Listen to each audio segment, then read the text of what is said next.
hate this game. Hello everybody! Hello! How is it? I haven't even started and I already have a fucking bot in the chat. How? How?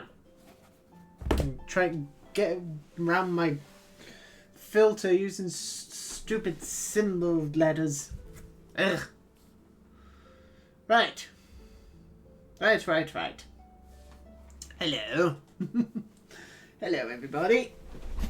Right, don't mind me while I thread the cable around. Now, we managed to get a little bit of tidying up done in here over the last couple of days. Not quite to the extent I would have liked, but we got some of it done. I haven't dusted yet, so, you know, fair warning and all.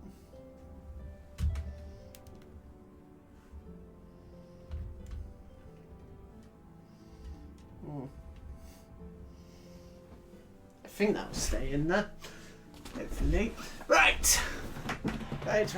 Yes, it is time for the long-awaited actual next proper painting stream.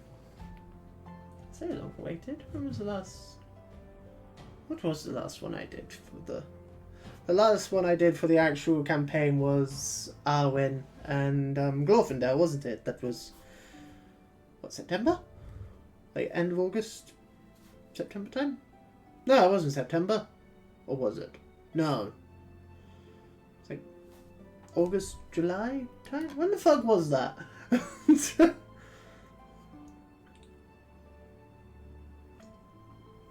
Let's have a quick look.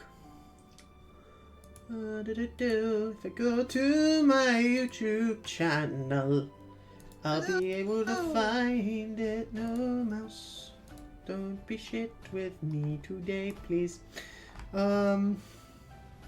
It was it was 3 months ago, 10th of June. We did that stream. So yeah, that tracked. And obviously last month we did Bilbo Baggins. Yes.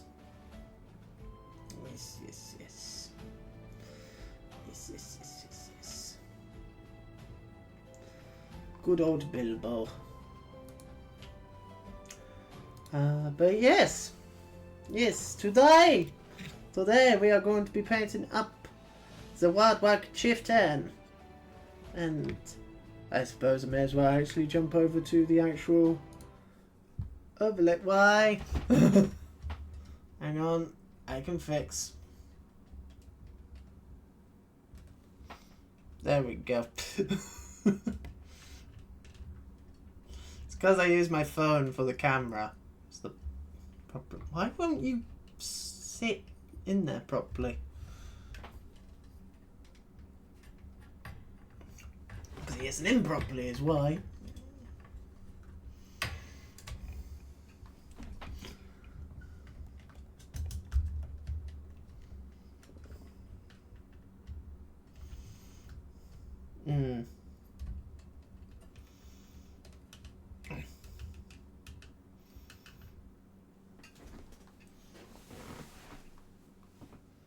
I think that's in.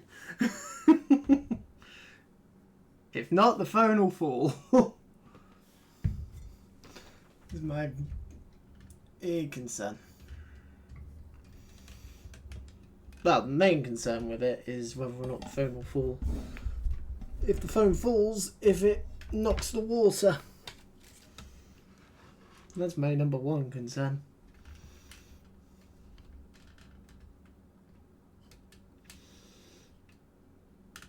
But I think we're okay.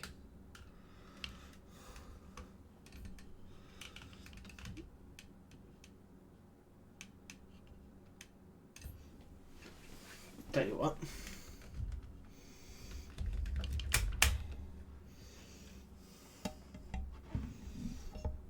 This might actually make it a little bit easier for me as well.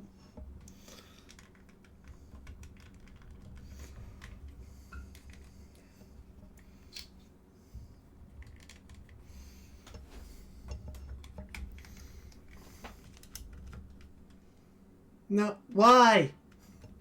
Amazon, why have you opened? Go away.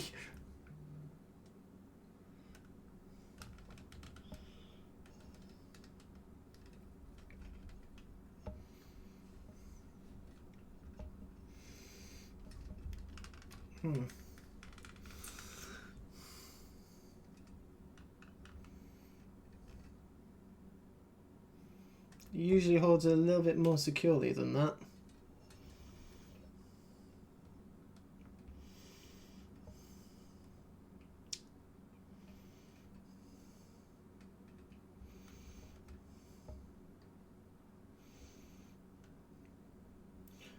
I need to get an actual camera for it. There we go. Right. Okay. Let's put the light on. There we go. Right. Right. I'll get some music going in a mo. So,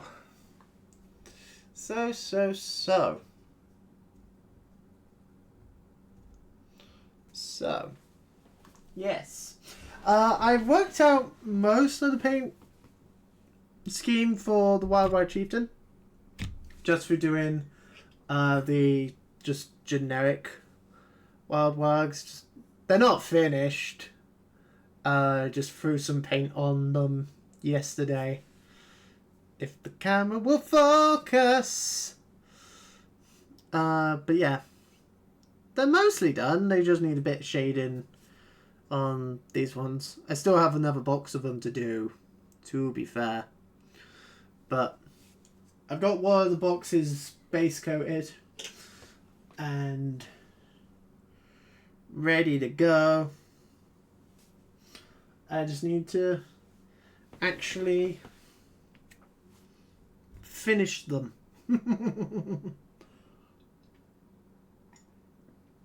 To be fair, most of the work on the Wargs will come into play during the highlighting stage. So it won't be done today. But yes, I've also just noticed there's quite a nasty gap on him. There's quite a nasty gap on both of them, to be fair. This one's gap is just due to the fact that the arm joint is not great on this sculpt. Also, he's a bit too big for the base. I would have... Did his arms just break? One of his arms just broke off.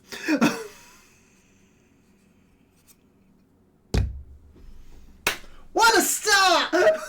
Back in a moment. I'll go get my glue. Ah! Oh, fucking hell.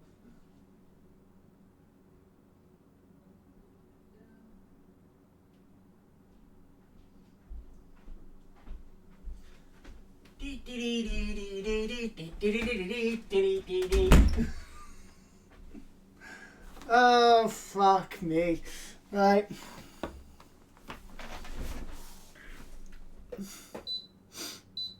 Also, I need to turn my fan on. Because it's one of those days where it's really bloody cold. Like, normally I wouldn't have the fan on because it's really cold. Not just in general. But in here with the light on and the computer and everything, it's really hot. Right, let's fix his arm. What a start to the stream.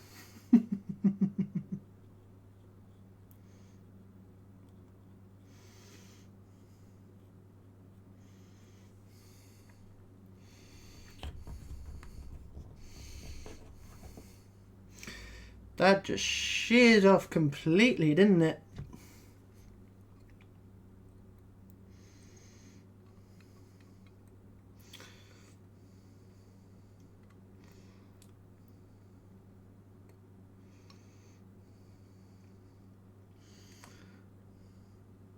But it gives me an opportunity to fix that really horrible gap.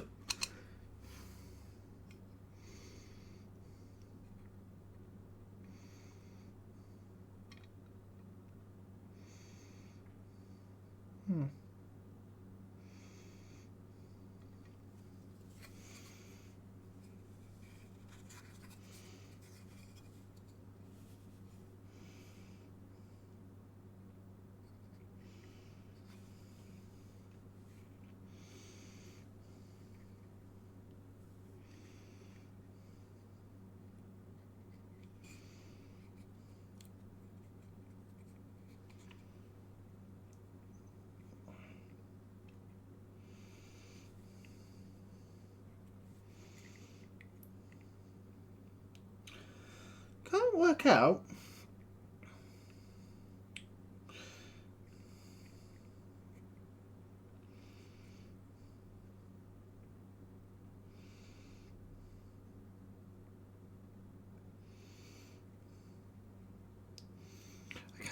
The problem I have with it is I can't work out how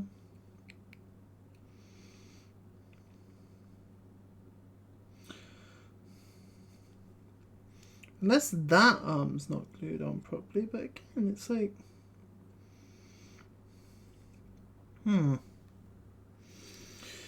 it doesn't make sense.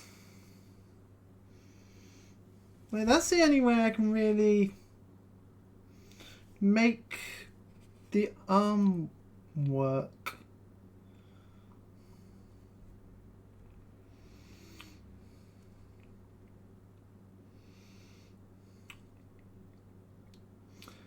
He says, I have a horrible feeling that the issue is with this arm. When that arm's not attached properly, but look at it, that looks perfect on the other arm. But I can't make it work with the other.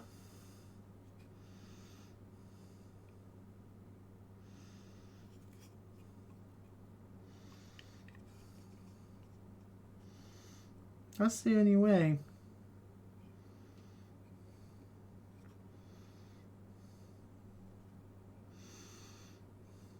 But as previously noted, it's not the best of connections.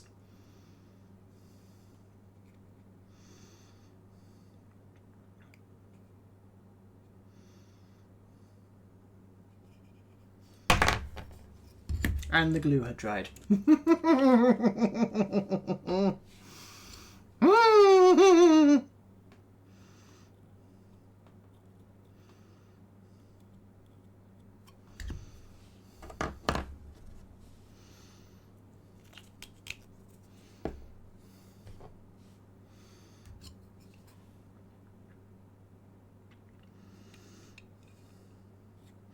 He has been sitting on that side bit there for about, like I said, about 3 months now.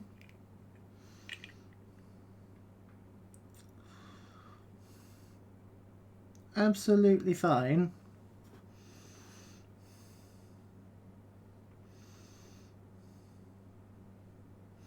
About 2 minutes into the stream and I'm broken him. Woo!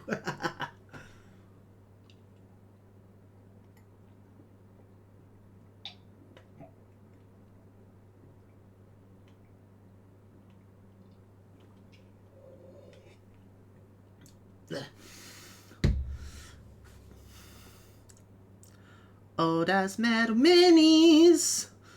Oh, that's metal minis. They're always the best to work with.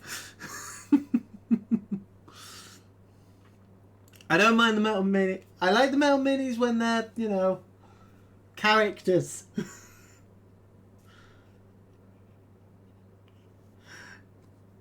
Like heroes and stuff. It's when they're big fuckers. That's when problems occur. Right. But he is fixed now.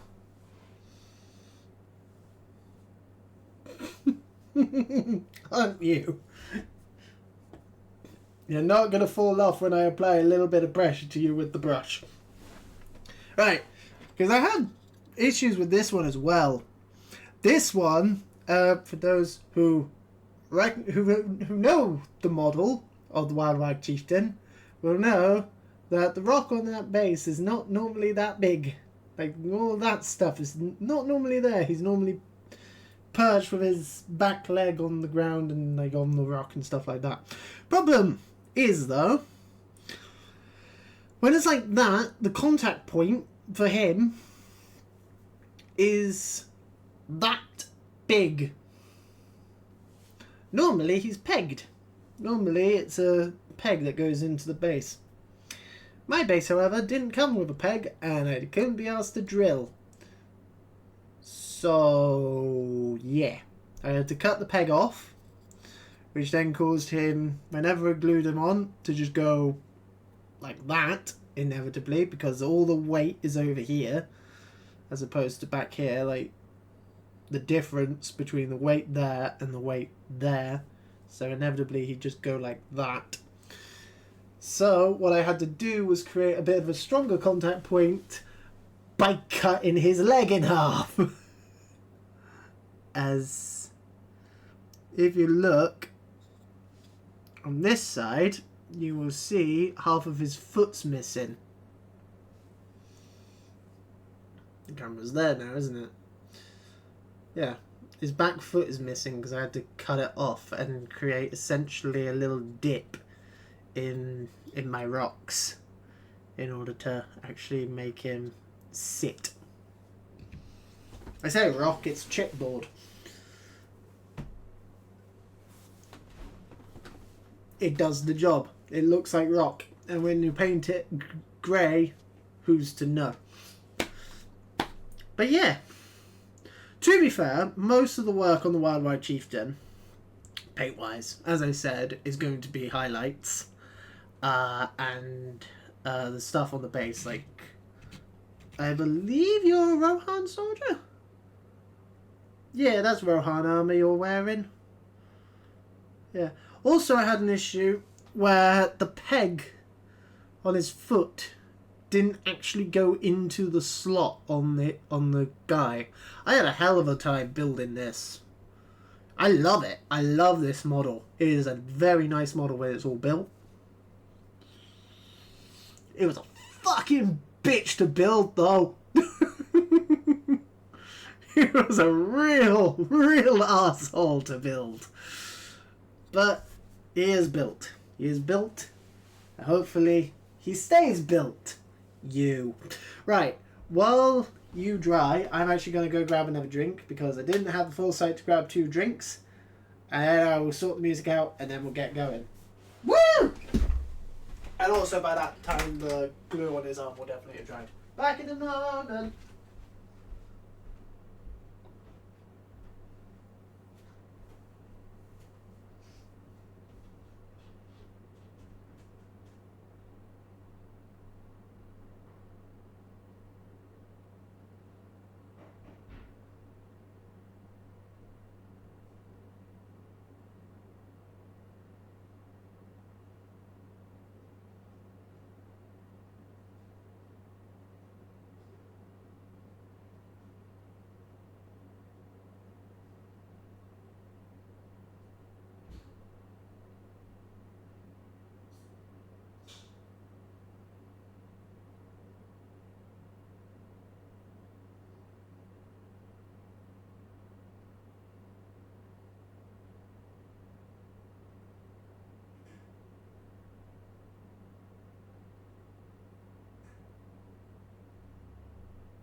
Alrighty, I'm back.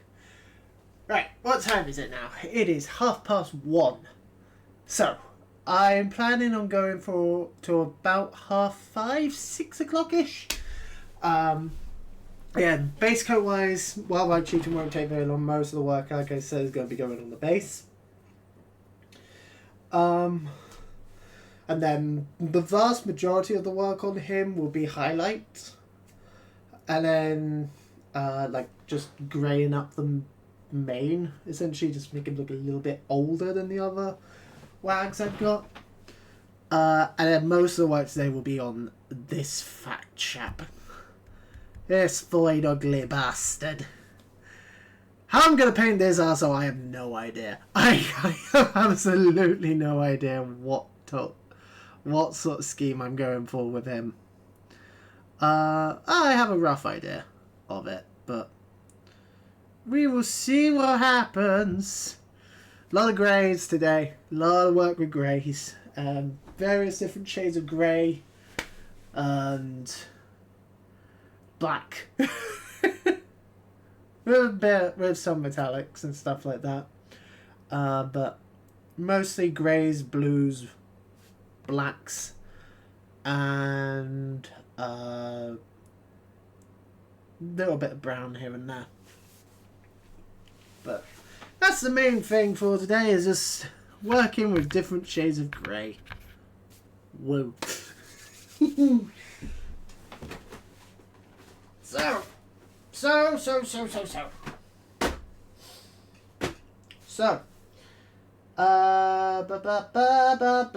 Right, I need a leather brown. I need my matte black.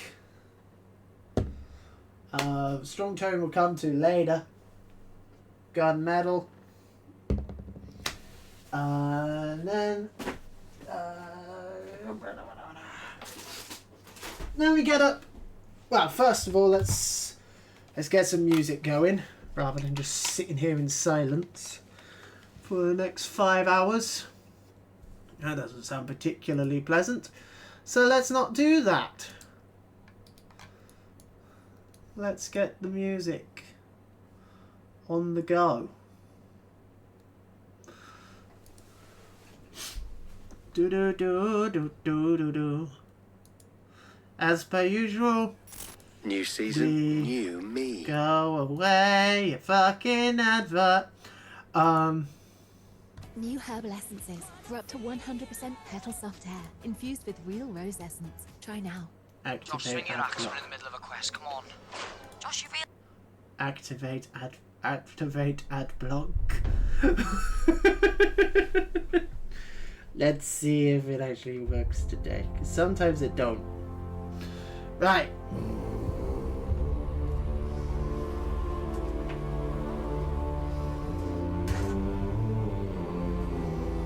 Let's just turn that down a bit.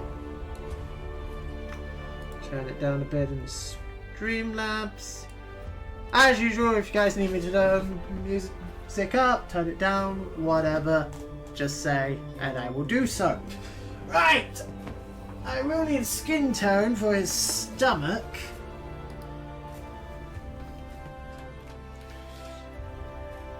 Let's get up our reference pictures.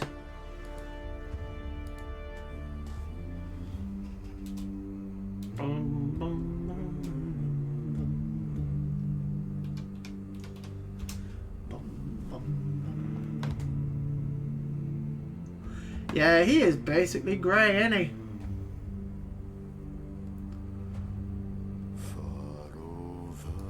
He is very, very, very grey.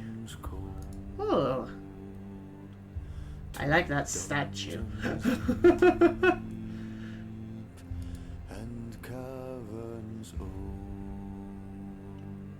Yeah, he's 90% just grey.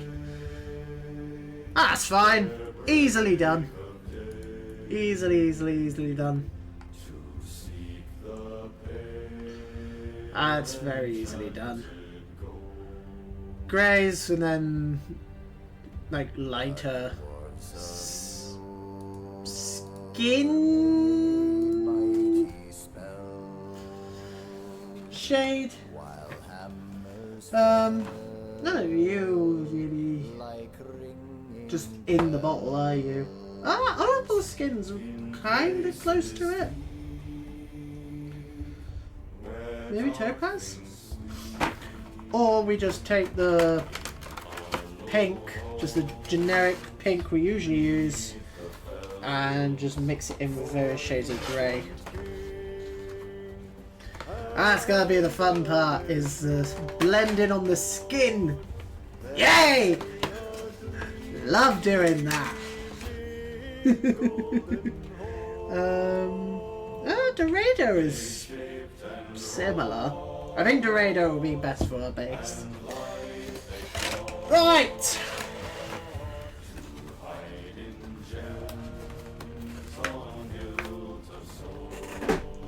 Well, let's get the easy part done. Just bring up the reference picture for Warg Chieftain.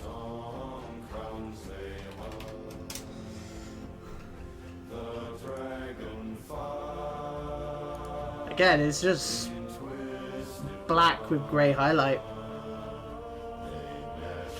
Do you have a 360 picture?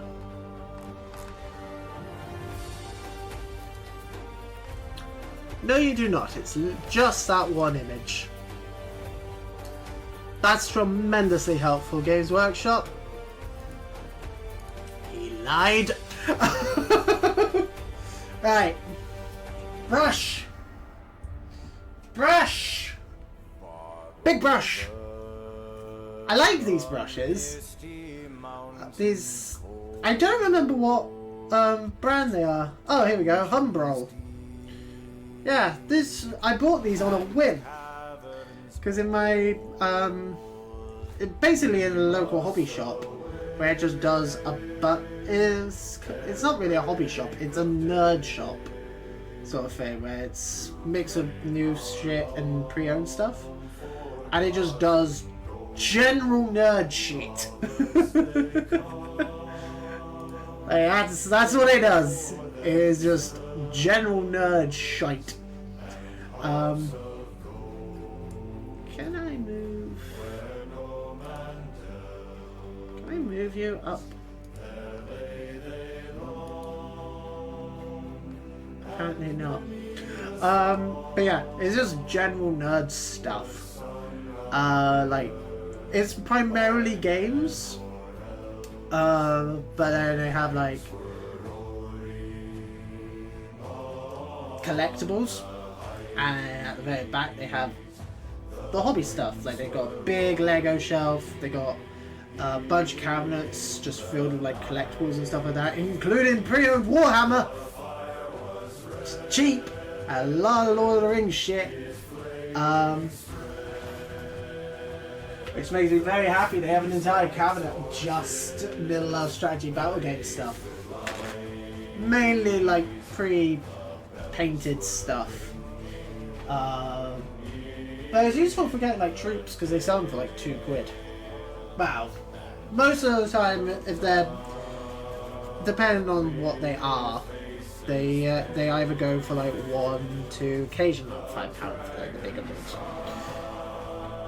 But I bought these brushes, pack of like 14 brushes, all different sizes, for in like their little moderate limb section. It's also where I get my basic material as well, because they do a bunch of model railway shit, which is where these brushes were. £5. £5 for a pack of like 14 brushes. I hadn't used them until using them for the Bilbos last month. They're really bloody good. I really like them. For £5, yes, absolutely.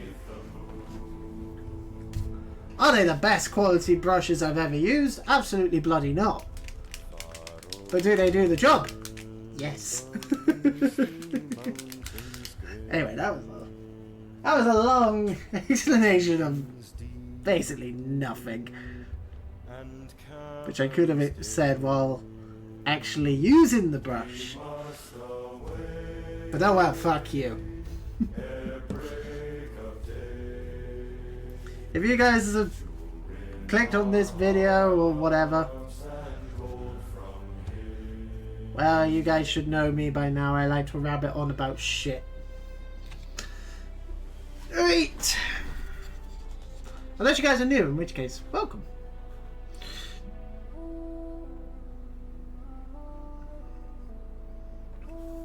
But yes, I'm planning on going to about 6:30,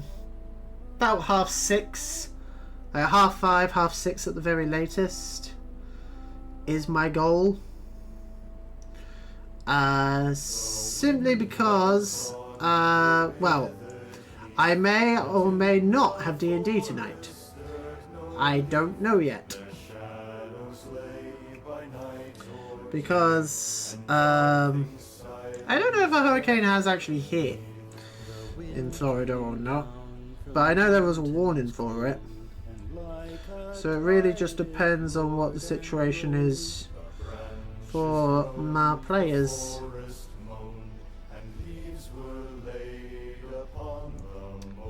The sun is right in my eye. It's really annoying.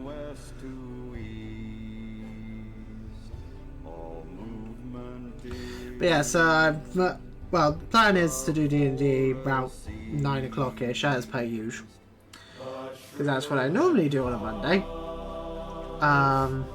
Well, normally I work. Normally now I'm either about an hour or so into my shift, or I'm just finishing, depending on if I'm on an early or late shift. And then on days when I'm on a late, I come home, I have a quick bite to eat, and then I jump into Discord, I group Discord and run D&D for like 5 hours. And then I go to bed, and then I wake up, and then I do stream.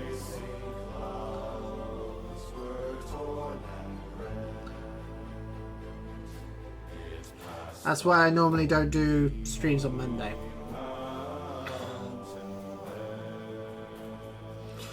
But now, well, this week I have this Monday off, but I'm working tomorrow. So that's going to be fun. But yeah, as you can tell, primed him in brown because I learned that lesson with Bill the Pony.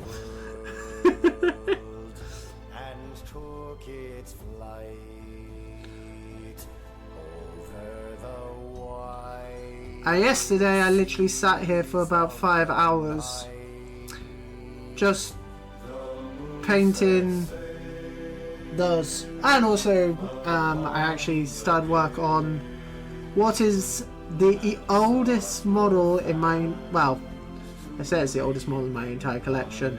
It's not. It's the model that's been in my collection the longest that I can still find. Which I will show you guys in just a moment.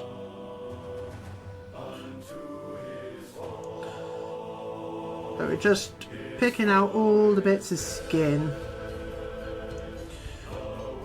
where it's not covered in fur, just picking it out in black. So it's primarily around his leg. That is, most of the leg is fur. Half is fur, half is just, skin. So it's just picking out the areas where it's not fur, and then in black, and then we'll do a highlight in various shades of grey later.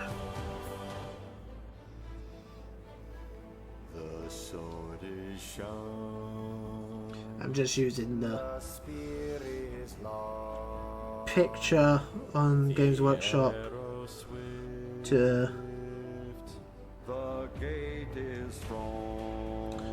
help work out what is fur on the less obvious parts, because some parts are very obvious.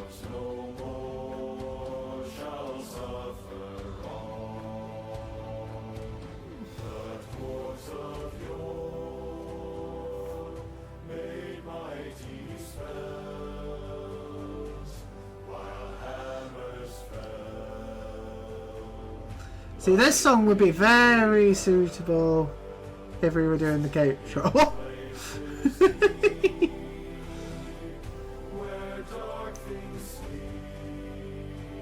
Again, like I said in the Bilbo video, the oldest model I own is probably either the Ian Holm Bilbo, or it's the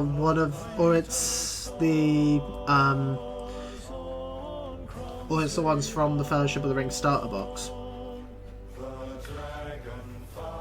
Because, yeah, those came from them.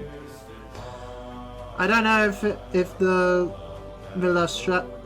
Fellowship of the Ring starter box I got off of eBay is like from the original release or re-release. I don't know.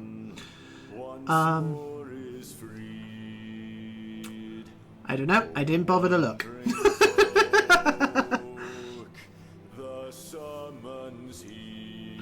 It was a sealed Fellowship of the Ring starter box, which I got off eBay for about 30 quid, so I can't really complain at that.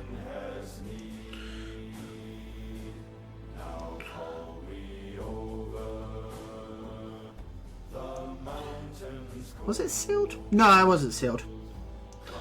Never mind. It wasn't sealed. It was resealed. But everything was on sprue. Like, it looked like it had only been unsealed just to, like, take the listing photos. But it was all still on sprue with the book in good condition.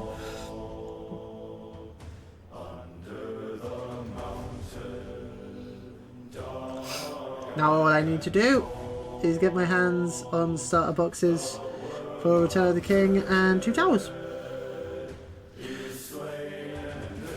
But I haven't been able to find a sealed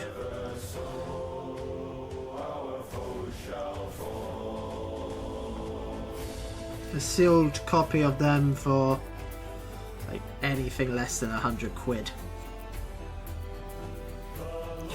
Which, considering how I'm mainly getting it just to put the box on a shelf and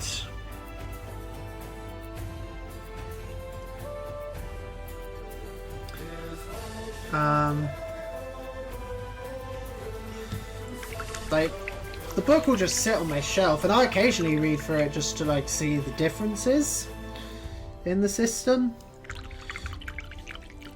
of which there aren't many, to be fair. And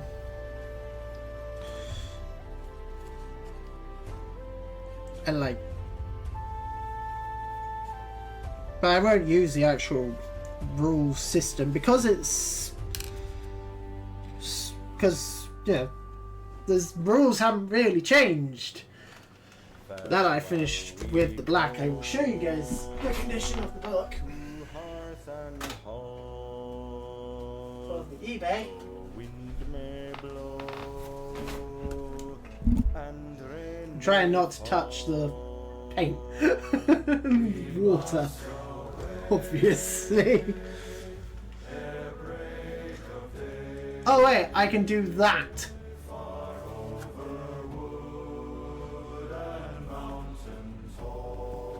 But normally if I didn't have all of this on the desk, I'd just plop the book down on the desk.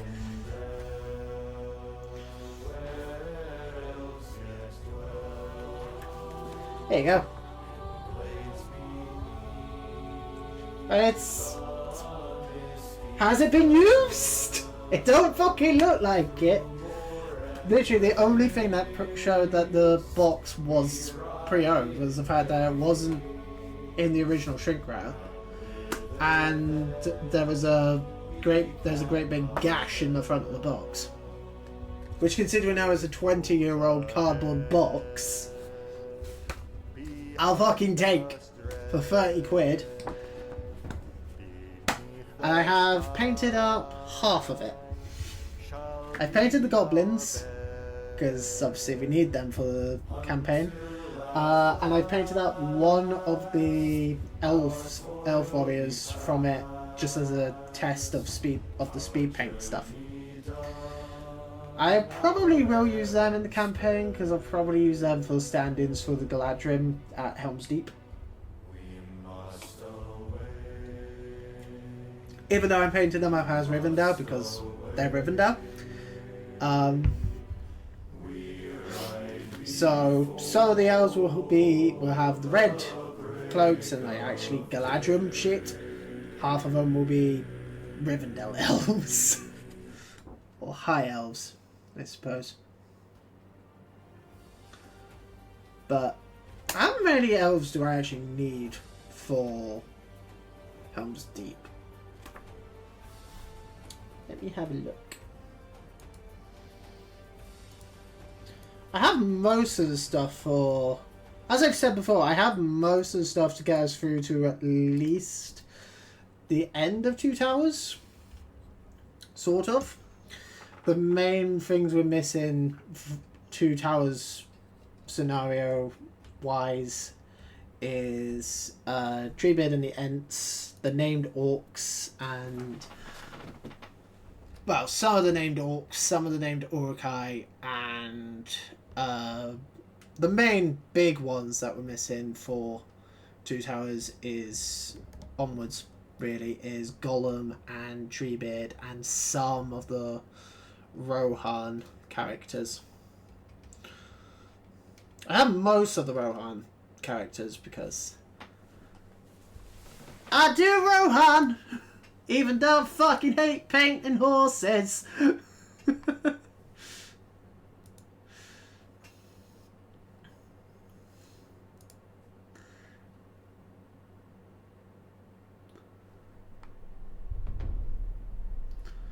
But yep, hate painting horses, but I play Rohan because I like Rohan. As I've said many times over, my two favourite non-fellowship characters, if we don't count Bilbo, on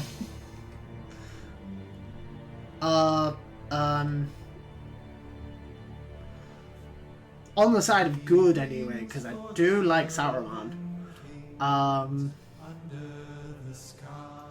Theoden and Faramir.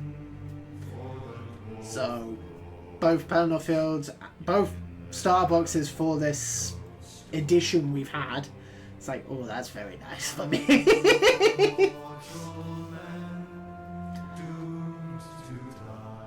Was the Warg Chieftain around when this book came out? That's what I was looking at. Cave Troll was. That's the Cave Troll model that came out with this version. We got alerts. Have that many. We have. That's. Hang on. Let me deposition. Let me unposition the camera again.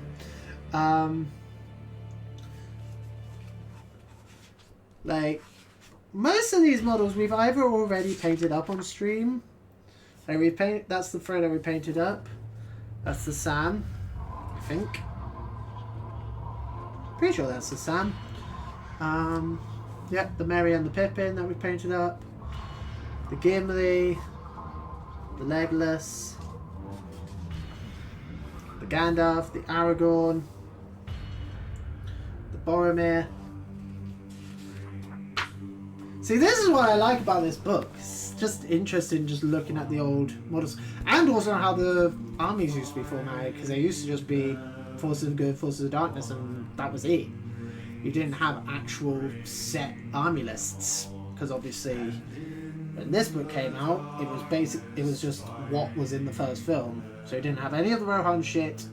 What became Numenor in later editions, I think Big Blue Book era was when Numenor became an actual army with Fall of Arnor. I might be wrong about that, but I believe that's the case. In fact, I don't even think... I know Sauron's not in this book. You got Gil-galad, the elves, and Elrond, and Arwen. Arwen didn't have a model back then, it was just a screenshot of the same with Galadriel. Like, that's very surprising to me. The fact that Haldir gets a model before Arwen did. That's very surprising to me. Celeborn doesn't even get a picture. Gil-galad existed. The Elven Captain. Bilbo, but no picture of him. But that model did exist because the first edition starter box came with a little, post sign-off sheet thing where you basically filled it in and they'd send you a Bilbo. And in fact, I know they still did that recently, because I saw a YouTube video where someone, I did, bought a new sealed version on eBay. It had that little like send-off slip, and that was around the time, around 2001, where for the 20th anniversary they made to order a bunch of the old metal models like the classic Metal Fellowship and Bilbo. The guy sent that off to Games Workshop, and they actually accepted it and sent him a made to order Bilbo. It's like, you lucky fuck. The Dwarf King had a model. I've never actually come across that model. That's a first for me. Okay, Elendil and Isildur did have stats, but they didn't have models. They're there. The man Numenor, well, it's Gondor at this point. Numenor would become, Gondor would become Numenor when we got to Return of the King and actually had proper Gondor minis. So yeah, we got the classic Captain of Gondor, the Kings of Men, which have just come back into the range with the Angmar book, and Gwaihir. God, Gwaihir existed early on. And then you got the High Elves, Wood Elves. I have them. I have that exact model actually. And the Men of Gondor, which would become Numenor. And then we got the Ringwraiths, which we painted up on stream. Got Lurtz, we will be painting that model up on stream later down the line. Next year, probably. Yeah, because we got Goblin Captains next, which are all ready to go. They're next to me. They're next month. So I'll show you them while we wait for paint to dry. So next month we have, I believe you're a shaman, aren't you? Yeah, that's the shaman.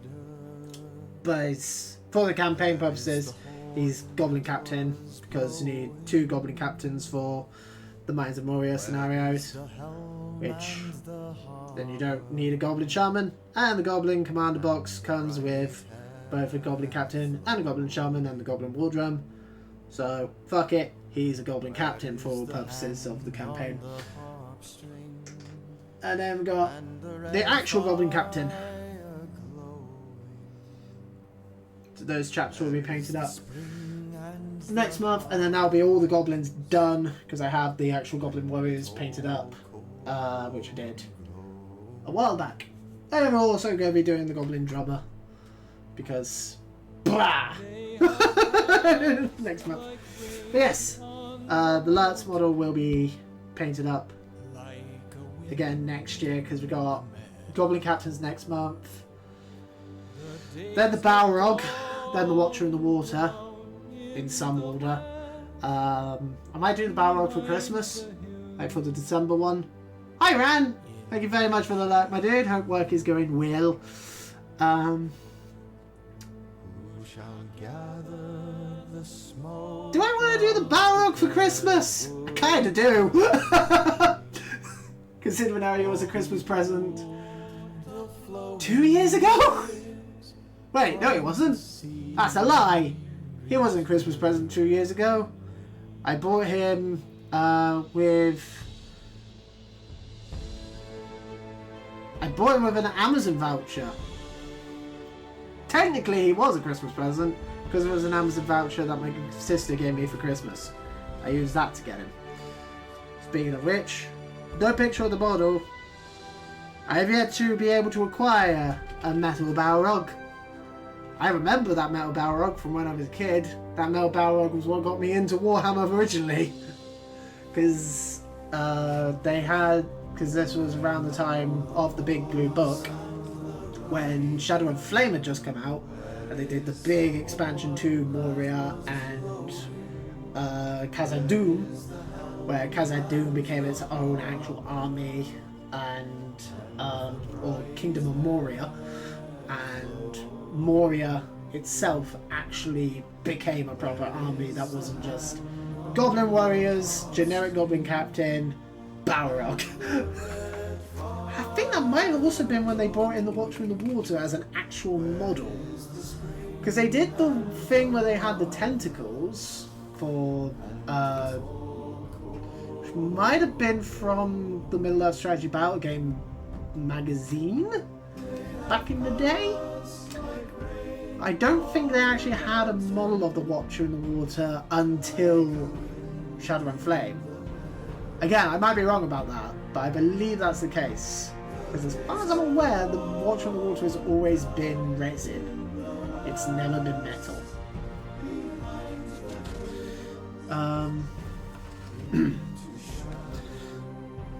Yes, we got Saruman, who will be painted up on stream. Not this specific Saruman, though I do like that Saruman, the old metal one.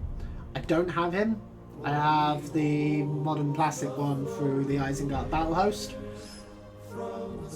Because I have already painted up a Saruman actually. I didn't do him on stream, but I have the mounted version painted up.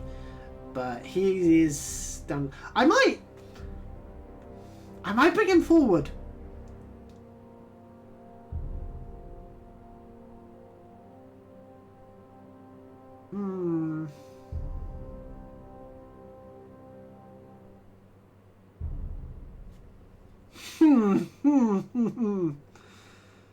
Strongly considering bringing Saruman and Gandalf the White forward to December and doing like the characters who look like Santa Claus. You know, they're not Santa Claus. I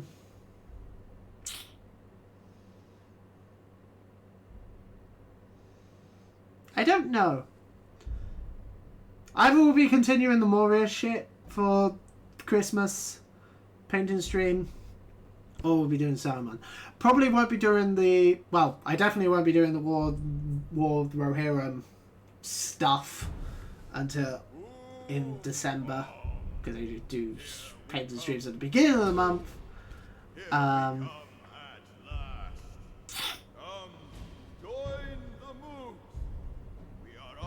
So I won't have... Like, the earliest that I'll be doing that will be like March. Because, firstly, I need to actually get the box, and the box probably won't be out.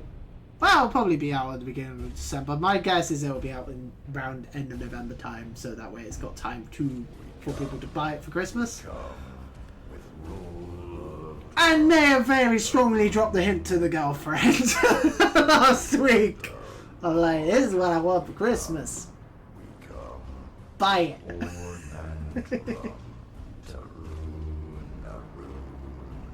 Well, obviously it depends how much it is. But the earliest I'll have it is Christmas. Because if I don't get it for Christmas, I'll buy it myself at the beginning of January, or when I get paid at the end of Christmas, at the end of December. But we'll see! Anyway, Moria Goblin Captain. That is a different model. That's a different Moria Goblin Captain. I think that is now the Black Shield Captain. I think. We will paint eventually. Hang on. This is important.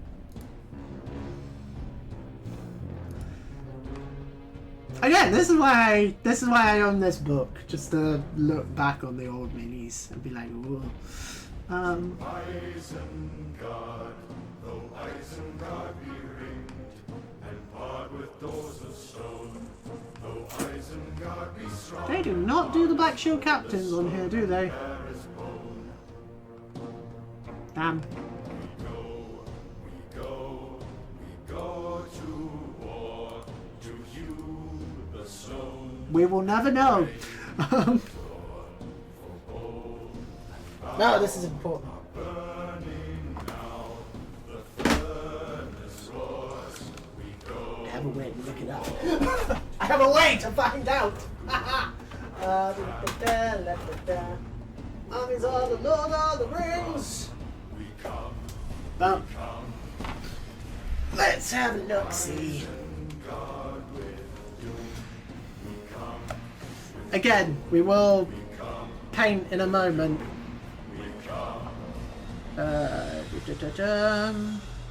Moria. Thankfully it's bookmarked because we're getting close to Moria.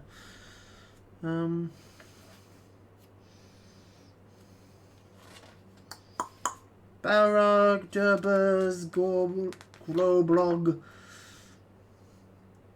Druzhalg, Ashrak, generic Goblin Captain, Moria Goblin Shaman. No, it is not. It is not the Black Shield Captain.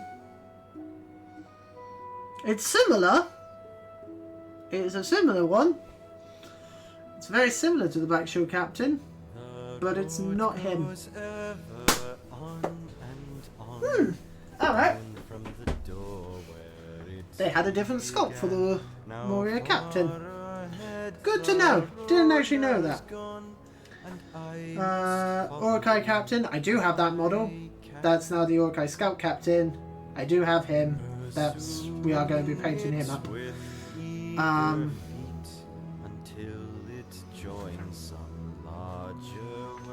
And the cave drop. And then we have the scenarios.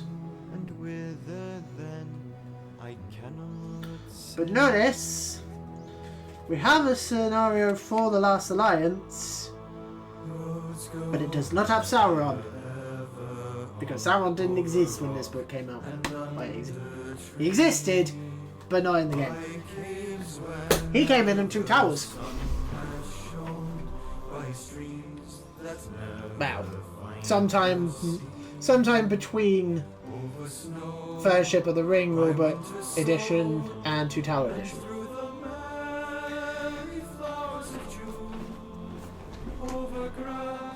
This is the problem with this floor being all carpet. The wheels on my chair do not go round and round. What am I doing? Painting. Painting is what I'm doing. The entire point up the stream. Yes. Come here, you bastard. Right. I thought I would have an actual paint rack for this, but my paint rack hasn't come, which is really annoying.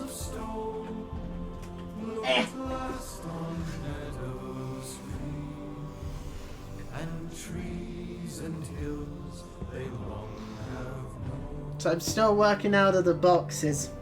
Still working out the paint boxes, which is really annoying because I wanted to have a paint rack here for this stream. But oh well.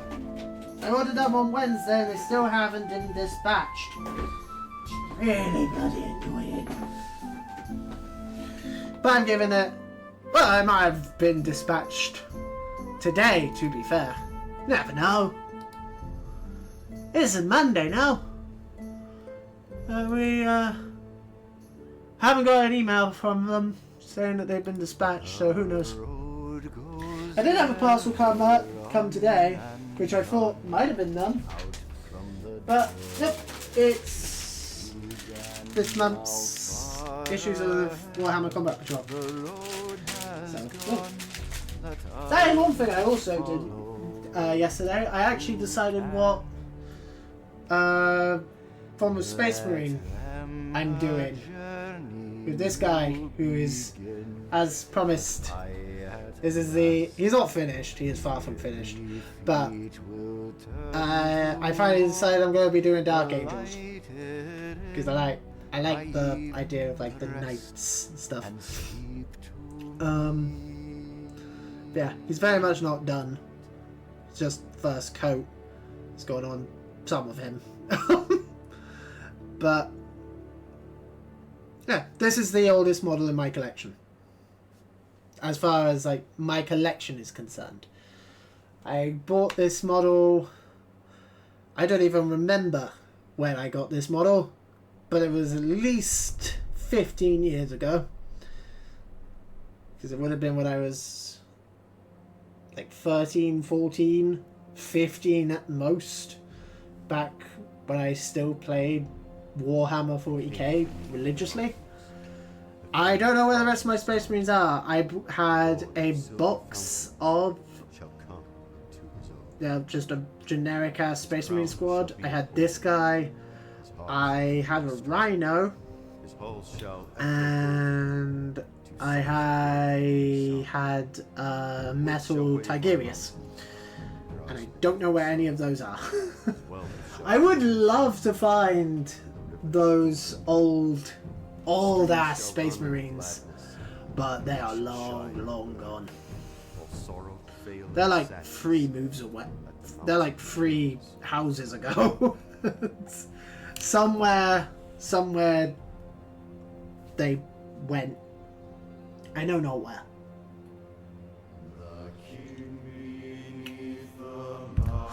I think when I was clearing out my stuff, and my childhood stuff, when I went off to uni, I think I made the decision of, I haven't played Warhammer for like almost 5 years at that point, so I'll get rid of them. And on the one hand, I am sad I got rid of them. On the other hand, I'm not, because even then, like, I have a bunch of Warhammer 40k stuff now. I have Combat Patrol stuff, I have Leviathan, and I have the 9th edition starter box. But none of those have been bought with the intention of Space Marines. Leviathan was for Tyranids, 9th edition starter box was for Necrons, and Combat Patrol I subscribed to for a mix for more Tyranids and a mix of Imperial Guard and Orcs. I refused to call them Astral Militarum. I went into that on the Hobbit stream. I'm old. I tell you what, that was a shock to the system. Getting back into Warhammer 40k, because I stayed interested in 40k. Like I stayed playing like the games and stuff. But my main interest now, when it comes to Warhammer, that isn't Middle-earth Strategy Battle Game, because Middle-earth Strategy Battle Game is the best game Games Workshop have ever made. Fucking fight me. That's a toss-up between Middle-earth Strategy Battle Game and, from what I've seen, Wartime. I do really like the look of Wartime. Wartime just has the issue of it doesn't technically exist anymore. But I have the PC game. I have it on GOG. Y'all better fucking believe that's getting streamed at some point. I like Wartime. Wartime's fun. Like I have to remember, I got back into Warhammer. I got into Warhammer originally through the Middle-earth Strategy Battle Game existing. I'm one of those people. And the only reason I ever played 40k when I was a kid was because no one around me played Middle-earth Strategy Battle Game.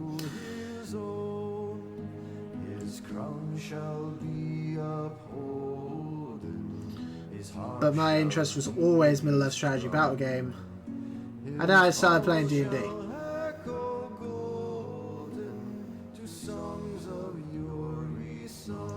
And then I got back into Warhammer through D&D, just because my girlfriend bought me these boxes of paint with some D&D minis in them, because she wanted me to have something to do while she's doing her own hobby stuff. And I started doing that, started painting D&D models, and just through watching people paint those on YouTube and like looking up techniques, inevitably that got me looking at Warhammer videos and looking at them and being like, golly, that looks neat. Oh, there's some cool ass Warhammer shit. Again, Tyranids.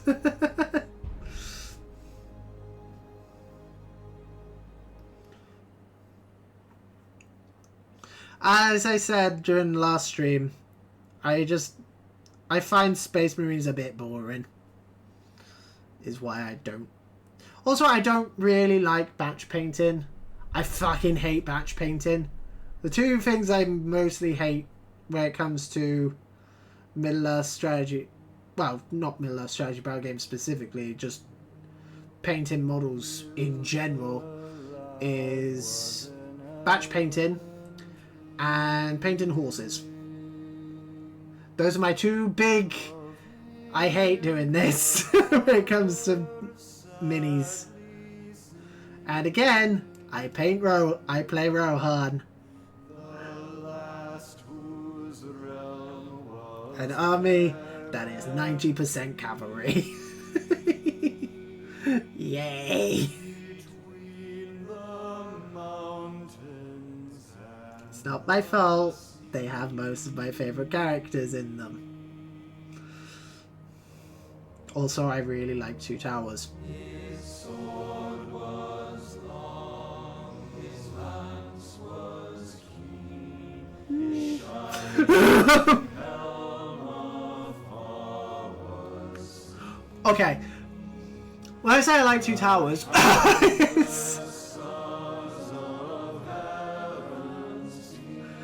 I will admit, Two Towers is usually where, when I'm marathoning the extended editions, about halfway through Two Towers is where I start to feel how long they are. Like, towards the end of disc 1 of the Two Towers extended edition is when I start to feel the length a bit.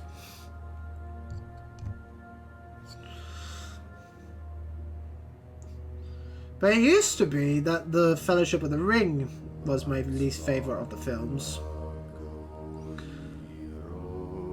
Whereas now, it might be my favourite of the three. It's my least favourite of the books. By far.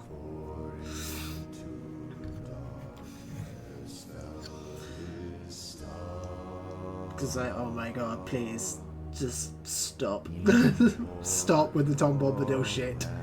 Like, don't get me wrong, would have been cool to have live action Tom Bombadil, though we do have that now with Rings of Power.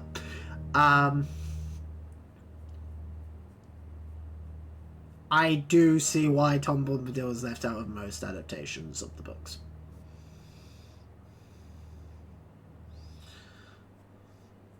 Because you don't need him.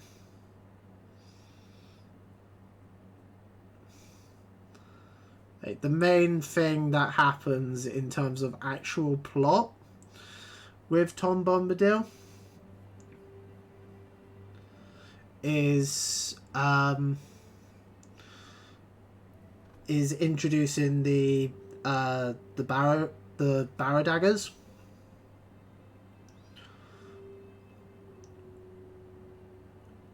Or whatever they're called.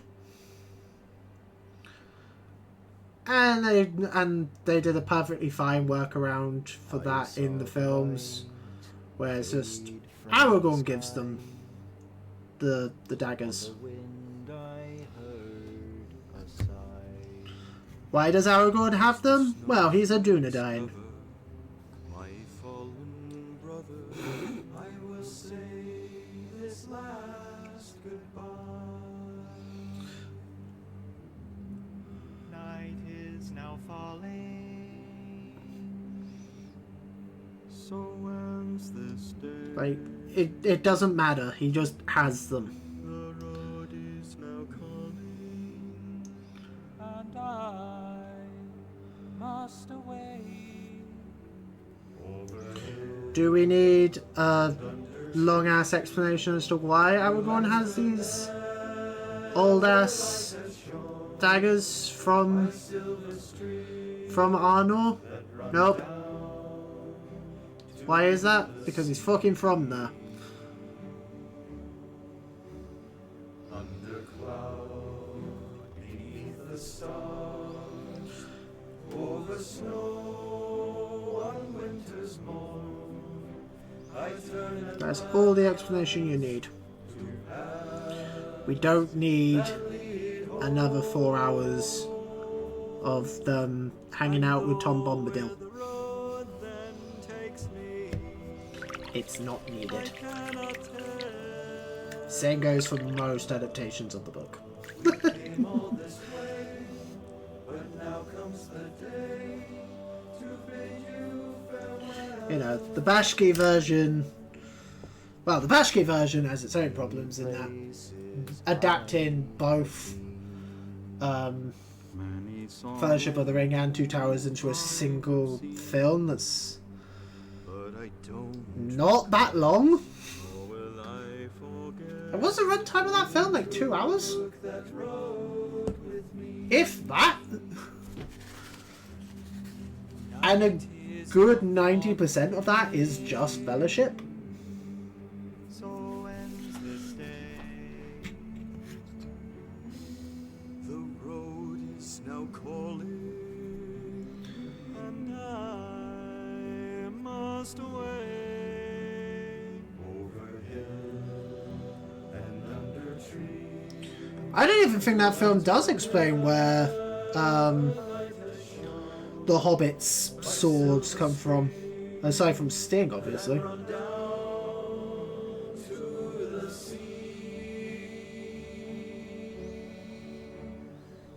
These memories I will hold with your blessing Tom's in the radio drama, right? to turn at last to pass. I'm pretty sure they had Tom in the radio drama. They sure as fuck didn't have Gildor and Glorien. I cannot tell. We came all this way Like, Tom's like Glorfindel. Where he's a cool character, yes. We all like Glorfindel here on this channel. Again, went into that while painting him and Arwen a few months ago. But you don't need him.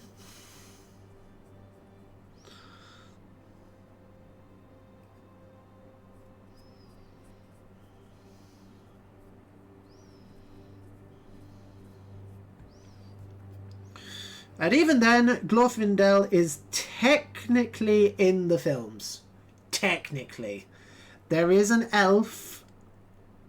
There is, like, a background elf while they're in Rivendell who is, like, he's at Rivendell and he's in the background of Arwen and Aragorn's wedding. At the bit where, like, Arwen comes out from behind the banner and there's a blonde elf on her left. That's... I believe that's the one that's credited as being Glorfindel. But there is a background actor who is credited as being Glorfindel in the films. So technically he's in it. technically. He named the nameless hills and dells. He just doesn't do what Glorfindel does in the book. All one thing. Instead, they made the very wise decision of actually having Arwen interact with Aragorn on screen before they get married. Above the shadows of his head, the world was fair, the mountains tall, in elder days before the fall of mighty kings in Argol throned and Gondolin do now beyond. Because you have to remember, most of the relationship between Aragorn and Arwen in the book is an appendix. It's an appendix, and like Aragorn talks about her, but Frodo doesn't meet her until the end. She isn't in the book until the final chapter.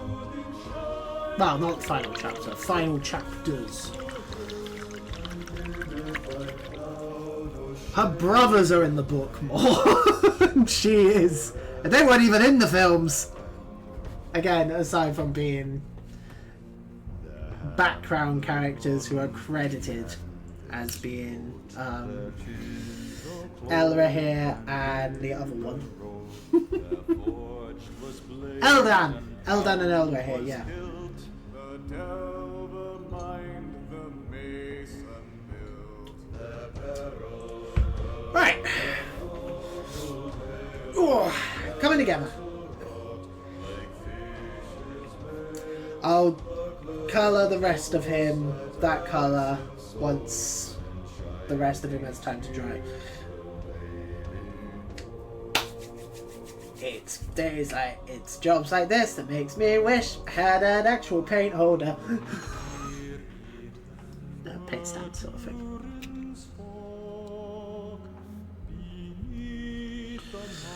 Right, you. The harbor's harps the minstrels sang, and at the gates the trumpets rang. Do we paint the lad? Or do we do that after doing the stone? I think we paint him now. And then we'll paint the rocks and shit after. Other option would be to paint the inside of his mouth. And then his tongue and stuff. And letting that dry and painting his teeth.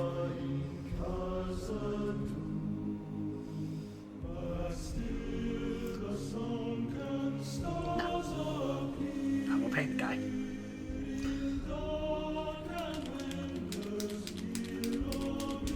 Just typical Rohan paint scheme, because again, I'm pretty sure it's meant to be a Rohan chap. It looks like Rohan.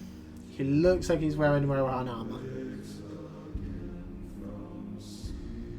Either that, or it's meant to be Numenor / Arnor. Again, there's no 3D picture, but the way they've painted him on the website, he's wearing like greens and leathers and stuff, which in my brain is Rohan.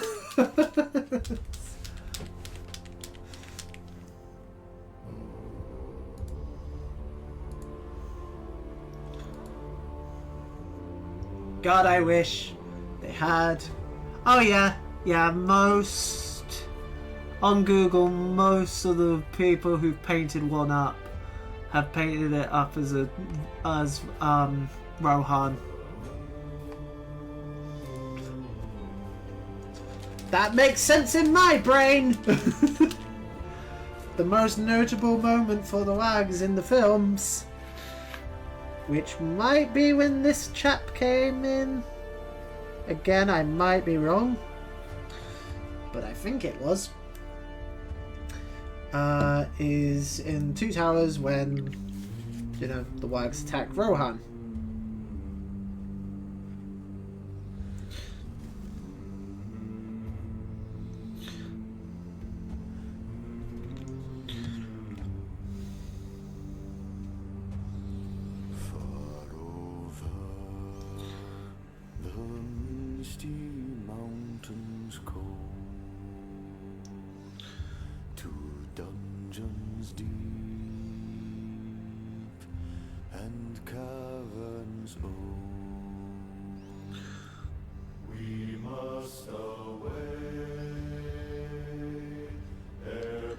Who's looking forward to painting a shit ton of Rohan next year when we get into Two Towers stuff?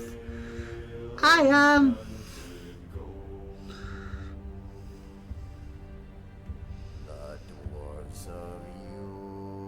That's a plan anyway. It depends how long the Balrog and the Watchman of the Water take. How many streams dedicated to those chaps?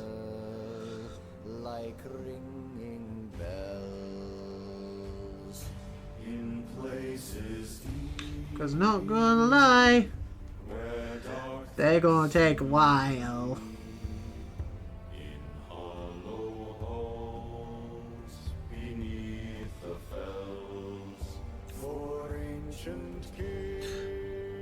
Doesn't matter if we get the brown on the rock, because we're gonna paint the rock after. But as usual, we be as careful as possible. It is kind of difficult to tell what we have and we haven't got the paint on yet though, because obviously he's already brown. Just want him a different shade of brown.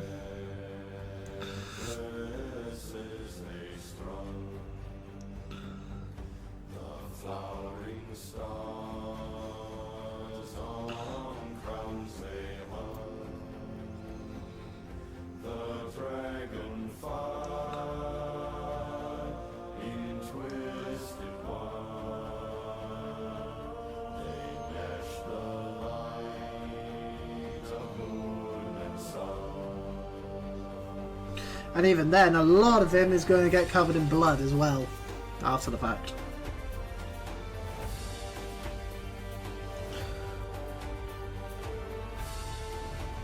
Here's my plan.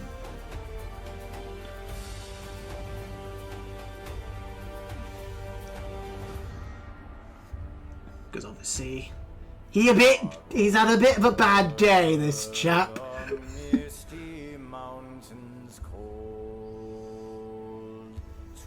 Dungeons deep and caverns old, we must away ere break of day to claim our long forgotten gold. Goblets they come, there for themselves, and harps of gold, where no man dwells. There lay they long, and many a song was sung unheard by men or else. The pines were roaring on the heights, the winds were moaning in the night. The fire was red, its flaming spread, the trees like torches. Yep. Blaze with light, Might need another coat later, but for now, Chappy Dude's armor. Poor dead guy. His armor is done. Just want to get that a little bit on the choice tally that I missed.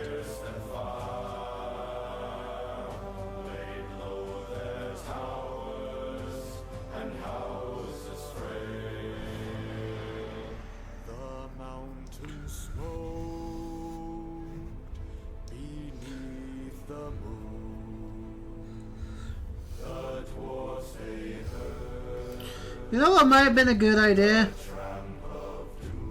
Prime in the cave troll in grey. Ah well.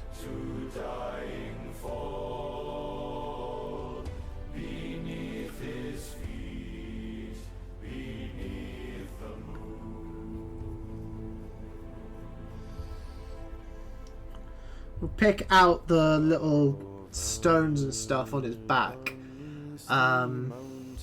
later. Dungeons deep and caverns dim, we must away. But this way, his skin is all this colour. Also, I don't have a grey primer this shade. I just have, you know, matte grey.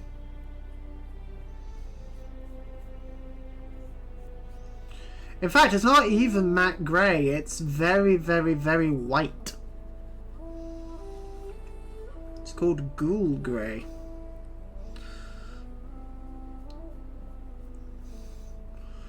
But I use it mainly for terrain.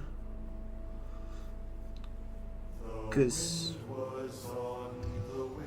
Middle Earth.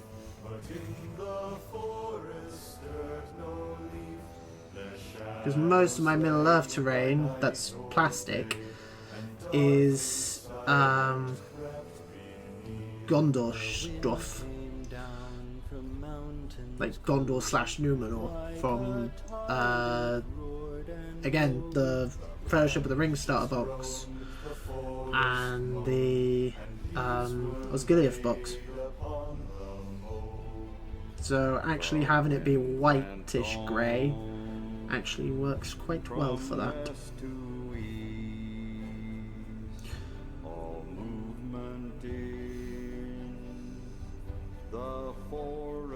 I really don't trust him trying to stay on the base. Because this is another one where normally he'd have a peg going into the base.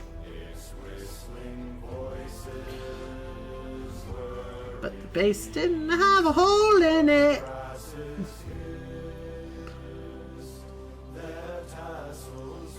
So he's held on by a shit ton of super glue.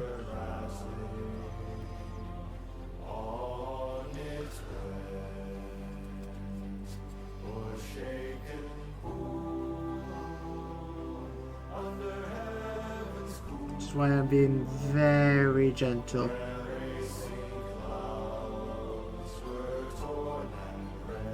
You know. He's already lost one of his arms today. We don't want to lose the entire thing.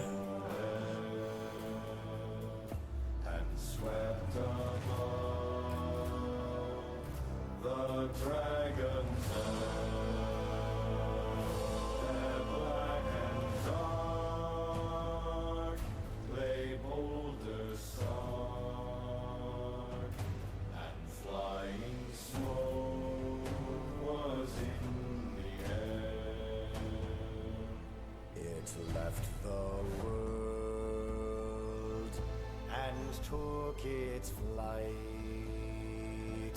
over the wide seas of the night. Also missed one of his fingers. The moon set sail upon the gale, and stars were found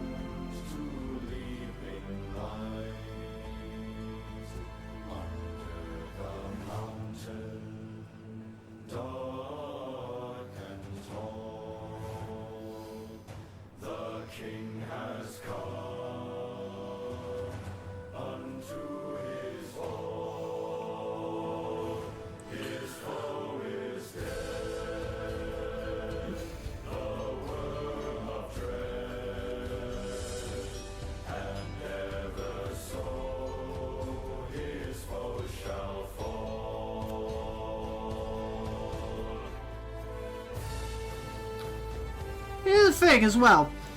There's a lot of the changes in the Lord of the Rings / Hobbit films that I do like. Just listening to this has just brought my mind to it. Which is one of the big changes that I was really hoping they would do when they were doing the Hobbit films. And I'm very glad they did. Is have Thorin and Smaug actually interact. Because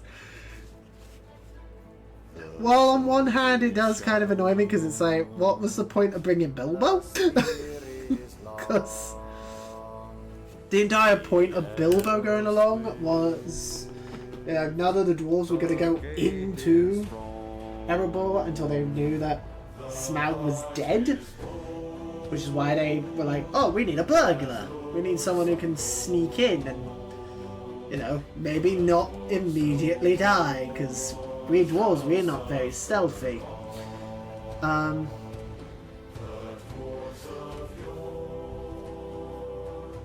But, like, reading the book, I was like, you couldn't have had the dwarves be at Lake Town. Like, all the book is I am talking about, well, I say all the book, like the book is leading up to the dwarves taking on Smaug. And on one hand it is like the whole thing of Thorin and the other dwarves going into Erebor and fighting Smaug themselves does compile one of my big issues with The Hobbit. I love The Hobbit, but I do have two big issues with it. Number one is Mirkwood, because fuck Mirkwood.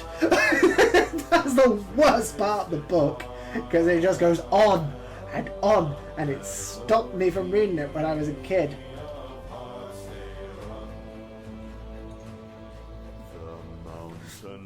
The first time I'm reading it, you have what is arguably the best part of the entire book, possibly second, with Goblin Town and Gollum, the Rules in the Dark bit, where it's like, oh yeah, this is like amazing, and you go from that to Mirkwood.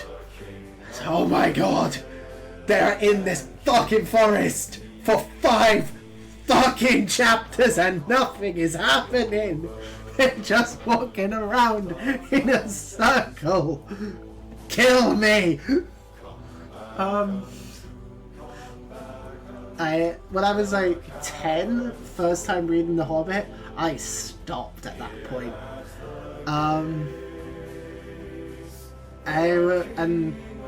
When they announced there was going to be 3 films with the first one going up to Goblin Town, second one up to Erebor, and then a whole film for the Battle of the 5 Armies, my brain is like, oh god, that's a 3-hour long film of just Mirkwood.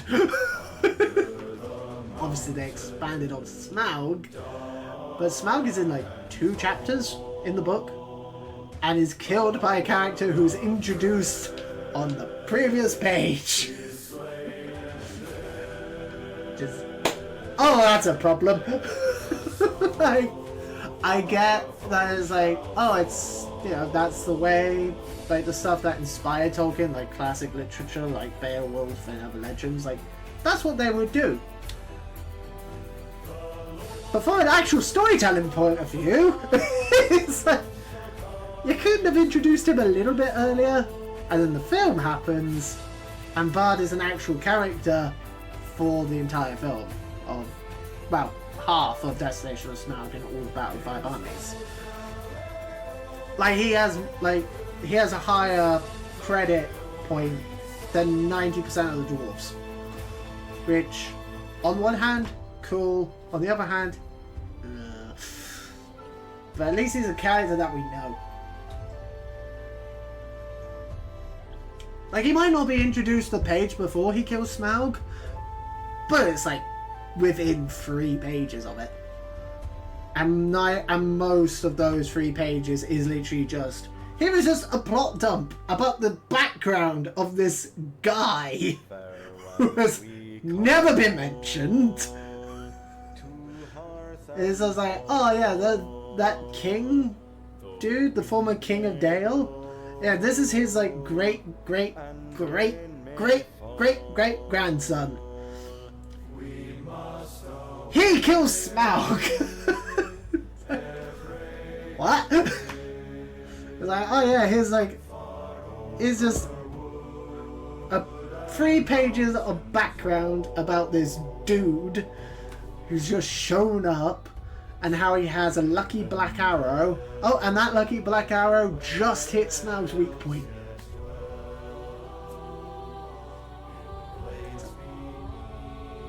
Alright.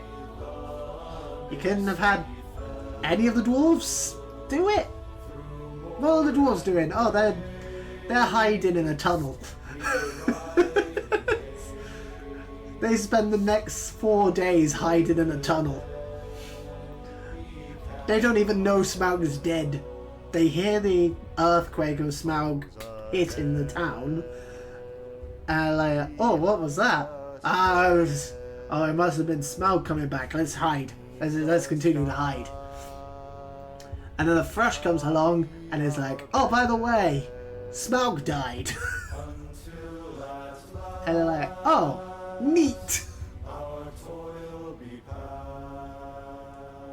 And that's it.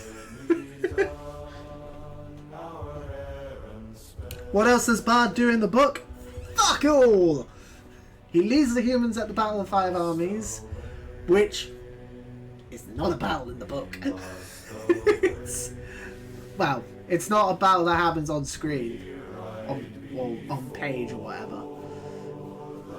Because it's literally, oh, the goblins, like the elves and the dwarves, are like standing off against each other, and then the goblin horn sounds, and Gandalf's like, oi, dickheads!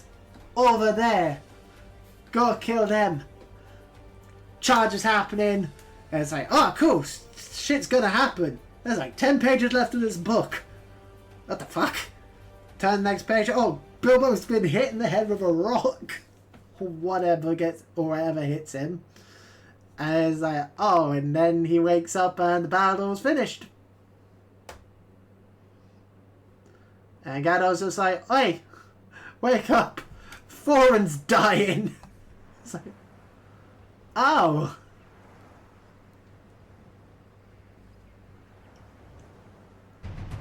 We couldn't have seen that?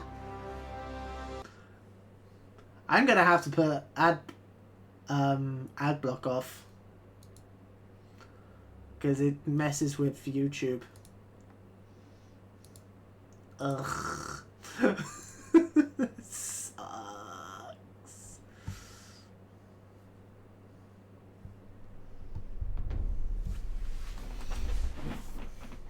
Because it stops the playlist from working. Right.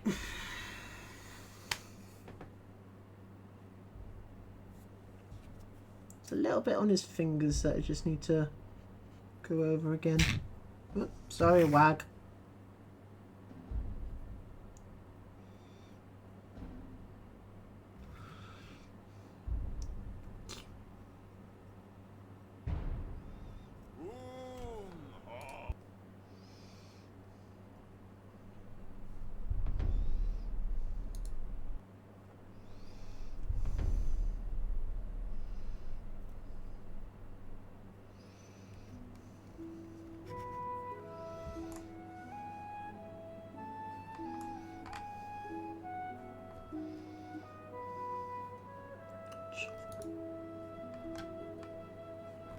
There we go.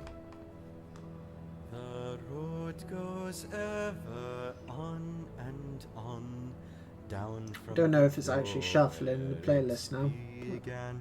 Now far ahead the road has gone, and I must follow if I can.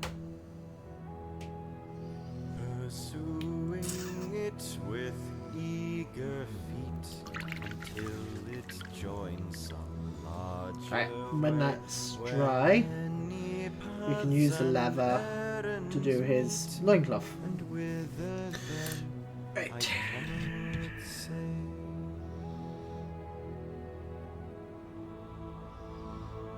Roads go ever on over rock and under trees.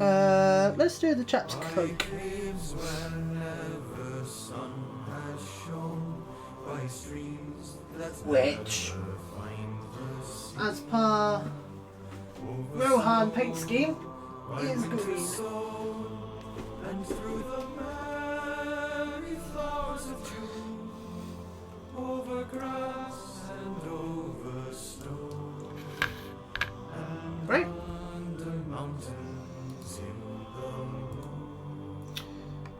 moon. Let me check my paint scheme because I can't be asked to go get one for my case. Rohan paint schemes. Here we go. Where we have Rohan. Yeah, Feywild Emerald for the green ones, or Minotaur Hide for brown. Eyes that fire and sword have seen, and horror in the halls of stone. Look at last on Oh wait, you're not Feywild Emerald. You're troll green. You're troll skin. trees and hills they long have. Not the correct type of troll skin. For what we need, because it's D&D troll skin. So it's green. Very dark green at that. In fact, it's that shade of green.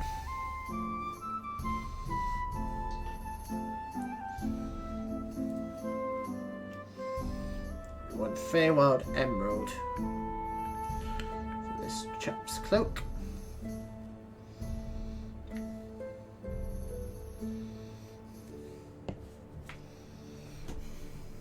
The road goes ever on and on. Out Poor chap. from the door where it began. Poor, very, very, very dead chap. The road has gone, let others follow it who can.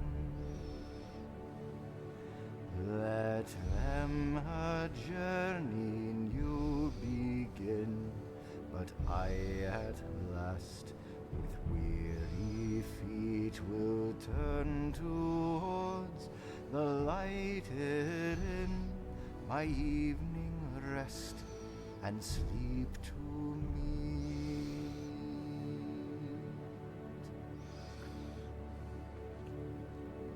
See, even when we're not doing, like, characters, we still use a shit ton of leather, the brown, and greens.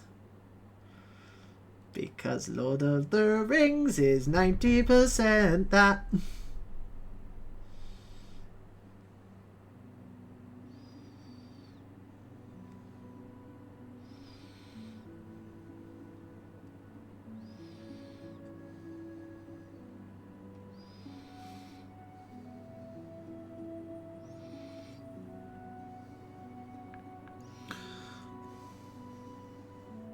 Sword belt.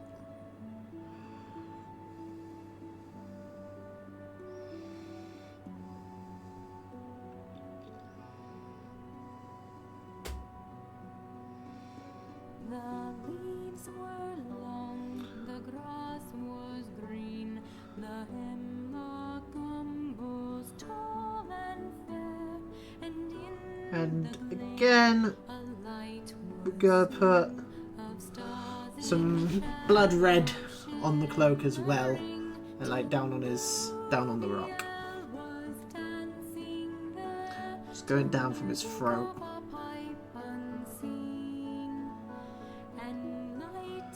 Because he's obviously had a bit of a bad encounter with our friend the Warg.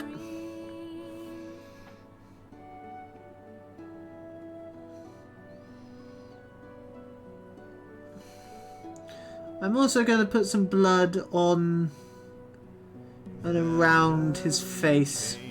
From around the mouth. He wandered under leaves, and where the elven river rolled, he walked alone and sorrowing.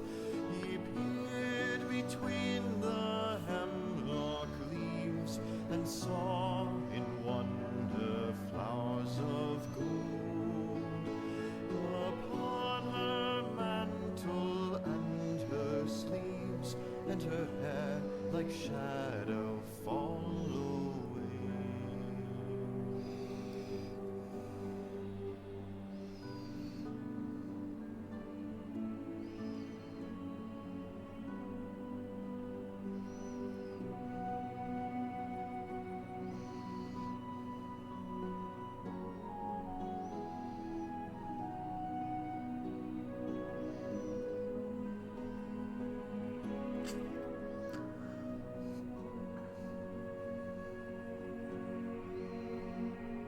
Enchantment healed his weary feet, that over hills were doomed. Stop shaking, please, hand. Jesus. Strong and fleet, and grasped at moonbeams glistening through woven woods in elven home. She lightly fled on dancing feet, and left him lonely still to roam in the silent forest listening. It's just a little bit there on the inside.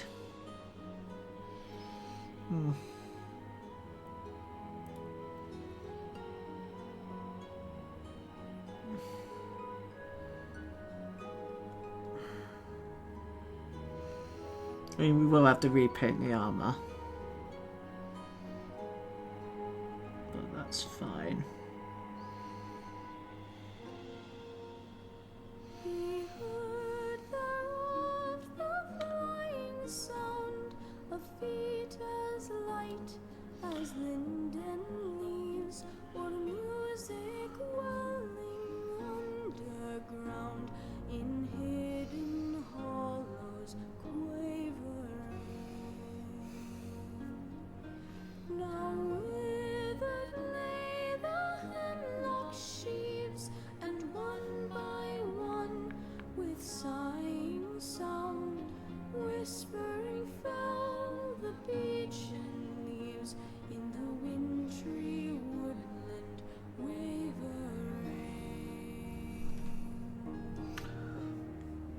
He sought her ever wandering far, where leaves of years were thickly strewn by light of moon. There we go. Rain of star, What a difference! frosty What a difference that bit of green makes. To an otherwise just entirely brown model. Yeah, it's like with the ring wraiths, where it's like, oh, it's just black, and then you put the metal on it, and it's like, oh, okay, no, this actually looks relatively decent.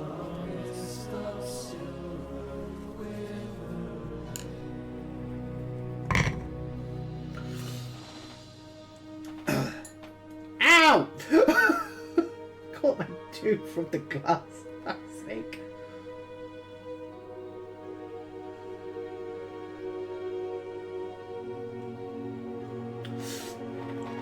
Right.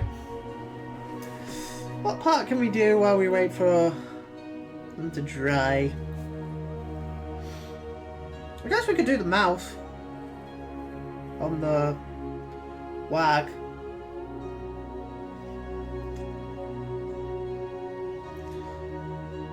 Going for 2 hours, but we're making very good progress. Very, very, very good progress. Right, do the mouth on the wag? Do a mouth on the wag. So for that I need I need some glistening blood. Because it's the inside of his throat.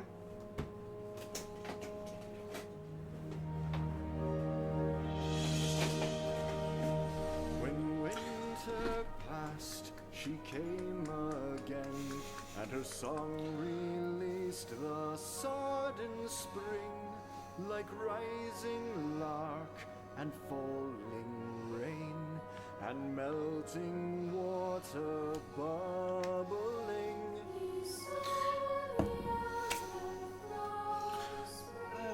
Yes, brush.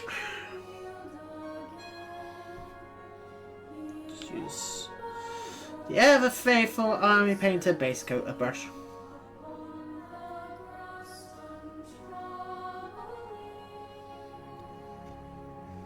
Again she fled, but swift he came. Tinuviel, Tinuviel. He called her by her elvish name, and there she halted, listening. One moment stood she, and a spell his voice laid on her barren king, and doom fell on Tinuviel, that in his arms lay glistening. As Baron looked into her eyes, within the shadows of her hair, the trembling starlight of the skies, he saw their mirrored shimmering.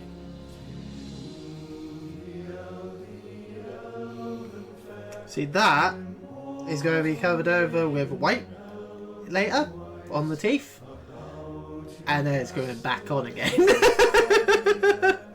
Because that is, I like that. And this guy's getting some on his armor as well, but that will come later. Because I don't actually like putting the shade on glistening blood. Long was the way that fate Because the way it dries, I'll show you what it looks like when it dries. Because I actually have a perfect example of it when it's dried.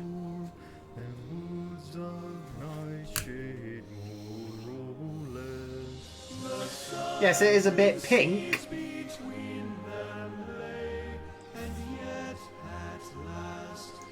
Okay, this is before it's been shaded.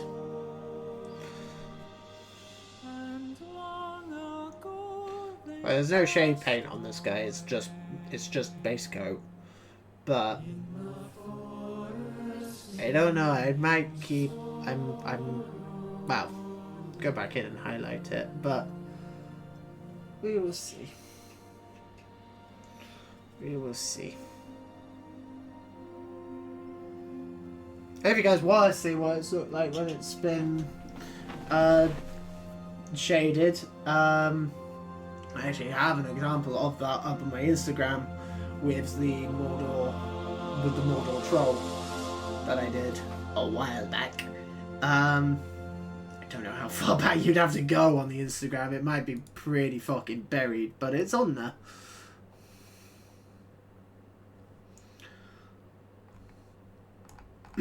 Right.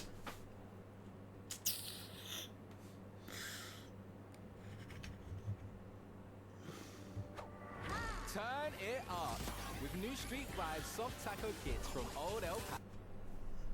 Just, well...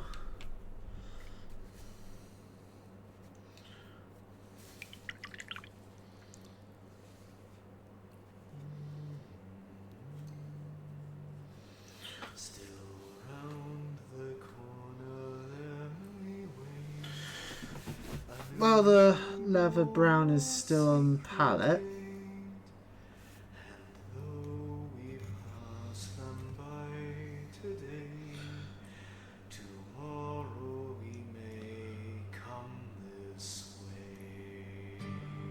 Just gonna get his loincloth done.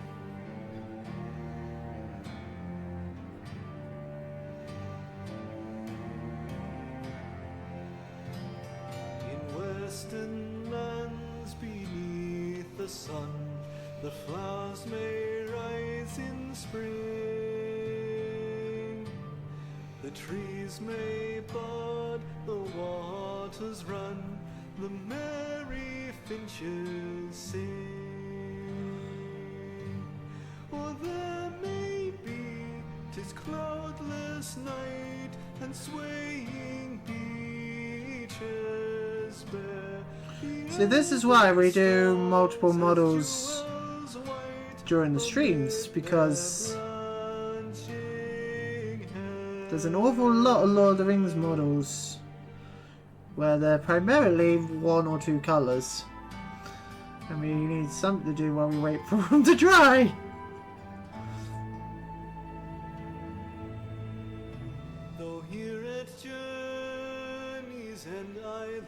You know, like if I had done just the Warg Chieftain today, then the stream would have been like, well, in terms of actual painting, it would have been about half an hour, he says. Probably even longer, but... Above all shadows rides the sun. Because I only do base coats on stream, and then I do highlights off stream when I can actually look at them properly without worrying about having them all on camera. Nor bid the stars farewell.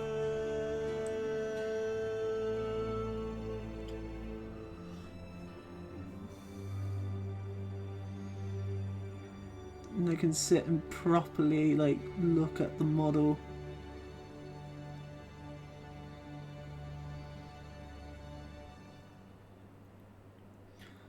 Work out where, and as I've said before, 90% of this, of the Warg Chieftain, is going to be highlights.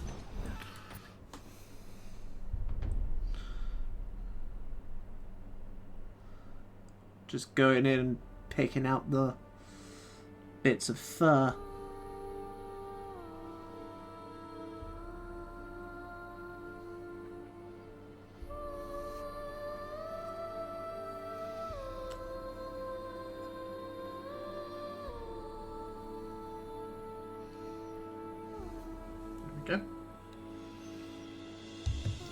He's coming along, he is! Again, probably would have been easier if I'd primed the cave troll in grey. But, you know. That's what, half an hour's actual work on him, and he's almost done. Wow, he says. Again, there's going to be a lot of highlighting work going on with the cave troll. Most of the work on the cave troll is just going out, like just doing the blending between the various shades of grey that we're going to be working with, but most of him is going to stick that colour. Like if I was a kid, if I had that mini when I was a kid, I probably would have just painted him all up that way, like that colour. Gone in with a lighter shade of grey, which I'm going to do later, on the bits of rock on his back and legs and stuff. And then metallics on the hammer and this chain. And then... Well, I don't even think we had shade paint by then. I definitely didn't. No, we did. We had known oil. Yeah. Well, we've got coated him in known oil. And then... That probably would have been it. I probably wouldn't have been bothered with highlights. I normally don't when it comes to just the regular troops. Unless it's like ones where it's like, oh no, they need them. But I mainly do like highlights on... Like nowadays, I just paint regular troops using speed paint. Because that just does it and it gets them done and it makes the batch painting so much less painful. But all my Moran and Orcs and all the Rohan troops that I have painted so far are literally just basically what I do on stream. Base coat, wash, done. And then the only extra bit I do is paint the base black, put some PVA on the base, dunk them in whatever basing material I'm using for them, and that's it. And then with the hero models, I actually go in and do highlights on because they're the centerpiece characters. They're the ones I actually have on display. That's why I do it on stream. That's why I don't do the regular troops on stream. Because most of the regular troops, it's like, well, most of them have at least one hero where it's just like, yeah, this paint scheme is also how I do the regular troops, just more. And then there are certain heroes that I'm not doing on stream. I'm not doing the Witch King and Fellbeast on stream because he's mostly done. And ones where it's like, it's just the similar model. It's just I need that model for one scenario.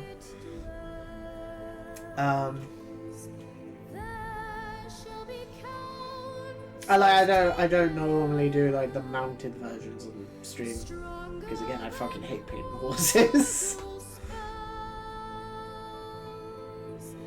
I haven't done any mounted models on stream, have I? No. Closest I've done is build a pony.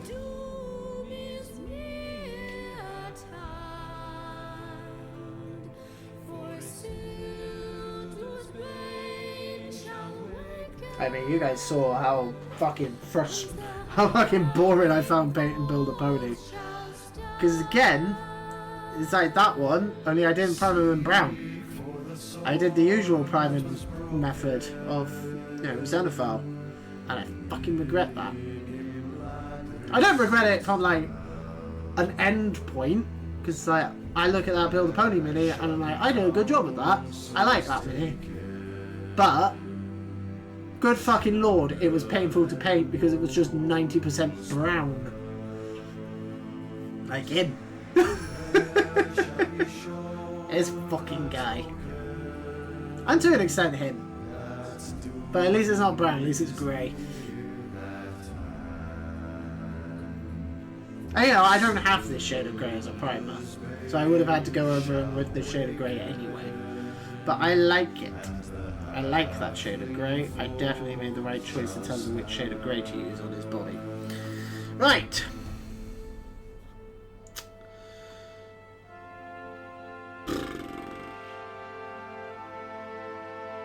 What else can I do on them while I wait for to dry?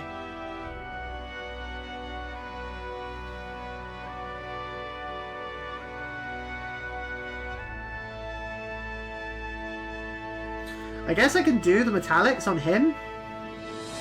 I'd do the metallics on him, then change my water out. Grab a drink, take a quick break while I'm changing the water. And grab another drink. And then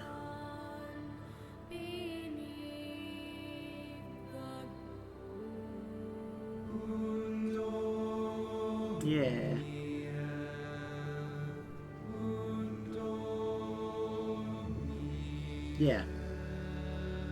Yeah, we'll do the metallics. Because his cloak should be dry now, so it'll definitely be dry by the time I've done the hammer and the chain.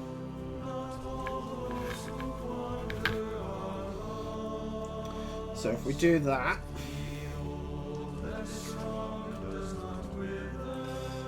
I feel like I need you, but look at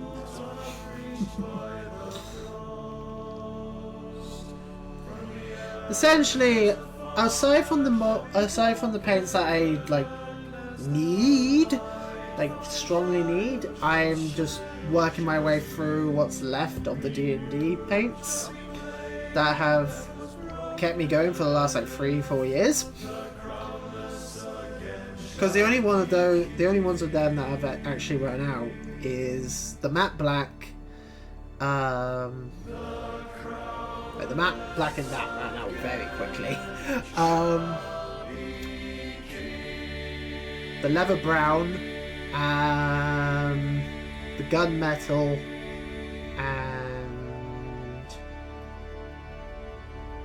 and it's not called gunmetal. It's like mithril silver or something like that.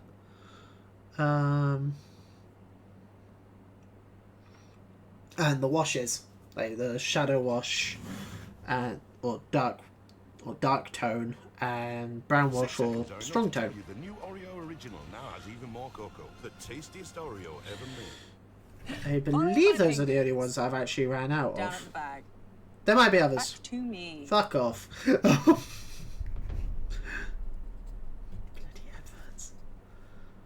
Again, if AdBlock didn't mess up YouTube, we wouldn't have it. I refuse to pay for YouTube Plus.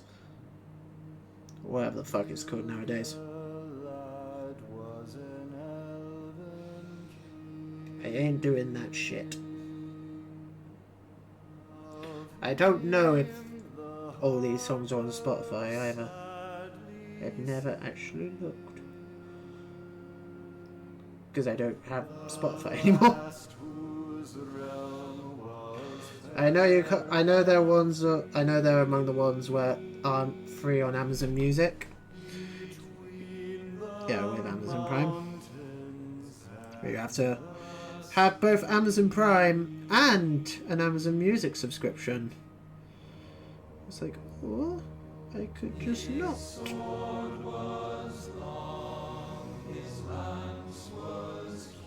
Also, fuck Amazon Prime now. It's like, I'm sorry, I'm already paying you. Why the fuck are you putting adverts on your video player? Why am I paying to watch ads? Oh, but you have to pay more if you don't want ads. It's like, oh, you can fuck off.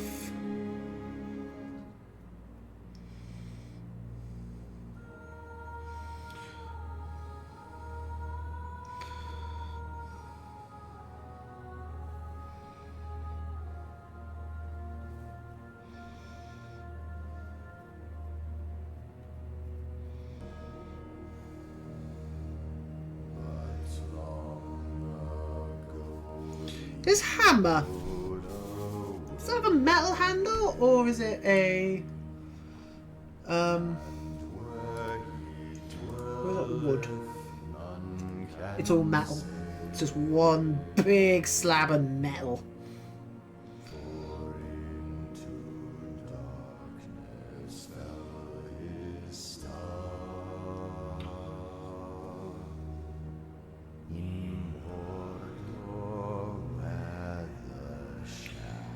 As usual, last job before we do the shading will just be general cleanup.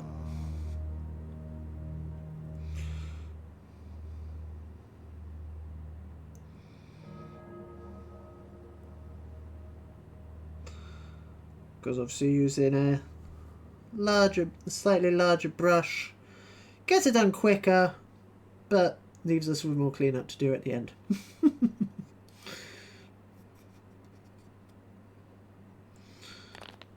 Foxy Mobile's unlimited social media. I'm well into these backcracking videos. Wow, are you real? Oh, I can't even skip this one. Can I do yours? No chance. The fun never ends with unlimited social media on Foxy Mobile. Selected social apps in UK. TNCs apply. I'm fine with adverts if I'm not paying for it. Like, if Amazon Prime wants to run ads on their video player, just have a free version with adverts. And then you have... But if you're paying for it, you shouldn't be subjected to ads. The Lord of Silver Fountains shall come to his own. His crown shall be upholden. His heart shall be restrung.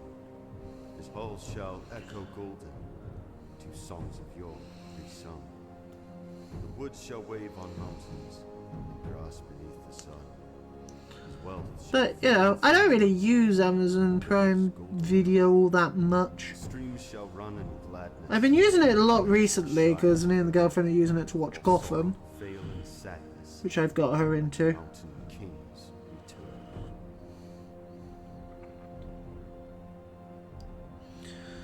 And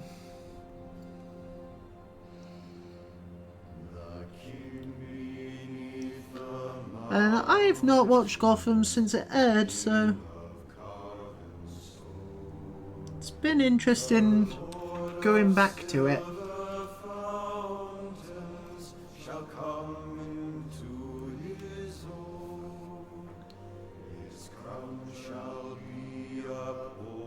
I personally think that's a very underrated show. It's better than most of the Arrowverse.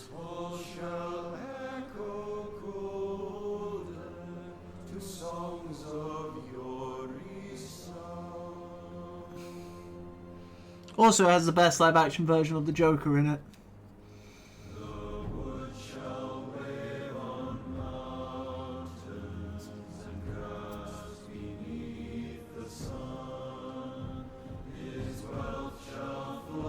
I mean, the best Joker is and will always be Mark Hamill, because obvious choice is obvious. But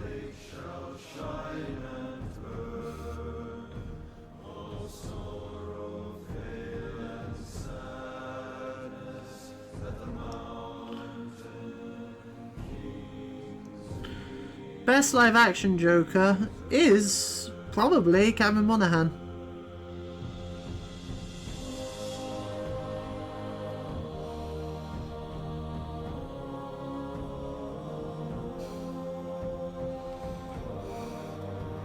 He is easily the best thing about that show. I don't even think that's a particularly like hot take. He's what got me into the show originally.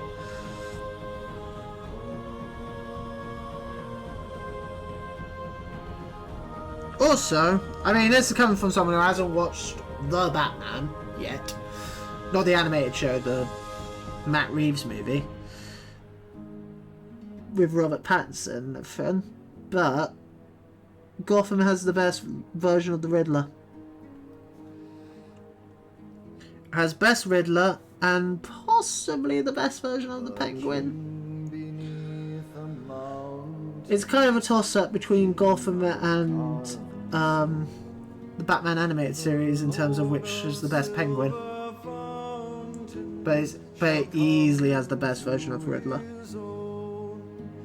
His crown shall be upholden, his harp shall be restrung, his hall shall echo golden to songs. And since Riddler is up there with my favourite Batman villains,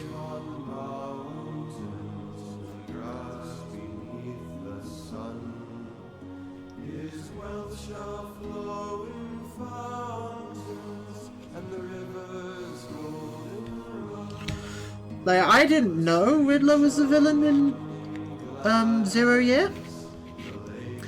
And then my copy arrived through the fan home set that they've started doing recently. And it's like, just reading it, just like, oh yeah, I never actually read Zero Year. Just start reading it and it's like, oh shit, Riddler! Riddler's the villain! Hi, Riddler! Like, oh, Riddler and the Red Hood gang are the villains. That's neat. I can get behind that. Because the only parts of the Snyder Capullo run on Batman that I'd read beforehand was The Court of Owls, because of course, Death of the Family, and Endgame. Because Joker. It's literally just the other side of the park.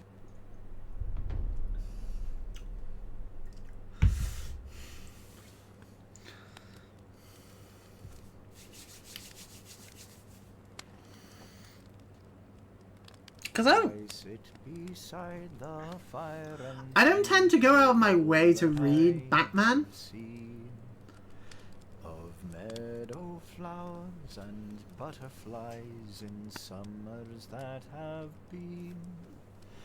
of yellow leaves and gossamer in autumns that there were, with morning mist and silver sun and wind upon my hair.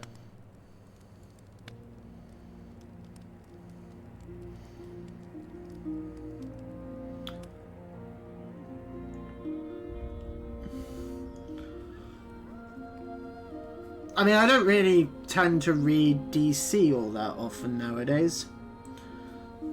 I used to. Oh, they're new to painting minis and 40k. Bought some Vallejo paints, but I've been watching tutorials and stuff. A lot of people use neon for glow effects. Yeah, that's fair. That's fair. I haven't actually used Vallejo before. I've never actually used the Vallejo paints before. I know a lot of people swear by them, but I mostly use Army Painter because I got back into painting model minis through the D&D Army Painter sets that they did a couple years ago. That my girlfriend got me. So that's what I mainly use, because I use it partly because I know how it works, and also just to use up the bottles that I've already got from those sets. But I know a lot of people do swear by Vallejo. I've just never gone and bought any. Can neon yellow be mixed with green and red to achieve neon green and neon red?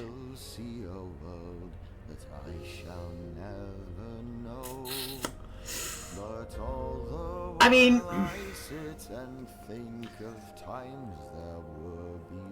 since I mostly paint Lord of the Rings, my main games of in terms of paint models are Lord of the Rings and D&D, and the occasional other thing like Star Wars and Marvel Crisis Protocol, which I don't play, I just do them for the models. But I would say you wouldn't get a neon green or neon red effect through doing that, depending on how much like mixture you do, because you're far more like, what does green and red make? What does green and yellow make? Well, green and yellow make, in my experience, just makes really, really bright green. So it could work. I know you can get a neon green, because I use that for my Necrons.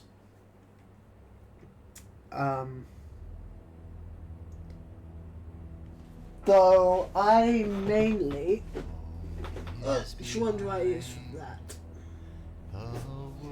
I usually use... Tell you what, easier to show you on that camera. I usually use this one as a base and then paint it in this shade, and then I go up in... and then I start mixing in white just to brighten it even more and using that as a highlight. That's how I normally do neon stuff, which again is primarily when I'm doing Necrons, which is very rare. Very, very, very rare.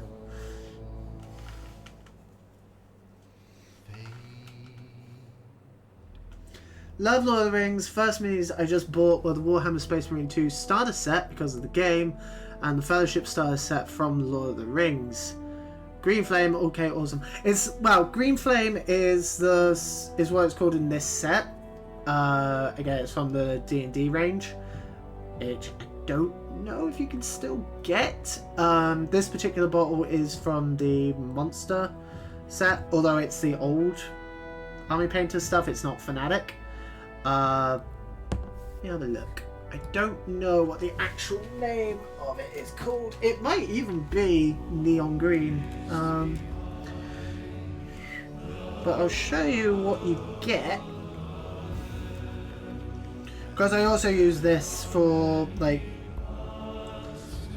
glowing eyes and stuff. I used it on the eyes on the barrel whites when I painted them a couple months back. But that's very, very, very well done. It's very difficult to see because of the white paint. I actually easier to put it on this base. Nope, it's just watered down. Oh no, it's absolutely fine. Absolutely fine. No, you keep chatting away. You keep chatting away. I'm more than happy to answer any questions about painting because it's how I got into it. It's just watching tutorials. I am not good enough to give tutorials. I just paint on stream because I like doing the just chilling out, talking to chat streams, and it's just easier to do that while I paint as opposed to when I'm actually playing a game. That Space Marine 2 starter set actually does look really nice. I do have a fair few, because what is it? It's the Titus model and is it a sprue of termagants? I don't actually know what you get in it. I'm pretty sure that's what it is. I think you get like 5 termagants, so you get half a box of termagants and a bunch of others. Do I have the Lord of the Rings Fellowship of the Ring set? Yes, I do. I have several versions of the Fellowship. I have both the modern plastic set that you can get, which I got when I started getting back into this. Titus and a few termagants. Okay, I was right. Yeah, I don't know how many termagants you get. I don't think it's a whole box of them, which is normally... Is it normally 20 you get in the box? I don't remember. But I know you get some... I know you get Titus. That Titus model does look pretty nice. My problem with that box is when I do... Well, I've only just recently started working on my Space Marines from Leviathan because I bought that box for the Tyranids. Because my main armies for 40k are Tyranids, Necrons, Guard, and soon to be Orcs. I don't like Space Marines, basically. I don't like Ultramarines is my main problem. I find I just look at Space Marine models and I'm like, God, they look boring. They have some cool stuff, but in terms of like the Imperium, Space Marines are like the least interesting models to me personally. With a few exceptions on like characters and stuff like that. Like some of those character models are pretty fucking sweet. But then like, I look at the rest of the Imperium and it's like, oh, the Adeptus Mechanicus, the Sisters of Battle. Sisters of Battle! Give me that fucking tank that's a pipe organ. Yes! Love that model. But if I ever do get Sisters of Battle, which I haven't, they will probably end up going to the girlfriend. Because really like Dark Angels. They seem cryptic and like old Crusaders. I agree that generic Space Marines are boring. Funny you should mention the Dark Angels. Dark Angels is what I'm going with. It's not finished, but this is the oldest. This is the oldest model from my collection. Again, not counting the Lord of the Rings shit from eBay. Like most of my old Space Marines that aren't Primaris from when I played Warhammer as a kid are gone, and to be honest, they were 90% paint. They weren't known oiled. They weren't primed when I painted them. I was just like, be blue! Dunk. And then just a bit of gunmetal on the weapons and stuff. But yes, I do have the Fellowship. In fact, if you go onto the YouTube channel, there is the first few videos in this series were painting up the Fellowship, because this series is actually Oh, new person as well. Aurora Jane Grace. Hello, welcome on in. It's going very well. Going very well. We are almost finished with the base coats. I am going to take a little bit of a break in a moment, just to change the water while grabbing a drink and stuff. But yes. So this series is actually, where's the book? Basically, me and the girlfriend are working our way through this book, this campaign, and then the expanded version that you can find of the campaign that you can find in this. That also includes stuff from Warhammer and Gauntlet War. It basically covers the books, like the stuff that has the Fellowship in it. So I bought Classic Fellowship because I was like, well, if I'm going to play Lord of the Rings, I need the Fellowship. So I bought the very, very, very shit Plastic Fellowship. I'm sorry. I hate those models. Some of them are alright. The Gandalf in that box is alright. But you can kind of tell it was from a board game back in the day. As just, I don't like the ones where it's just one piece. But I have them. I have the classic metal ones, which I got off eBay, which I love them. And those are the ones that we painted up on stream. I basically use the plastic ones just as simple test minis for the metal ones on stream, just to get the like the paint scheme sorted. And most of them we ignored that paint scheme anyway, except for Gandalf. Stuck pretty close to that paint scheme for Gandalf, kind of. Though that version of the plastic version of Gandalf, I did more based off of the artwork from like the versions of the book I've got behind me. All 3 different versions of the books. I remember Lord of the Rings when they came with a magazine on how to paint them, and lore. Yeah. Christmas present from the girlfriend a couple years ago when I got back into the game. She got me... What number do you go up to? You are the first binder. She found a collection of the magazines on eBay. None of the models. Doesn't come with any of the models from it, but but in the binders, the first 3 binders basically of the magazines. I love these magazines. They're so good. They're so useful. Is there one on the cave troll? I don't know. But yeah, those magazines were actually how I got into Warhammer originally when I was a kid. Because I remember seeing them in W.H. Smith and being like, oh, Lord of the Rings. I'm 8. So the idea of like me using clippers to cut metal models up and stuff was just no. Is known oil really that awesome? I bought some too off Amazon. Known oil. I don't use known oil. I don't like the Games Workshop paints. And I'll tell you why I don't like Games Workshop paints, because I have some right here next to me in the Combat Patrol magazines that came this morning. The fucking bottles! Just... Again, I'm trying not to get paint on the magazine, even though it's in a packet. There we go, that's easier. These fucking bottles, I hate them. I hate the bottles. And like my girlfriend has painted a few models in her life. She usually helps me just with batch painting. And she owns the Recruit edition of the 10th edition starter box, which I got her. And she loves painting stuff, and she turned around and was like, I hate these bottles. I hate them. 35 years old, I agree Lord of the Rings is my favourite fiction by far. Oh yeah, I love Lord of the Rings.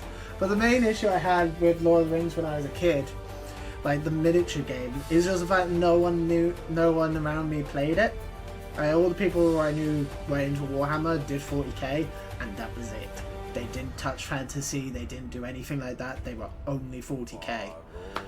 And I'm like, I don't really care about 40k, I just want to do Lord of the Rings. And all of them were like, oh, we don't want to do Lord of the Rings. And nowadays, now I've actually started playing Lord of the Rings, and I've gone back to 40k. Because again, some of those Tyranid models are fucking nice. It's like, oh, 40k has the better models. Though the new Age of Sigmar models are very nice indeed. I've recently got into Age of Sigmar through Skaven Tide because Skaven. For some reason, I look at the Skaven models and I'm like, I can relate to them. I like Skaven. Like Skaven on my Age of Sigmar army. That and also Age of Sigmar, like the girlfriend looks at Age of Sigmar and she's like, I like this. She doesn't like 40k because it just doesn't appeal to her from an aesthetic point of view. But she looks at Age of Sigmar and she's like, oh, I like some of these minis. Like she does. Well, my plan is to basically get her into it using a Spearhead box for Christmas. And she had a look at what Spearhead boxes you can get, and she was immediately drawn to Daughters of Cain and Lunanef. I believe it's Lunanef. It's whatever one basically replaced Bretonia.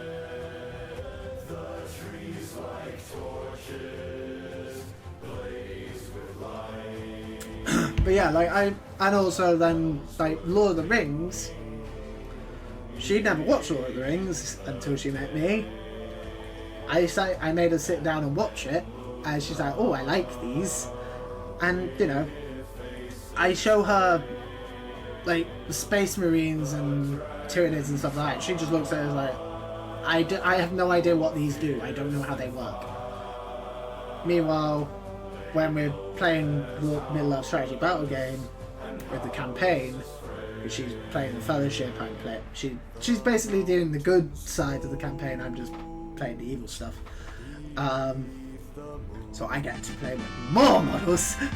But she, like, you know, as we're getting more into it, she looks at, like, the Hobbits and she's like, okay, well they're crap, but, like, stat-wise, but they have, like, weird, unique abilities. And then, like, bring in the rest of the Fellowship, like Aragorn, Legolas, Gimli, and the rest. She can look at them and be like, I know how these work. I know Legolas is a fucking beast with a butt at range. I know Aragorn will just mess shit up. I know Gimli's a tank, and Boromir exists.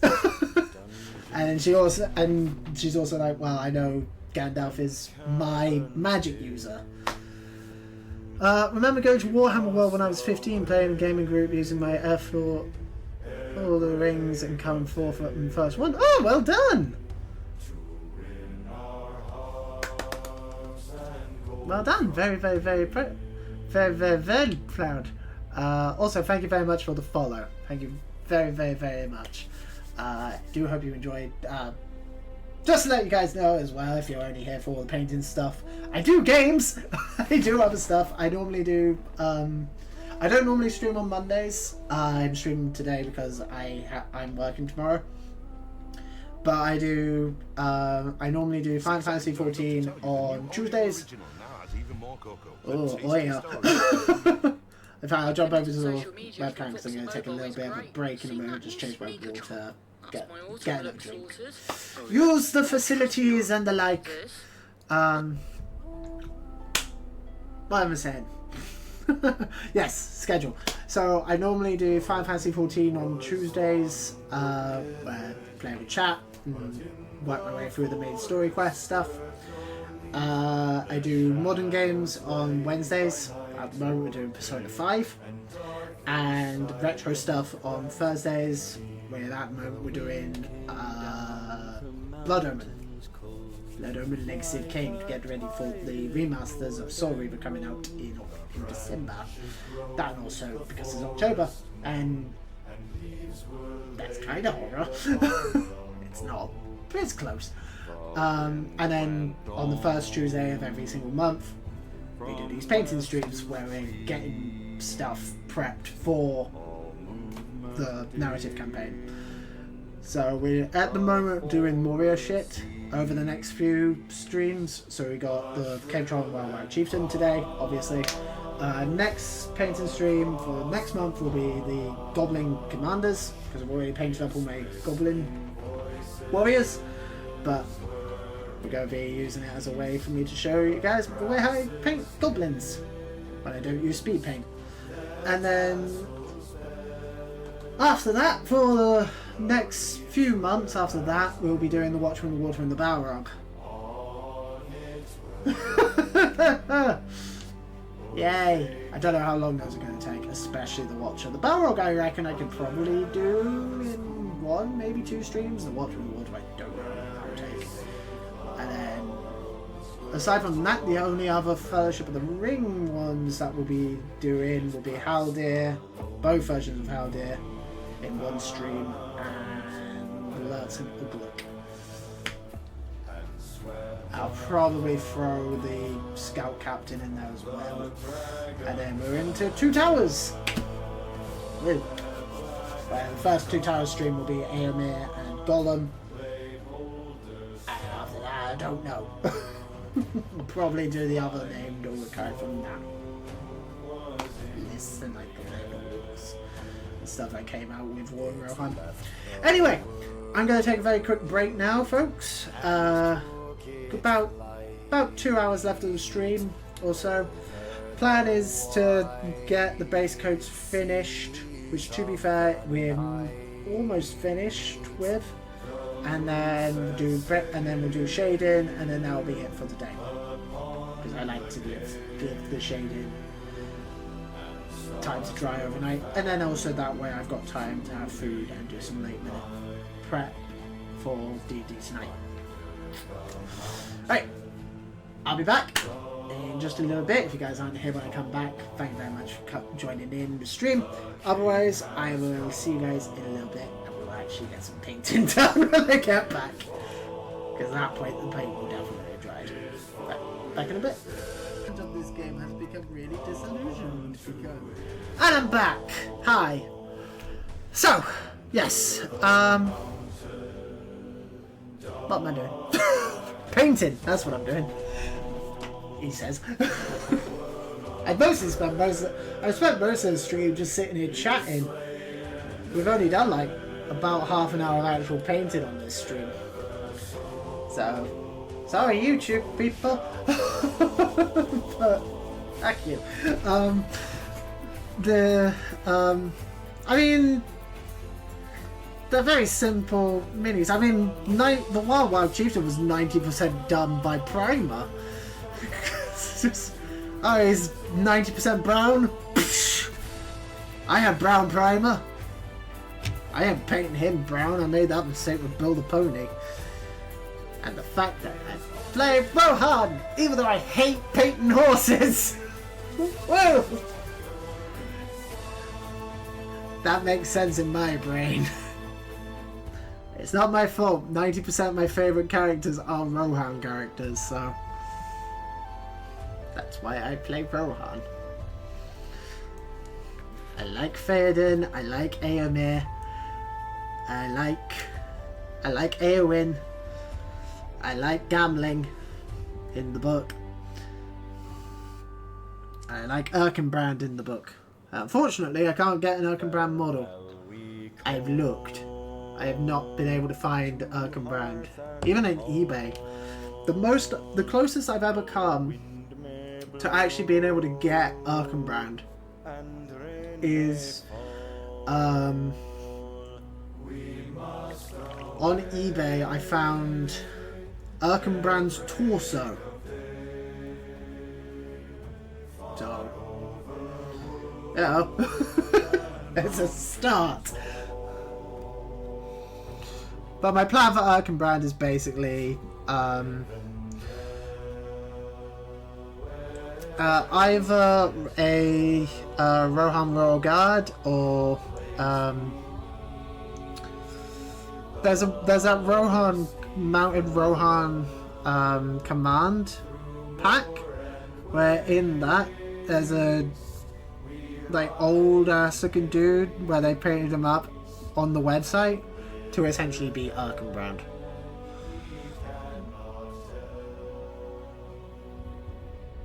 And my plan is basically use that model. If I can't get actual Erkenbrand, just use that model, paint him up with a white beard, red shield.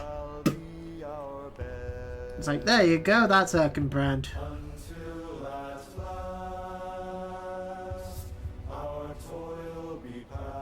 Because I don't actually remember what special equipment Erkenbrand has. But from what they've said about the new edition that's coming out, what equipment you give them don't fucking matter unless it's a bow.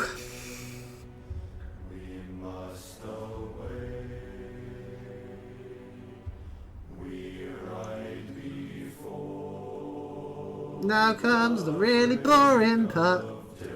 Oh, not really. The boring part of painting this model was painting the skin grey. Because I didn't prime him in grey. Though, as I've said, I don't have this shade of grey as a primer.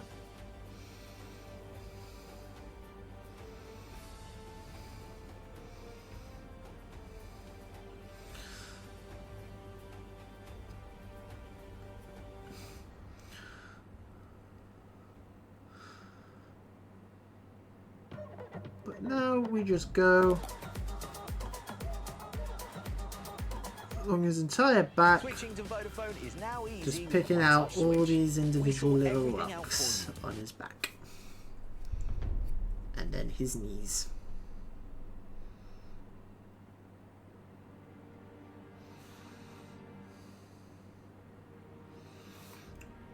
Also, one day I will have music on the stream that isn't Kalmavi de Profundus, if I'm pronouncing that correctly. If I'm not, I apologise, but I doubt they're watching, so fuck them.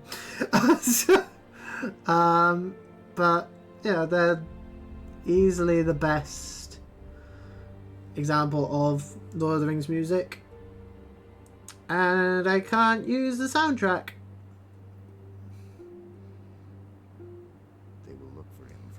If I didn't have to worry about copyright, I would just have the soundtrack going. From mountain or from sea. But there's a reason why I haven't streamed any Lord of the Rings games. Over fen and field, where the long grass grows, the west wind comes walking, and about the walls it goes. What news Because from the west, oh, wandering wind, I ain't playing that game. I am not willing to risk that.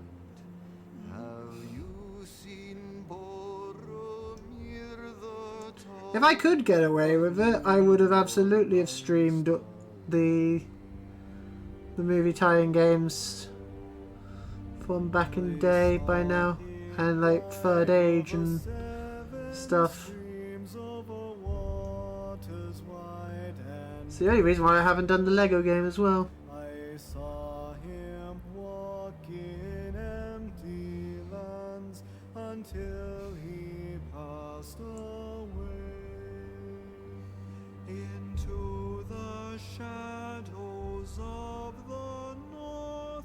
I saw him then. It's like, well, yes, I can do it without the music on. Just go into the settings and mute the music.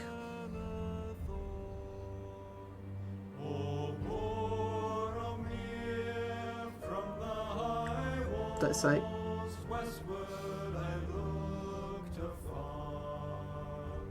but you came not from the empty lands it's not just the music, especially with the Third Age game, because an awful lot of the plot of the Third Age is conveyed through general clips from the films with Gandalf doing voiceover on it.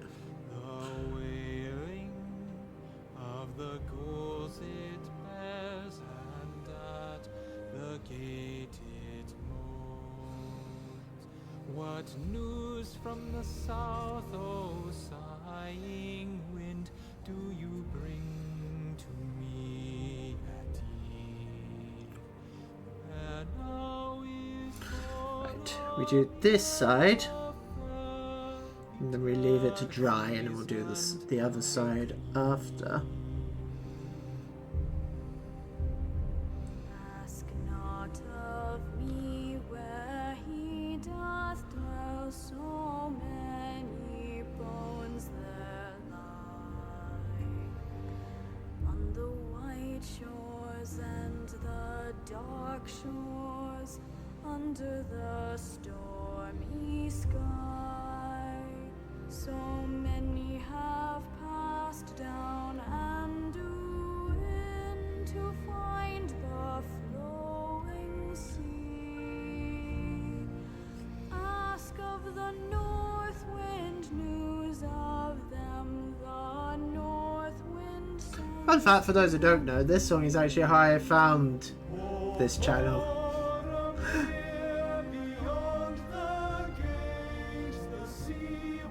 Wait, no it wasn't. This was the first one where I was like, oh, I like this. Where the way I found this channel was through their version of the Ink March. Because I was looking for the version from the BBC radio play. I have a physical copy of the radio play actually somewhere. I have two. I have three versions of that. I have it on cassette, which I inherited from my dad when he got it on CD, and then I got my own version on CD after the fact,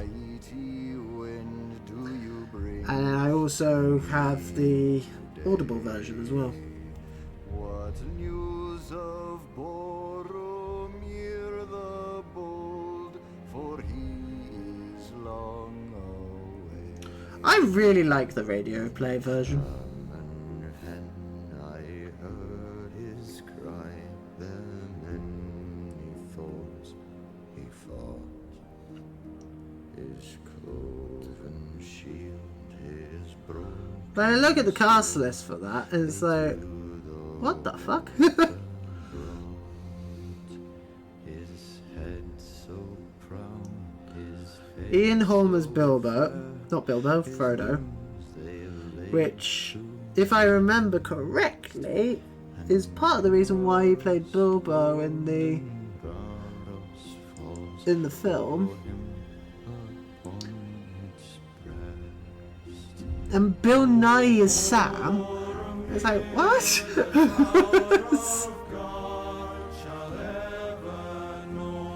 The only thing I would have changed in terms of the cast list for the not animated version is for the radio play version is, well, speaking of the animated version, which is why I did Freudian slip there, is I would have brought back John Hurt for Aragorn.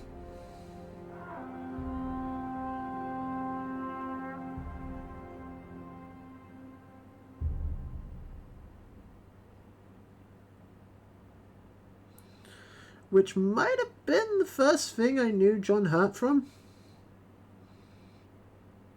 Though, like, it wasn't until I actually knew who John Hurt was.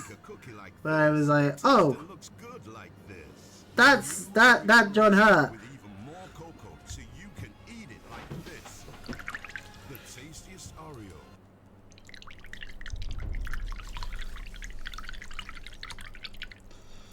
Because the first thing where it's like, I now know who John Hurt is, would have been either it would have been one of two things. It would have been either Merlin, where he voices a dragon, or it would have been Alien.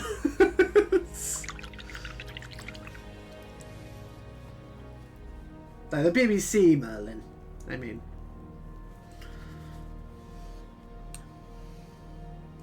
Not the film from, what, the 90s? Was that film? Which no one seems to remember, but I remember actually really liking as a kid. Would that have been the 90s or early 2000s? Or even before that? I think it might have even been a 2D movie, actually. I think it was a miniseries originally.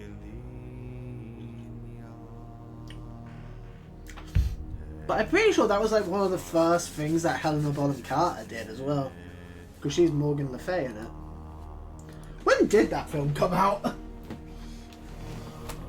I know it's not Lord of the Rings, but fuck you. Merlin TV movie. It was a TV movie. Yeah, it was a miniseries. Yeah, Sam Neill. It was 1998. I was 3 when that came out.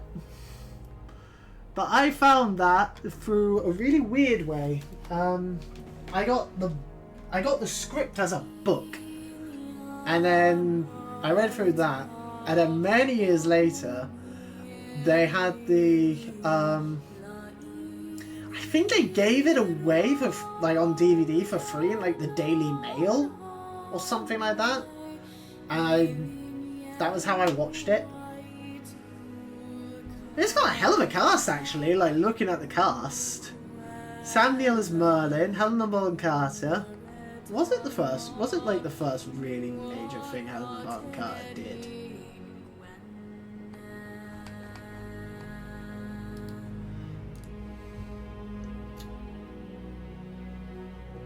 There's a sequel to it! 2006, Merlin's Apprentice. Oh, I remember. Yes, I remember this. Oh, I remember that. Oh, it wasn't very good. Yeah, Sam Neill's Merlin, Miranda Richardson as Queen Mab and the Lady of the Lake, Isabella Rossellini as Nimue, who's Merlin's love interest in it. Martin Short as Frick. It's like a Puck sort of stand-in. That's actually probably one of the first things I knew Martin Short from as well then. Paul Curran as Arthur. I don't know who that is. Helena Bonham Carter as Morgan Le Fay, yep. Rutger Hauer as King Vortigern. James L. Jones as The Rock. Because it's magic. The rock that Excalibur is plunged into. Because he talks. Lena Headey! Lena Headey's Guinevere. Huh, I never placed that. Jason Dawn as Mordred.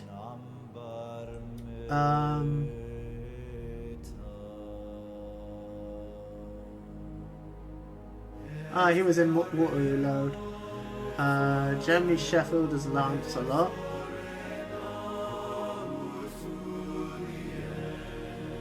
Sebastian Roach as Gawain. Peter Woodthorpe is the Soothsayer.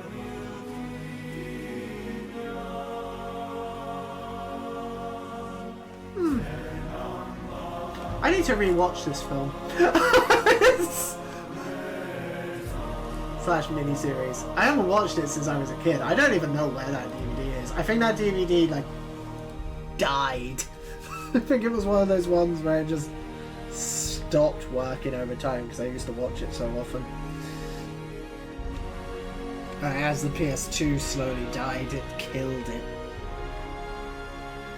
As it killed the DVD, not the PS2.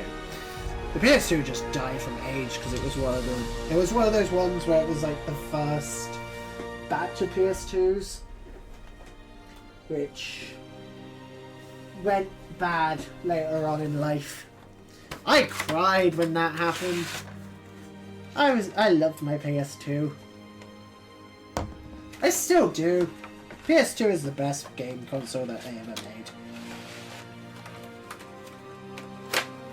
Like that generation, like PS2, Dreamcast, and GameCube, and original Xbox, is like that for me is like where gaming peaked. And yeah, I haven't really streamed any games from that generation. I don't think I have.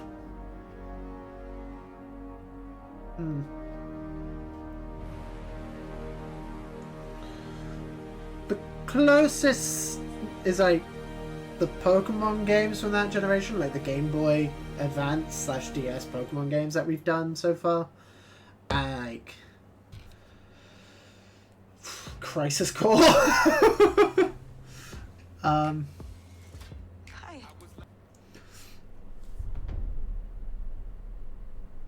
I don't think I've actually streamed any PS2 games yet. Like that what? PS2. I have a lot on my list. I bought a cheap record player to play vinyls, and I bought Lord of the Rings / Hobbit vinyl. It's pretty great to play in the background when doing hobby things. Yeah, normally if I'm not streaming Lord of the Rings stuff, if I don't have Critical Role to watch, I'll normally put on the Lord of the Rings soundtrack. And if I'm painting Star Wars or Marvel, I'll put on their soundtracks. Because it puts me in the mood. Or I'll put on what I very often do if I'm batch painting models is I'll have the film on. I'll either put the films on, or I'll put the appendices on, or I'll listen to my books. I'll just listen to whatever I'm listening to on Audible or podcasts or whatever.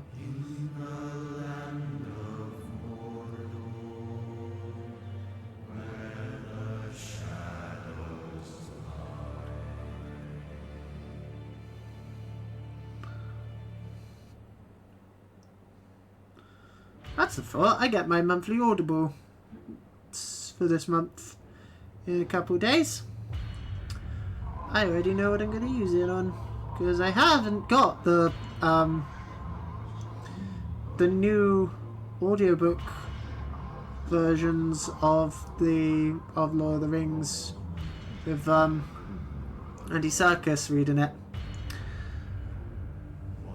So that's going to change over the next couple of months.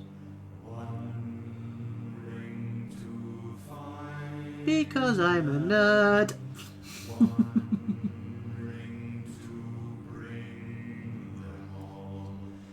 I mean, I think that's pretty obvious. I do Twitch streaming on which I play mainly JRPGs and painting Warhammer.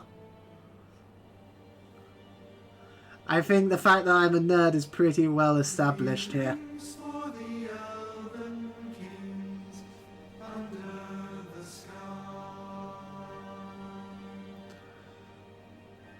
To be fair, I think that was pretty firmly established when I was at school as well.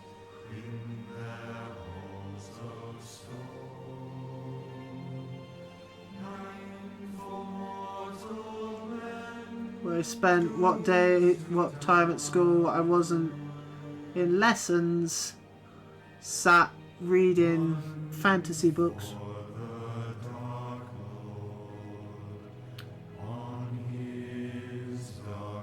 Like Lord of the Rings and The Hobbit and Aragorn and the Chronicles of Ancient Darkness books. Which, by the way, recently reread the Chronicles of Ancient Darkness books. Fucking hell, they're good. Like, they are very good young adult books. If I'd read them for the first time as an adult, I'd probably be like, it's for teenagers. But this doesn't really interest me. But, like, fucking hell, they're good. I forgot how good those books were.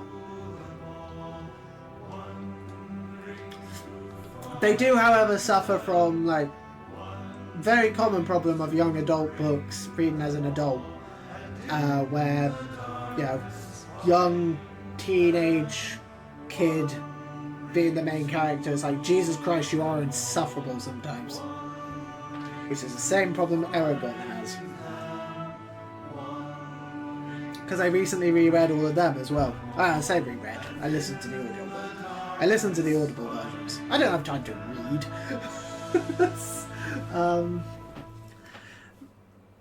But I listen to audible while I'm going back and forth from work and going to the gym and stuff. And like I said, occasionally when I'm painting minis. But like I re-listened to, I reread Aragon for the first time since I was a kid. And oh my god, I forgot how fucking insufferable Aragon is, especially in the first two books. Like it would whenever it'd be like an Aragon chapter, it was just, especially in like the second book onwards, I'm just like, can we please get back to Roaring? I care a lot more about what's happening to Roaring. And for those who haven't read the Aragon books, that means absolutely diddly fucking squat. But for those who have read it, probably know what I mean.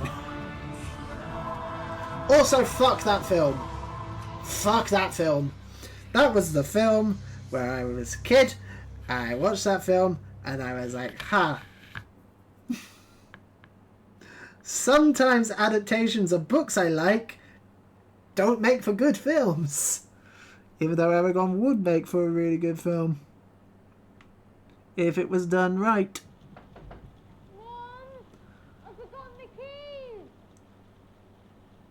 Because I got into Aragon through the film being a thing. Super strong hair.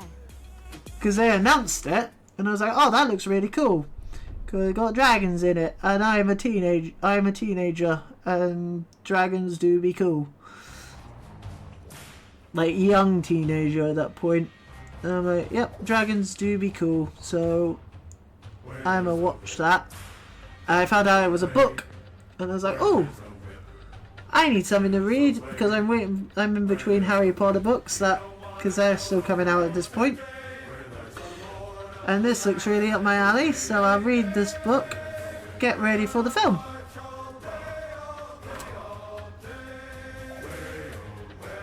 I read the book, enjoyed it perfectly fine, went to watch the film, like, started reading the second book, got about halfway through the second book, film version comes out, went to go watch the film with my dad and my sister. Dad and sister are like, oh, that was... Elena was like, oh, that was cool. Dad's like, that was decent. I'm just there like, that was shit. It was awful. They did it all wrong.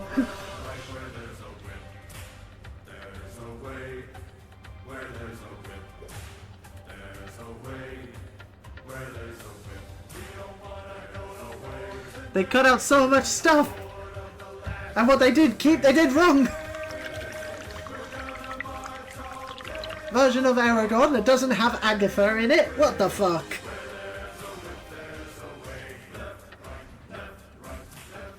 Or the twins, and they killed the Razak in the first film. How the fuck are they gonna do the second one? What the fuck? They didn't have Auric or Hrothgar or any of the dwarves, pretty much. How are they going to do the second book onwards? What the hell?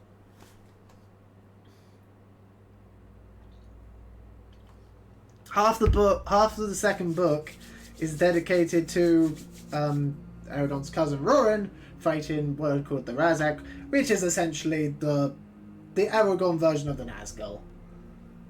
Kind of. They're not. They're very cool. They're like weird bug people.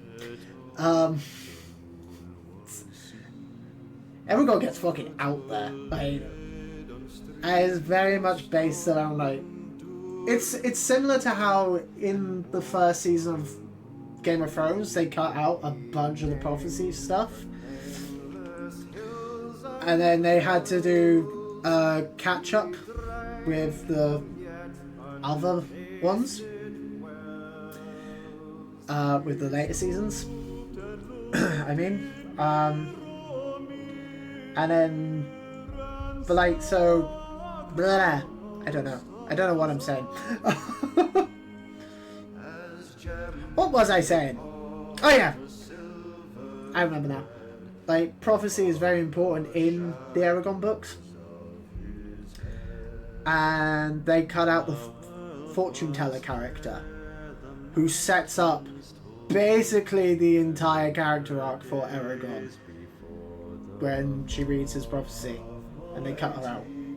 And then they did film the fortune teller scene, well, one of her scenes and then cut it.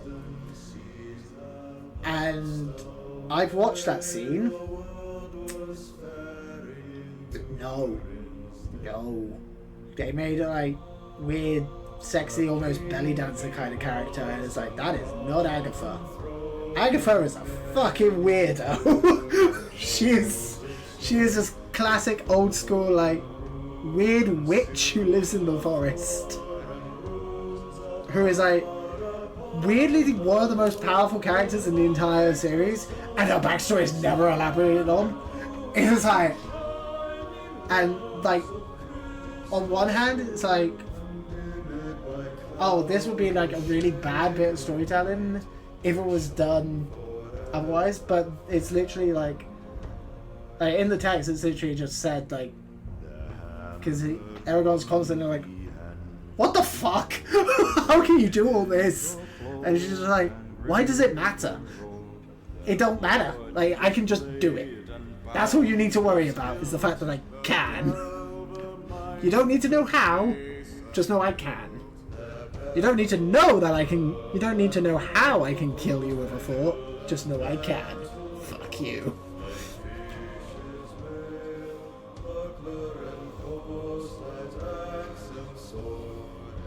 And it's like all the, like, a bunch of like really powerful people are like, oh, I fear no one, and then she rocks up and is like, oh shit, no.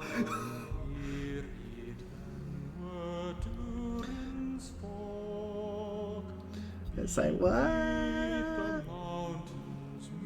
She's my favorite character.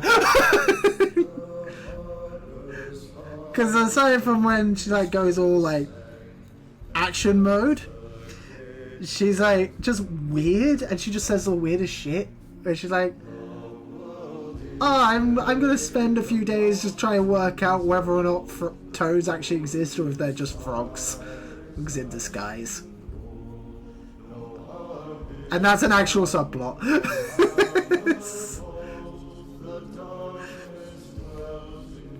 Because she's just like, I'm old.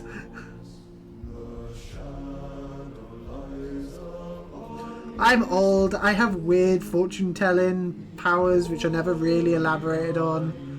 I just can.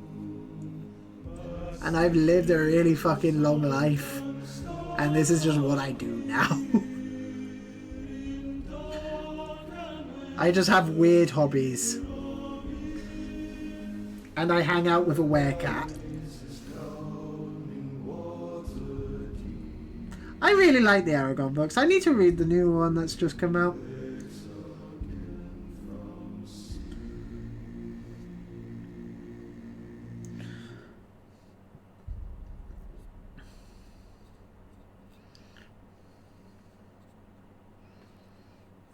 My only real problem with the Aragon books is the ending. Because it just kind of ends. And it does feel a little bit like, oh, that was supposed to be like a fifth one. Although it was originally going to be a trilogy. Because his original plan was do a trilogy, and then the third book was like way too long.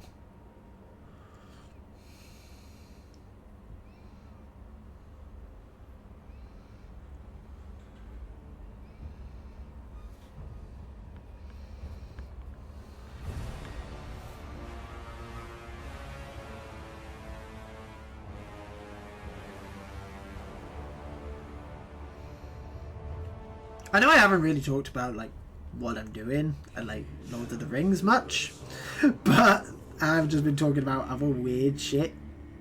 I mean, I've talked a bit about Lord of the Rings on this stream, but you know, I'm 10 streams into this series. Technically 11 because of the Bilbo stream, which is kind of prep for the campaign, because plan is once we finish the actual canonical Fellowship campaign, we're going to do fantasy fellowships, and both me and my girlfriend are like, Bilbo!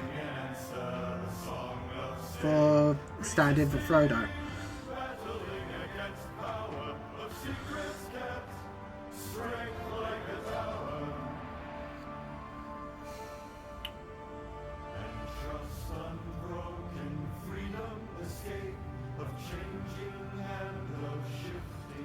Because the first thing that drew me to the idea of the campaign was, Fantasy Fellowship. Fantasy Fellowship is a thing. I like idea of that.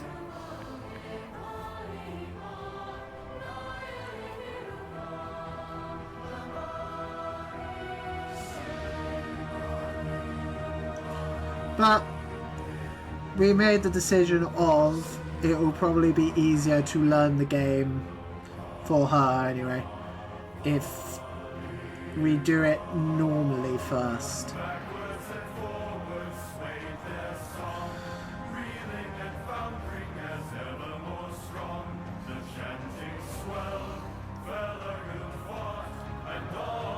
That, and also it's just easier just to acquire the models through doing it like that.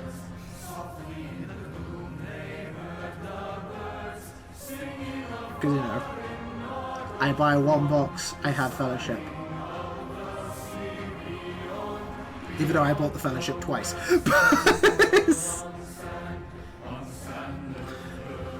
Yeah. The main reason why I bought the plastic Fellowship, despite going in knowing I fucking hate those models, is, I don't hate them. It's just, compared to the metal ones, I hate them. It's like, I look at them and I'm like, oh, they don't look right. Like, they have a passing resemblance to the characters, but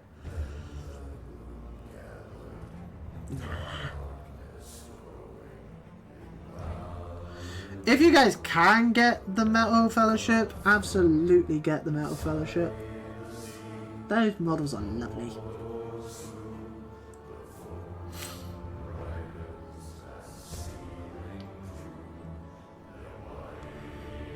But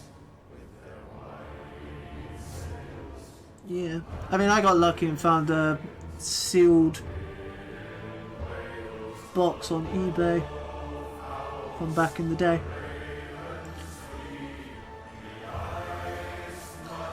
There we go. That's his rock done. Nicely. And then, but as I said, the main reason why I got that plastic Fellowship was just simply I wanted, well, mainly because I didn't know I was going to get the metal ones on eBay. So it's like, well, I just need a Fellowship. This box is 30 quid. I'll have that.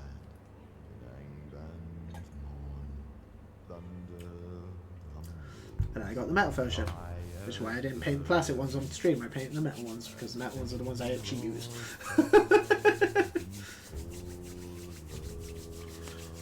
And then just in my cabinet now, and it's like, I have multiple versions of Aragorn, Gimli, Legolas. Well, I have multiple versions of all the Fellowship now.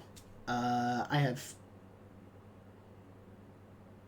three Gandalf the Grey models, because I also have the version from The Hobbit with Thorin's company. I have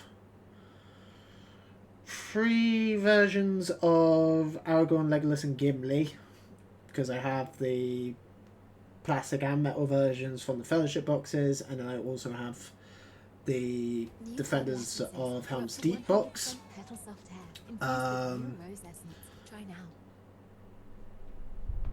I just need to paint up the Defenders of Helm's Deep Aragorn. I might do that one on stream. I don't know. Undecided.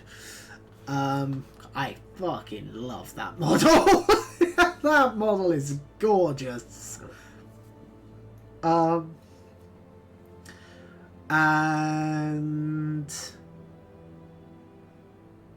I only have the plastic and metal Boromir. I don't have him in the armor or him on a horse.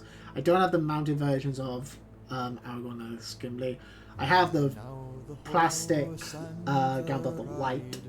I don't have metal Gandalf the White. Same with Saruman.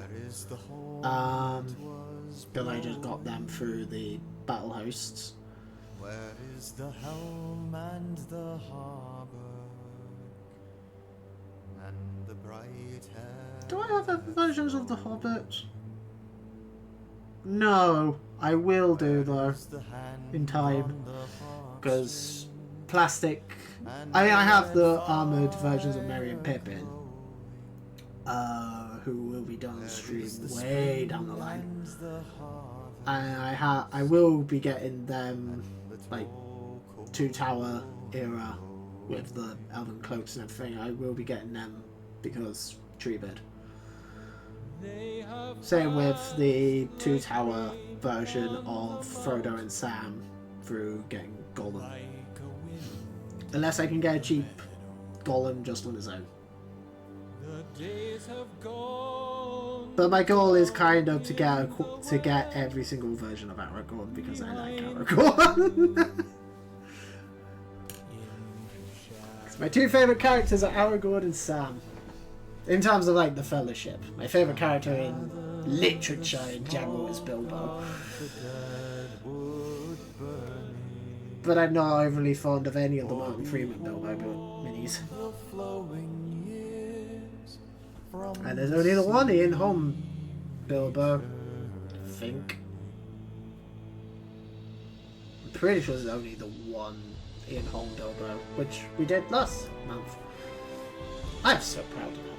I'm so proud of that. I'm so pleased with how that turned out. Right. What is the time? 4:30. So we got hour, maybe 2 left. Technically, I'm scheduled to finish in about half an hour. These will not be done in half an hour. I have prattled on so much. Right. What is the next job? Skin the hair on Dead Chappie. He's doing, and then he's done, and then the Warg Chieftain is mostly done. Again, it's most of him will be after shading with the highlights on the fur.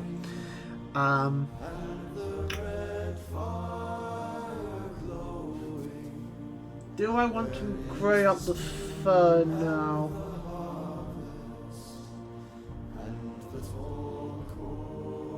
I think I do.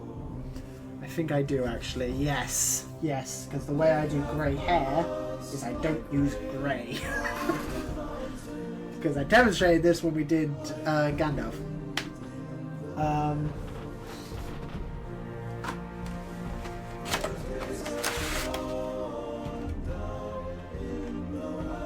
Again, I might bring Gandalf the White and Saruman forward.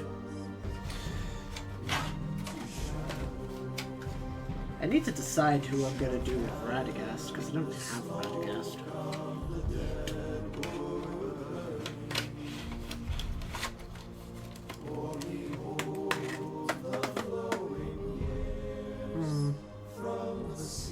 No, because I might throw Radagast in with Gandalf and Saruman.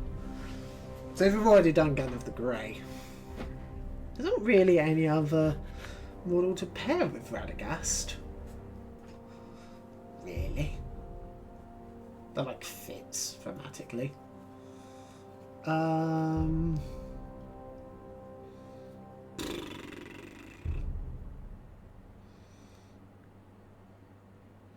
Bayon, I guess?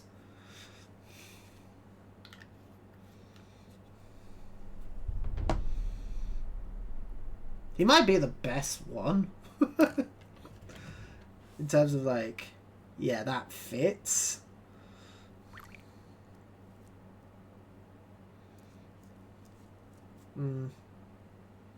Actually, for what I'm about to do, I do want a slightly smaller brush. You. The beech and leaf and sap is in the And then I'll get my dry brush. when light is on. Because while the white is on my palette, and wind is on the brow, when stride is long and breath is deep and keen, the mountain air. what the hell is that on the front of his mouth? Come back to No, yeah, that is teeth. Come back to He just has a bit of a buck tooth. Effect going. say my land is fair.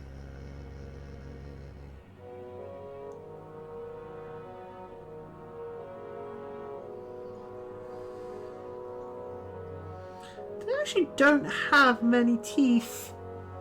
Like, weirdly few teeth.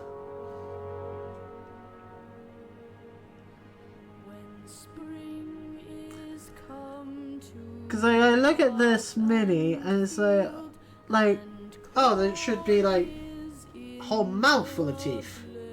It's like, no, they only have the front teeth. It's weird.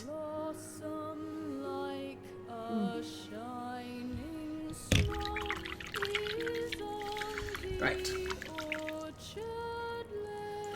And now what we want to do is get the dry brush.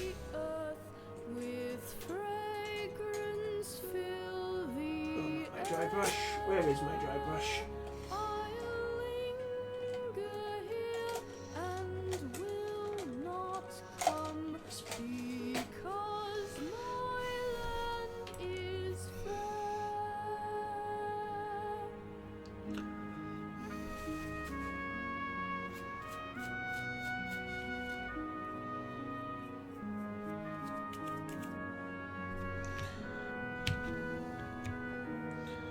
We're just going to dry brush on some white onto the mane, and then when we apply the dark wash to it, that will make it grey. And in a moon of gold, beneath the roof of sleeping leaves, the dreams of trees unfold. Because obviously, being the chieftain, he needs to look a little bit older. Are green and cool, and wind is in the west. Come back to me. Come back to me and say my land is best.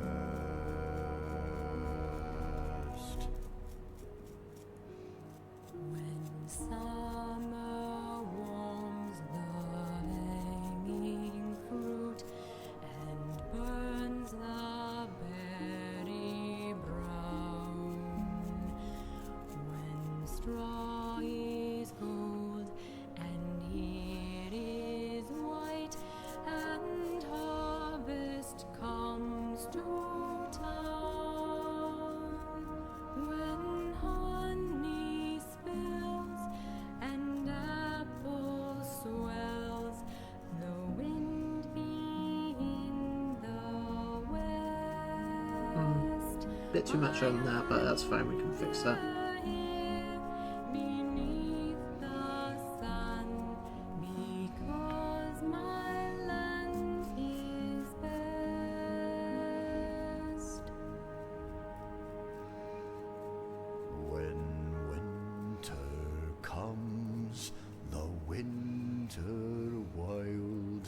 that hill and wood shall slay. When trees shall fall and starless night devour the sunless day, when wind is in the deadly east, then in the bitter rain I'll look for thee and call to thee. I'll come to thee again.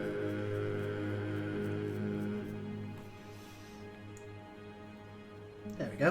Winter comes and singing ends, when darkness falls I mean, it doesn't have to be overly even. It's just to add a little bit of age to him. barren bough and light and labor past.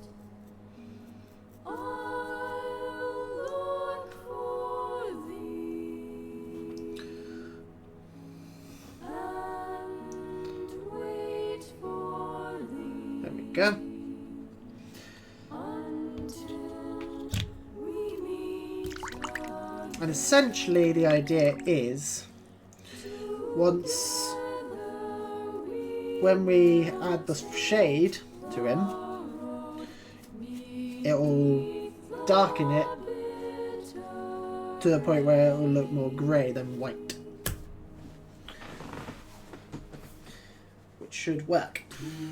Together we will take Right.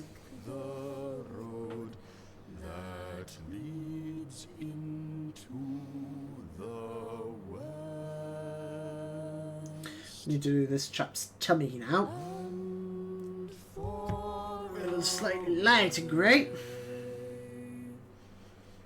we'll find a land And again, we just work up our hearts in terms of shades of grey on and around his stomach. And so eventually we're painting him like almost white.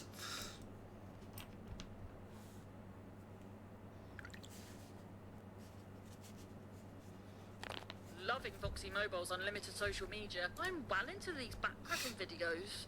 Really? That's a good one. Can I do yours? Oh, that's very The fun unpleasant. never ends with unlimited social media on Voxy Mobile. Selected social apps in UK. TNCs apply.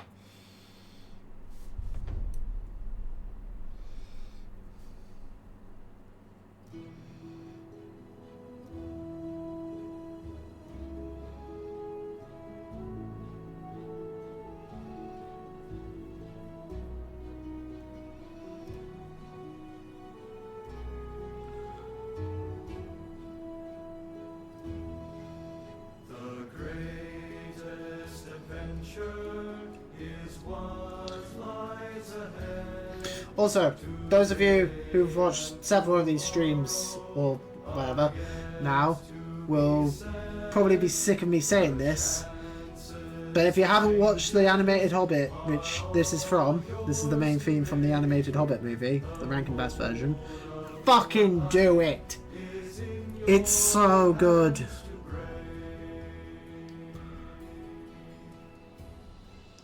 The greatest adventure is there if you're bold.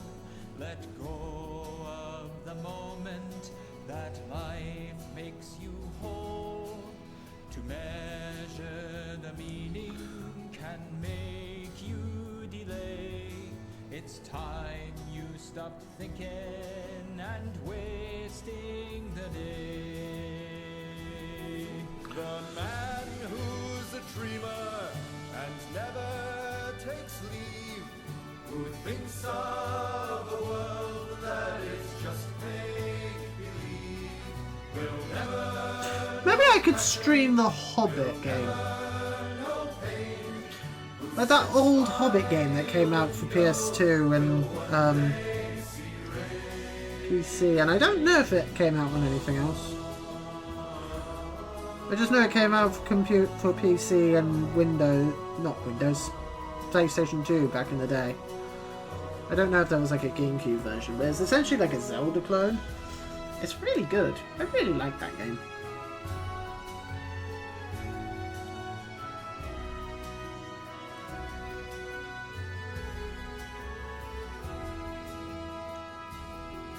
The greatest adventure is what lies ahead.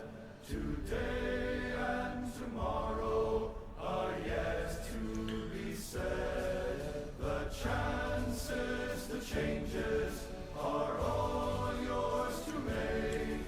The mold of your life is in your hands to break.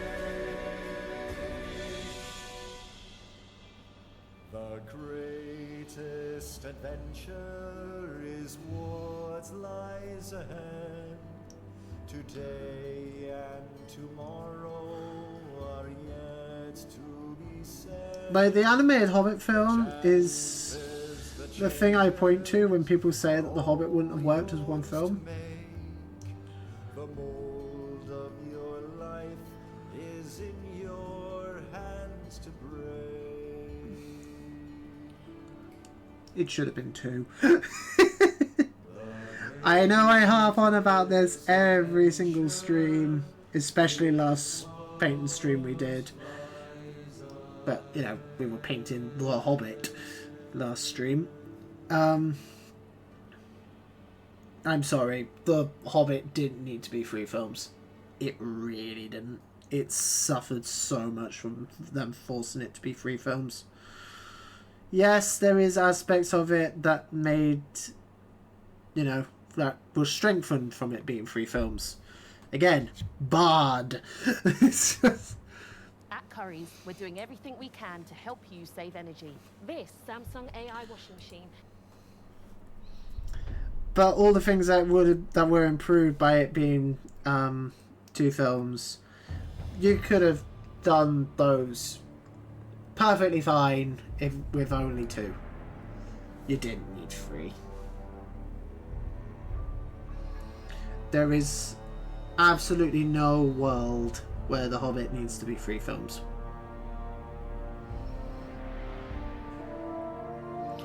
And no one will be able to convince me otherwise. That is a hill I will die on.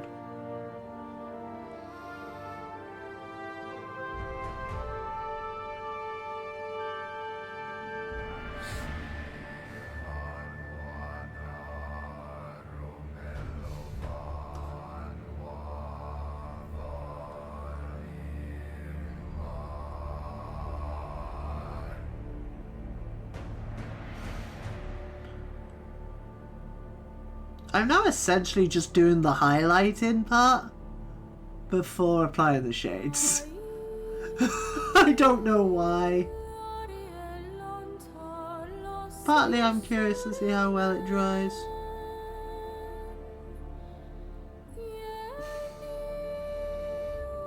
I mean, we needed to do the body anyway, but that looks so much better just already, doesn't it?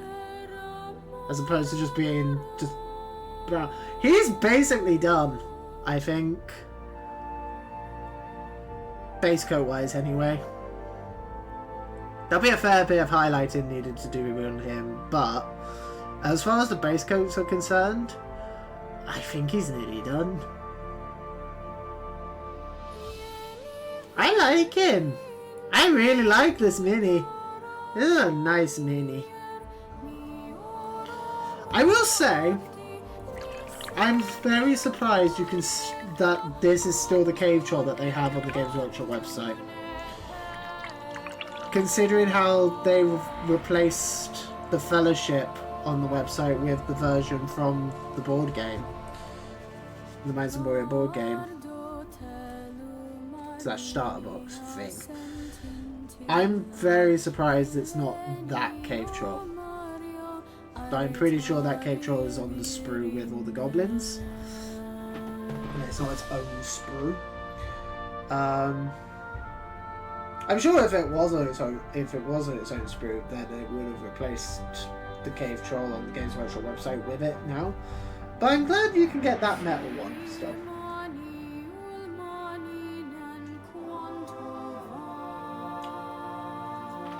Because I really like that cave troll mini. Arms aside, like, the actual building part of it is a pain in the ass, just due to the arms, and the way that it's been like designed. But when it's all built and like now we've painted it, I really like him. I really like him. It's a very boring paint job, but it's a cave troll. What more do you want from me? Again, it's a lot of like a lot of the stuff that's involved in making it look really good is beyond me, which is like wet blending and stuff like that. I don't do wet blending. The only other bit of base coating that we're going to do on him once it's dry is we're just going to go in with an even lighter shade of grey just on his stomach there. Right, there's a little bit of cleanup that needs doing, and we still also need to do the face and hair on our dead Rohan chappie. But then I think it will just be shading, and then we'll call it a day there. Which, for 4 hours of work, well, I say 4 hours. It's not been 4 hours of actual work. It's been like, what, 2? Maybe, when you consider like the break and how long I've just been sat here just chatting and waiting for like dry time and stuff like that. It's not bad for how long we've actually been brush on model, as I like to say. Right, I need my skin.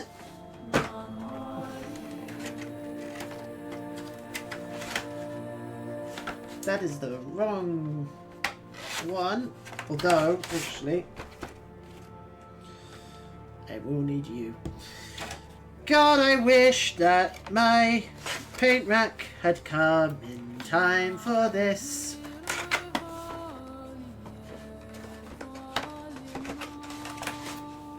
Oh well. Paint rack should definitely be here and built by next month's paint stream. Because as I said before, for those who don't know, I don't do the highlights on stream. At least I don't tend to. Because I mainly just do line highlights and just go back in. Like, I do very basic highlights. Like, I'll do line highlight and I'll do little bit of just like brightening up stuff here and there, particularly on like skin and the like. But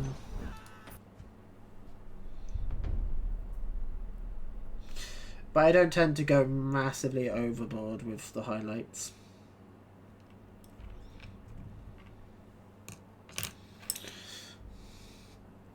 Like, highlighting for me is usually like a day's work on most models, depending on the model, obviously.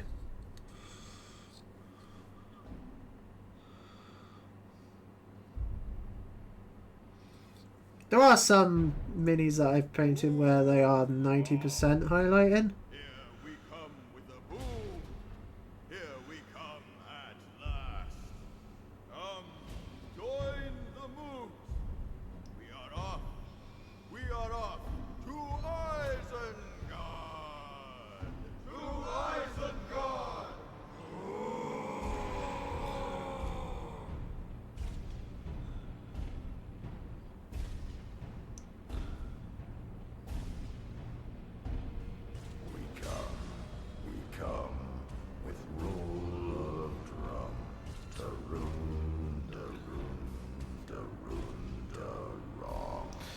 But I tend to do the base coats in such a way where the base coats give me a lot of the highlighting as well.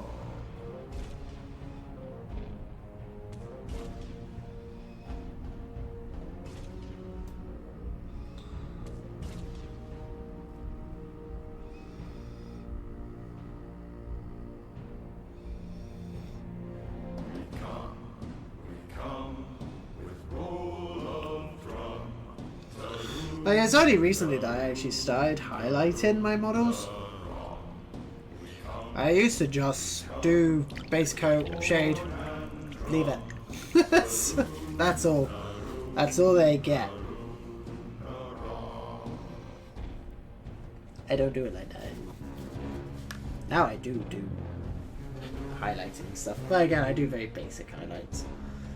Because I know people who will literally like go over the entire model again, repainting it essentially. It's like, what's the point in doing that?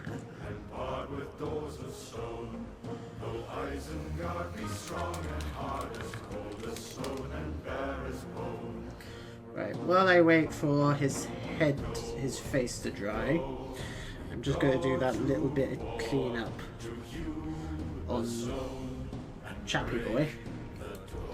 Good old Chappy Boy.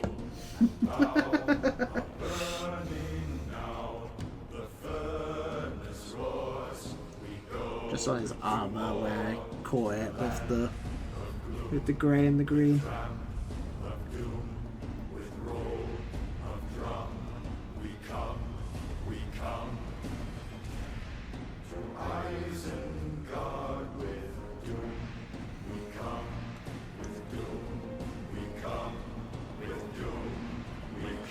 Again, with regular acrylic paint, you don't need to be careful, because you can just paint over it once it's dry.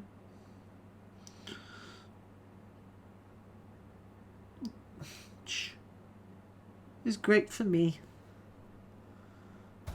I didn't know what to expect from Doesn't quite work like that with the speed paint.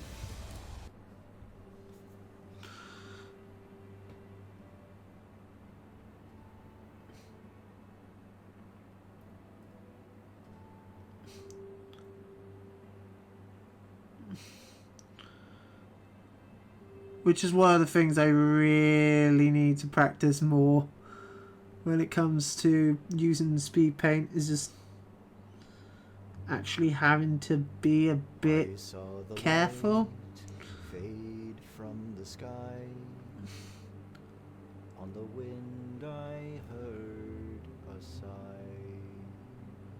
As the snowflakes cover my fallen brothers, I will say this last goodbye.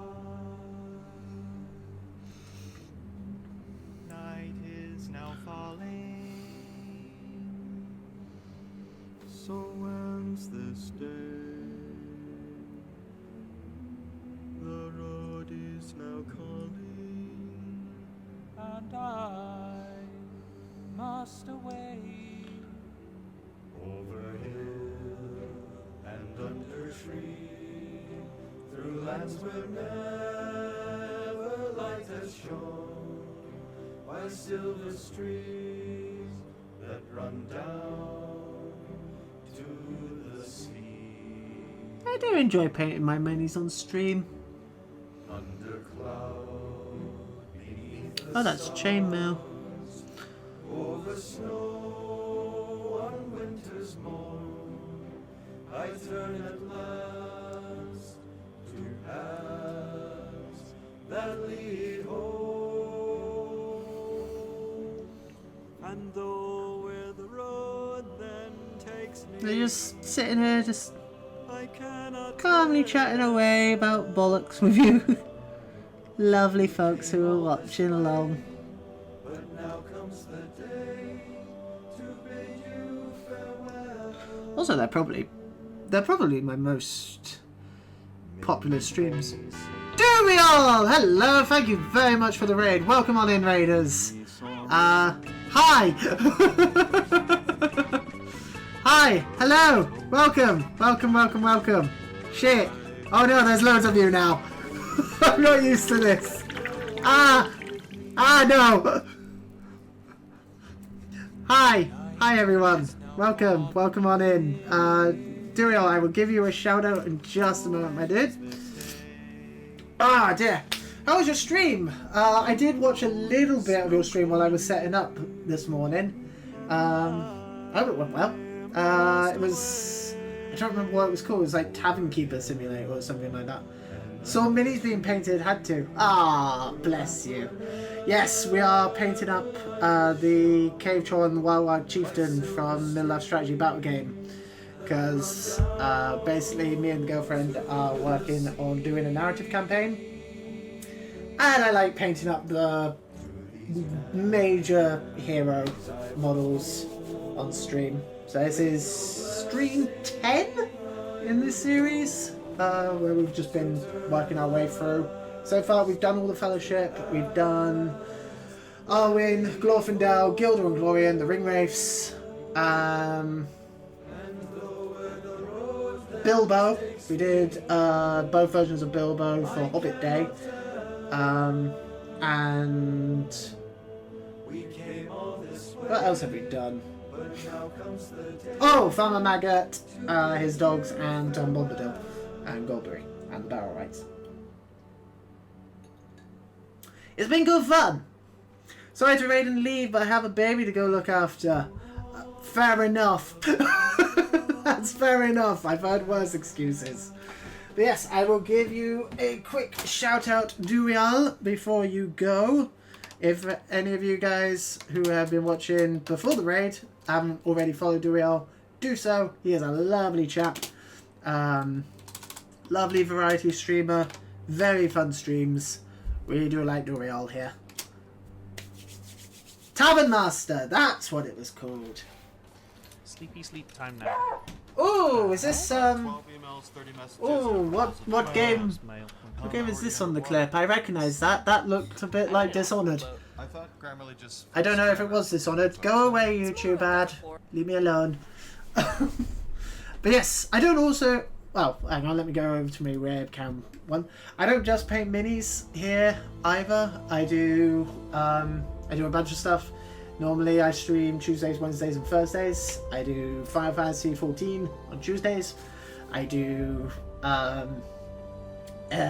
modern games on Wednesday at the moment.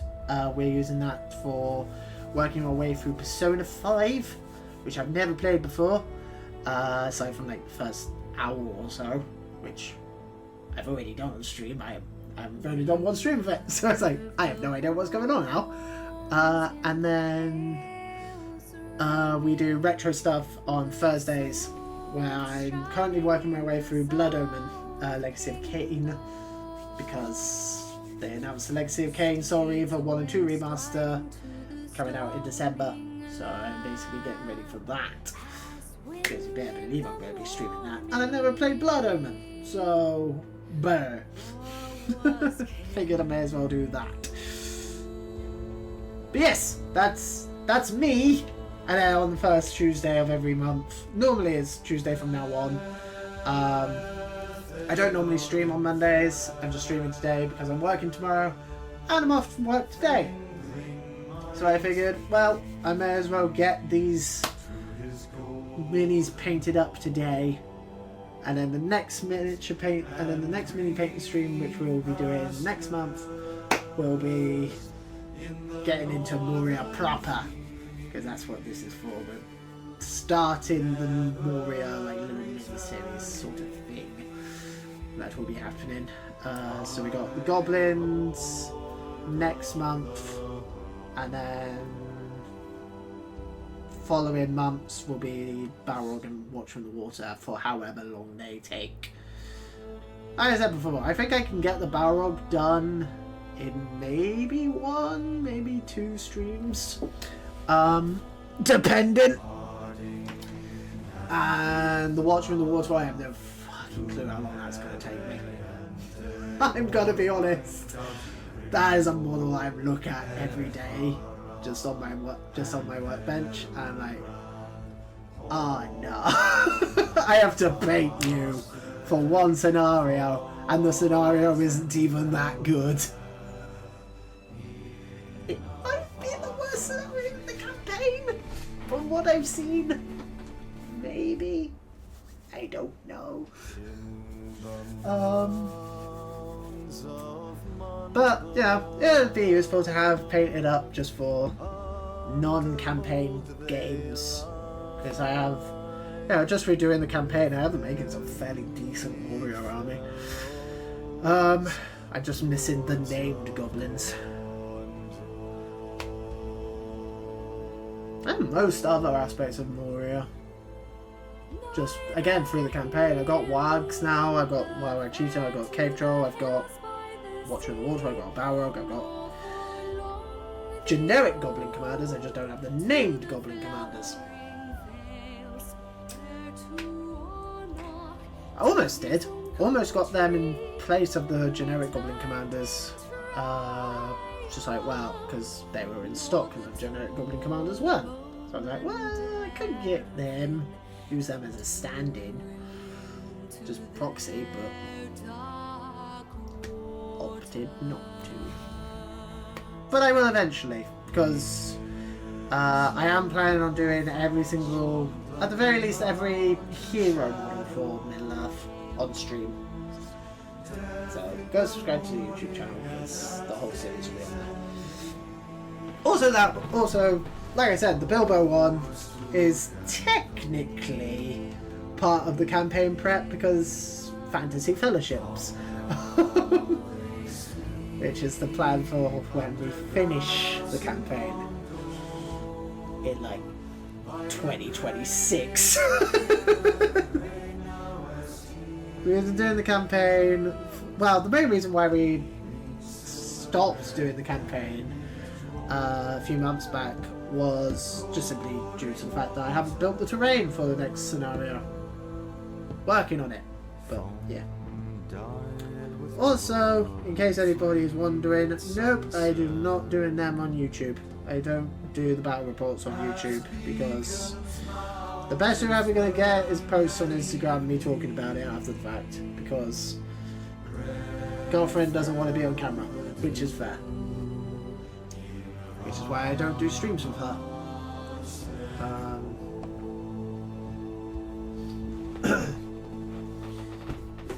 And I'm not gonna force her to do it. Because it would be unpleasant for her and it would be unpleasant for me. Because I'm the one who'll have to deal with it.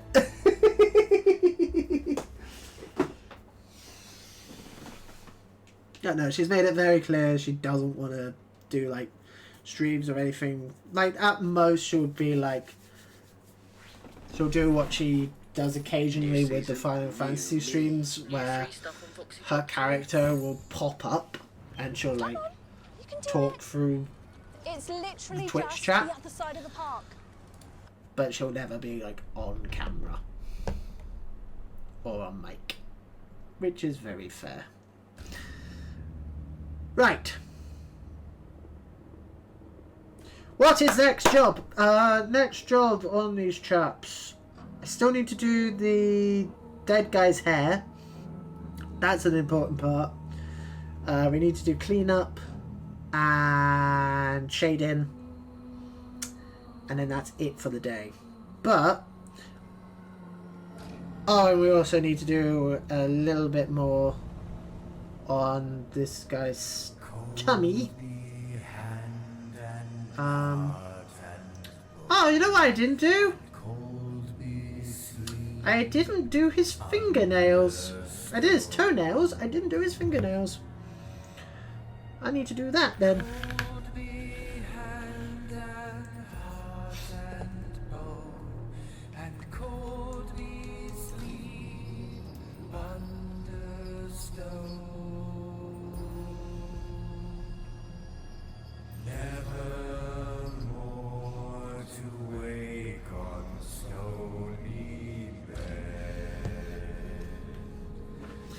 But, in all honesty, I am very, very, very pleased with these.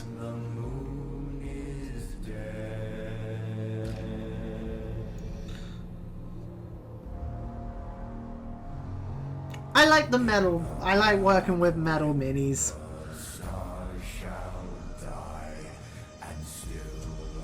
Given the choice. Though, having said that, what few multi-part plastic Lord of the Rings minis I've worked with, off-stream mainly, they are pretty nice. I did enjoy painting up the Pelennor Fields Theoden. Yeah, and that was off-stream, because that was when I wasn't doing these on-stream.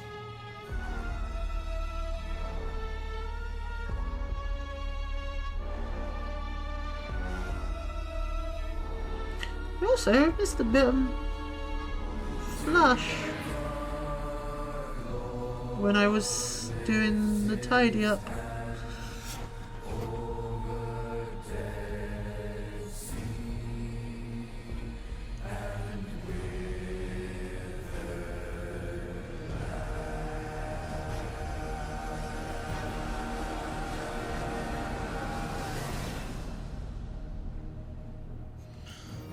Get that once it's dry. Remind me to do that, folks. Because y'all know me, I will forget.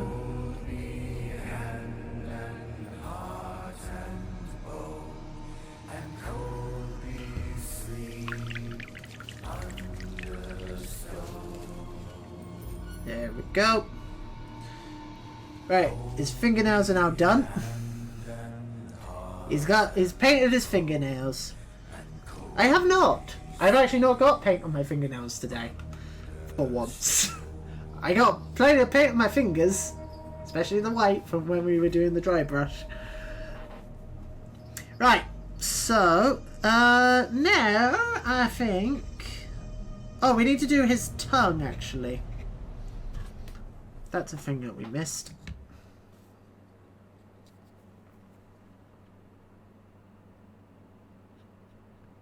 At Curry's, we're doing everything we can to help you save energy. This Samsung AI washing machine can smartly monitor and reduce your energy use. What do you think, love?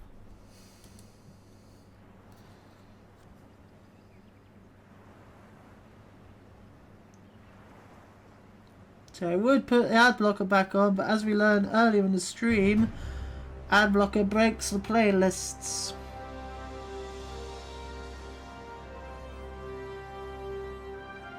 And I refuse to pay for YouTube Premium.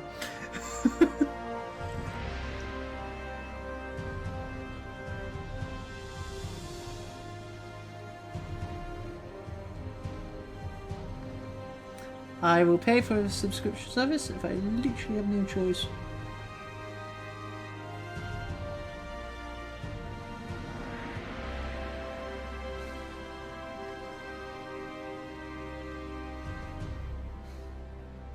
Also, I can't afford YouTube Premium. I have enough subscription services without adding YouTube to it.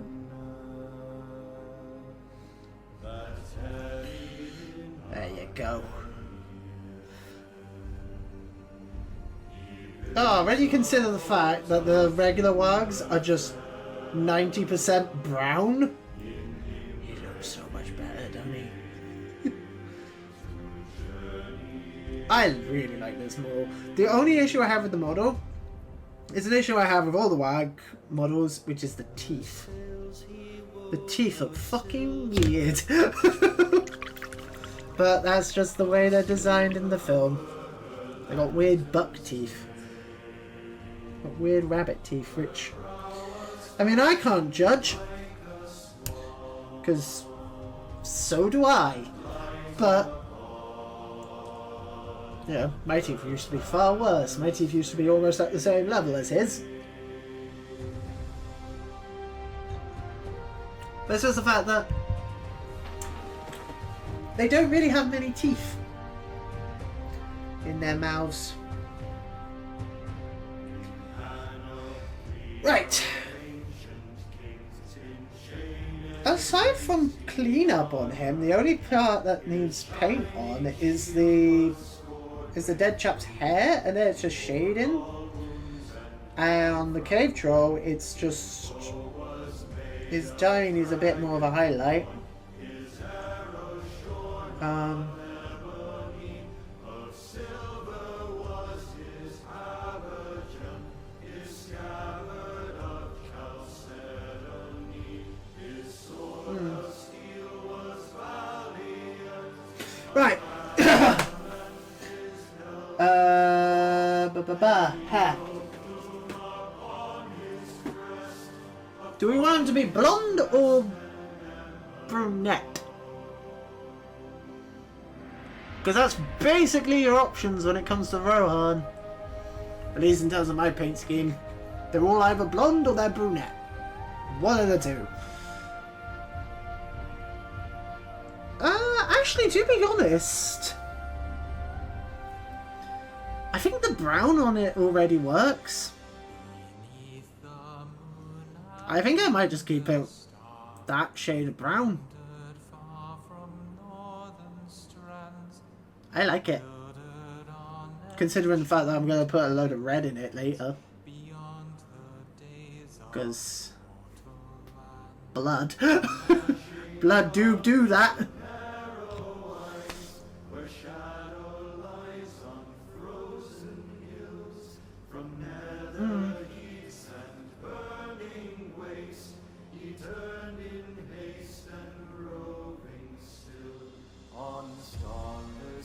Right. I need a skin. I need my darker skin tone. Just do a little bit on his tummy.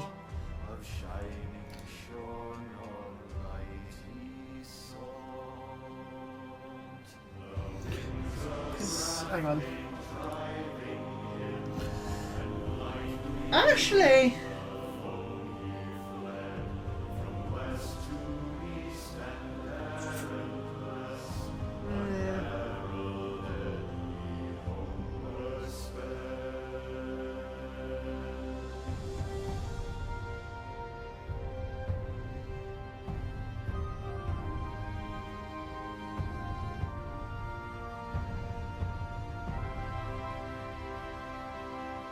Whether or not I actually want to do that.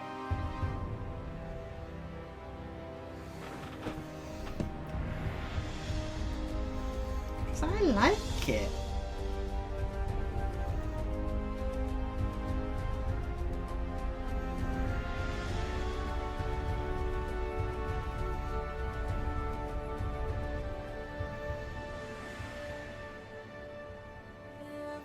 Genuinely, I do really like it.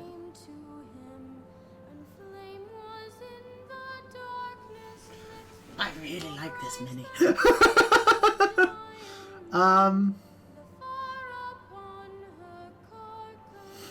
I do actually want to do his teeth.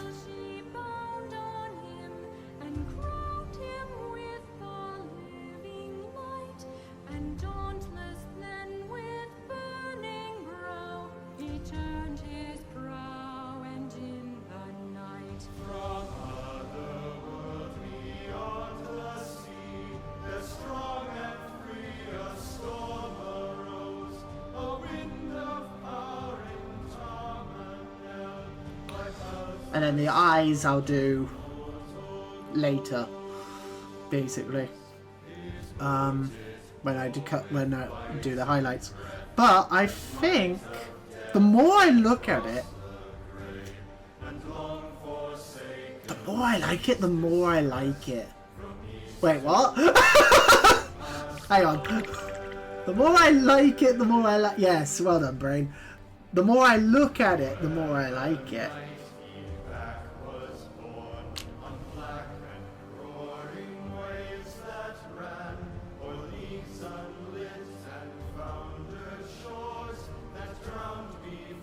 Yeah, because the highlight itself, when we come to do the highlighting later, we'll basically do what I want, because we'll let the rest of it stay however the shade makes it look, and we'll just go in and just brighten up the stomach.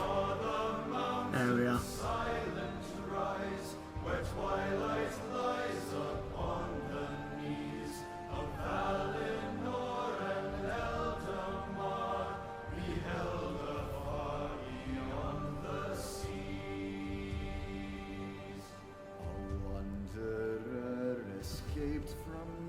went to haven white, he came at last to elven home, the green and Do I want to do the inner arms like that? were pale as glass. Beneath the hill of Ilmarin, a glimmer in a valley sheer, the lamplit towers of Tyrion, a mirror on the shadow mere.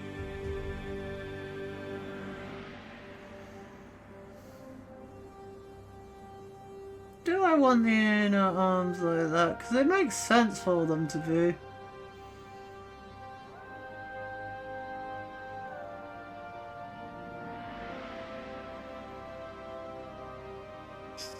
He tarried there from errantry.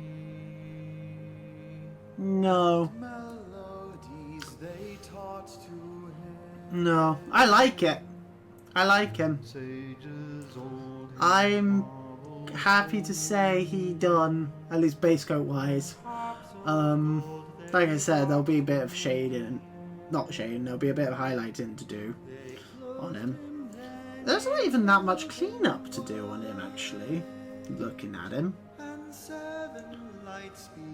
It helps with the fact that he's all one colour primarily.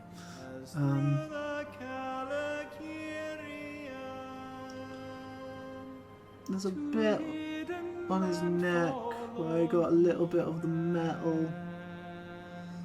And a bit on his hands as well. But that's it. So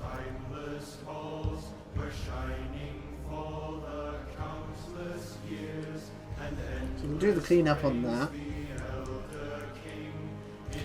And we'll do the cleanup on the Warg, which is primarily just going back over where we got bits of the bits with the dry brush that we don't want, and a bit on the where the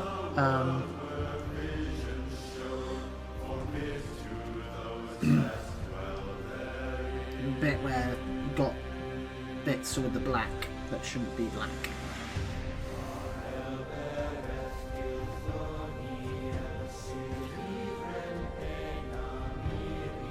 I do really like this lich skin colour. I don't remember the last time I used this lich skin colour. There is also a little bit on his hand there that I noticed.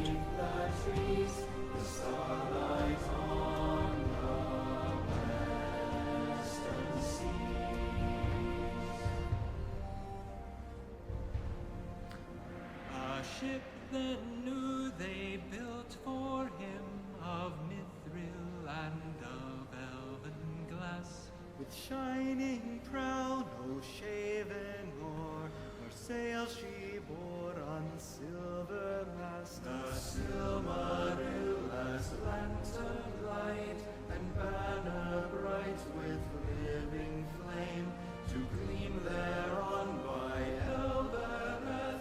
Herself was set who thither came, and wings immortal made for him, and laid on him undying doom, to sail the shoreless skies and come behind the sun and light of moon.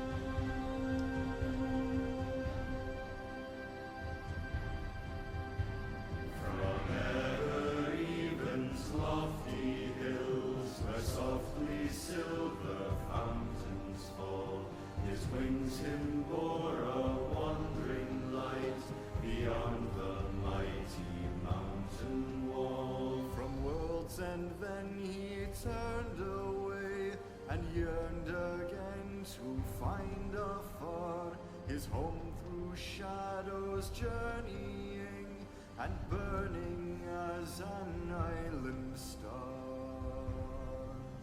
On high above the I'm now just listening to the music because I really like this song. It's just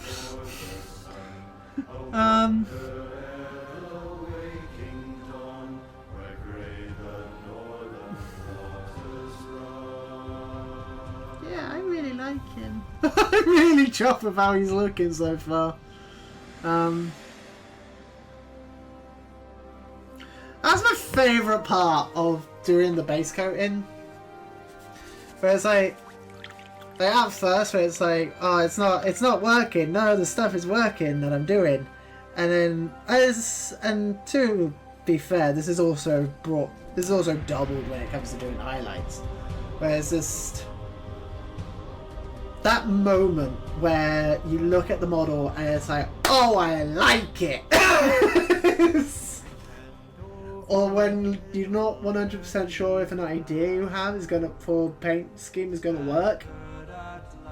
And like, I had this moment when I was doing Aragorn as well, when we were doing the Three Hunters stream, and it came time to do Aragorn's coat, and I was like, I don't know how I'm gonna do it, because it's like it's not quite green, it's like weird browny green.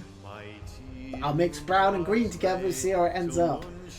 And as I put it on him, it was like, oh, this works. This is spot on to what I wanted.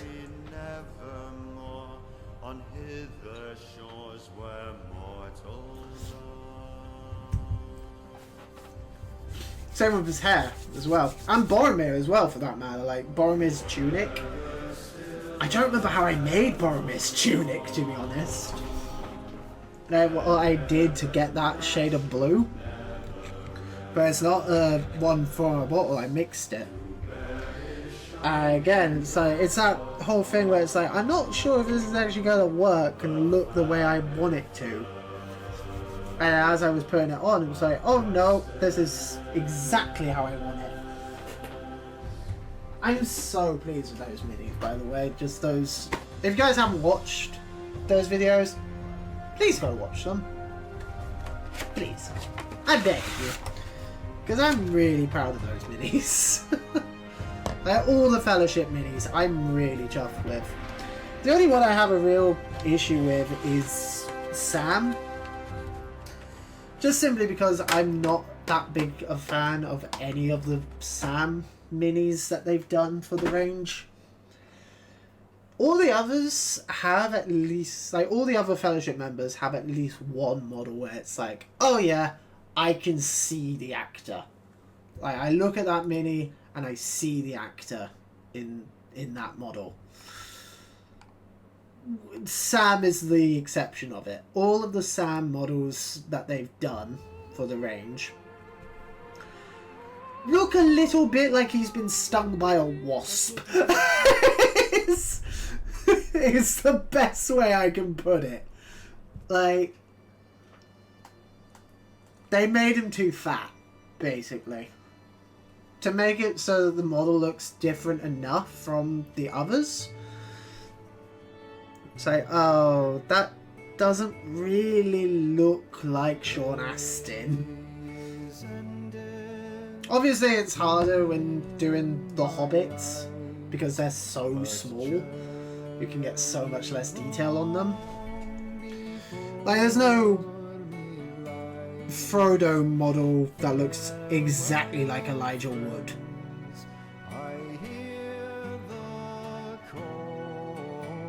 The ships beside the stony wall. Because of course there isn't. Is white and waves are grey beyond the sunset. But most of the Frodo models, with the exception of the modern day plastic piece of crap.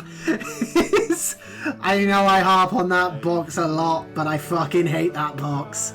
I hate those minis so much. I hated painting them. I didn't hate painting them, but I much prefer the metal ones. Because the Metal Fellowship, like, most of them look like the actors. Again, with the exception of, like, Frodo, to an extent. Frodo, like, you can see how it's supposed to be Elijah Wood. Like, I look at that model, I'm like, okay, I can see Elijah Wood in that model. I look at the Sam Metal Mini, and it's like, don't see Sean Astin. And then you compare that to the Merry and Pippin, and it's like, oh, I can see Dominic Monaghan and Billy Boyd in that. And then the other ones, like Aragorn, Legolas, and Gimli, just look Boromir, Gandalf, just look spot on. West of west, where night is quiet and sleep is rest.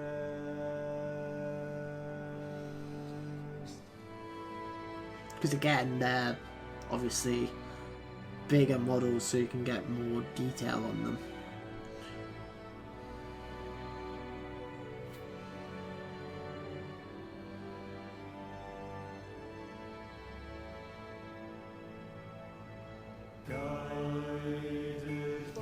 I like the other modern Merry and Pippin models, like the ones that come with Treebeard, and the armoured versions that come with Eowyn for Merry and Gandalf for Pippin. It's like, I look at those and it's like, those are spot on. Well, not spot on, but as spot on as you can expect. I seek the west and fields of But then again,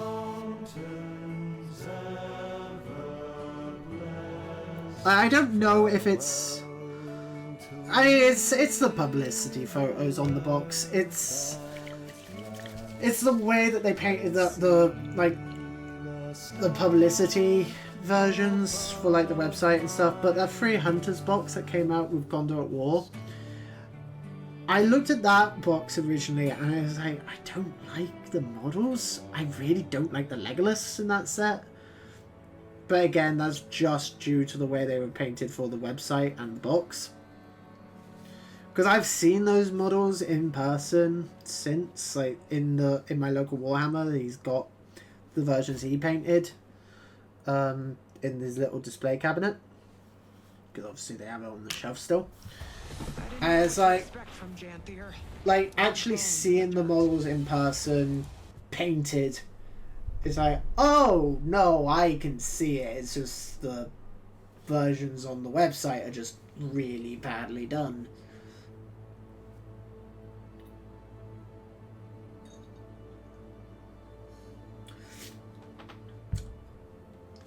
I mean, I'm hardly one to talk. But having said that, I am really chuffed with all of the Fellowship minis that I painted up on stream for this campaign.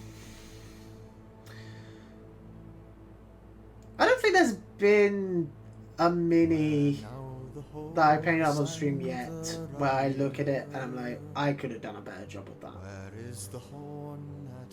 Like, the only one that really comes to mind is... Well, I didn't paint it on stream, but the Arwen that was on horse, which I did off stream because I don't do the mountain versions on stream because it's literally just the same model but on a horse. So,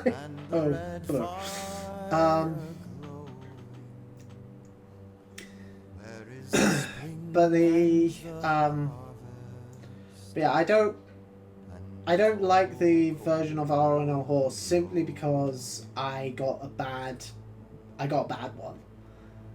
Basically, I had some sort of weird print error where her face looks like issues, and there was nothing I could do about it because the only way because it was literally a horrible mold line right down the middle of her face.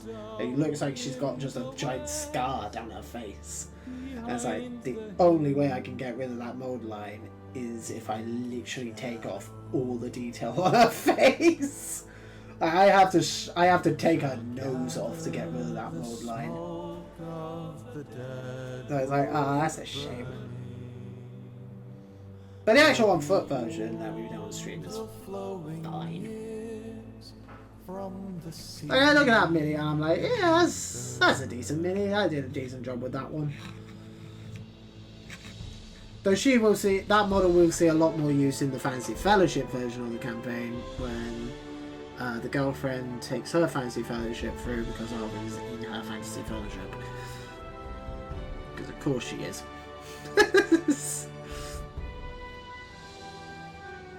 I don't remember what she had for her Fantasy Fellowship. Like, I don't remember exactly what characters replaced what. I know Martin Freeman Bilbo replaced Frodo in her Fantasy Fellowship. And I think she kept Sam. In fact, I have a Fantasy Fellowship actually. I have her write up on it. Let me have a look. Because this also helped me work out what models I still need to get. Here's the Fantasy Fellowship, here we go.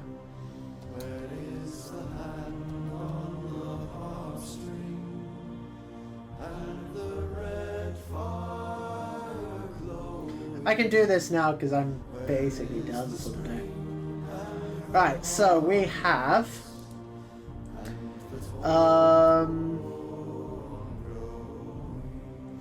Frodo gets replaced with Bilbo.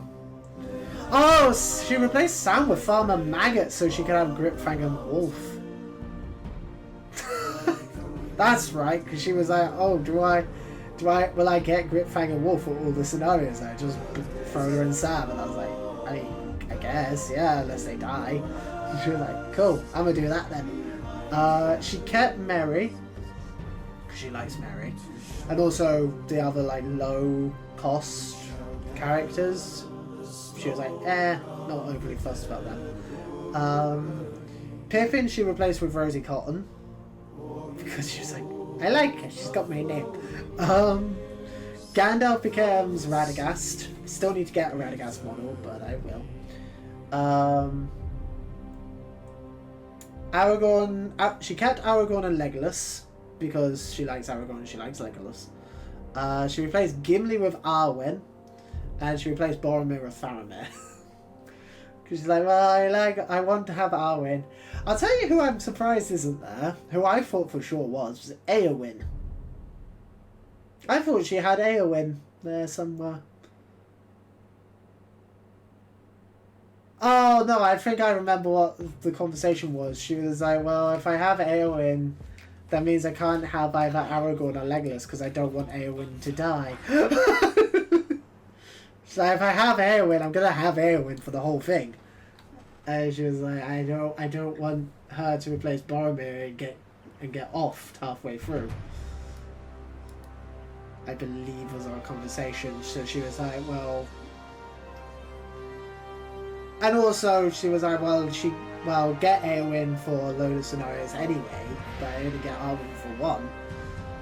So he was like, well, you can always do it like that.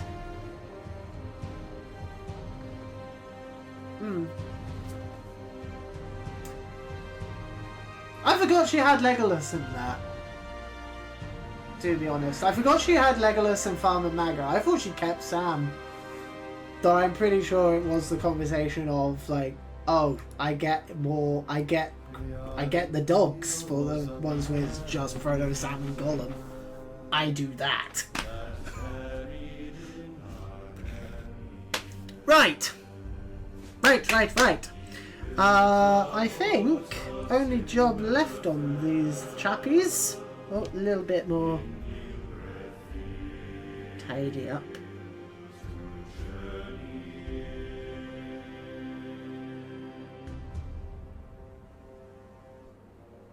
Yeah, I know you guys can't see the models. I mean, you guys can see what I'm doing on the face cam. That's why I have the face cam.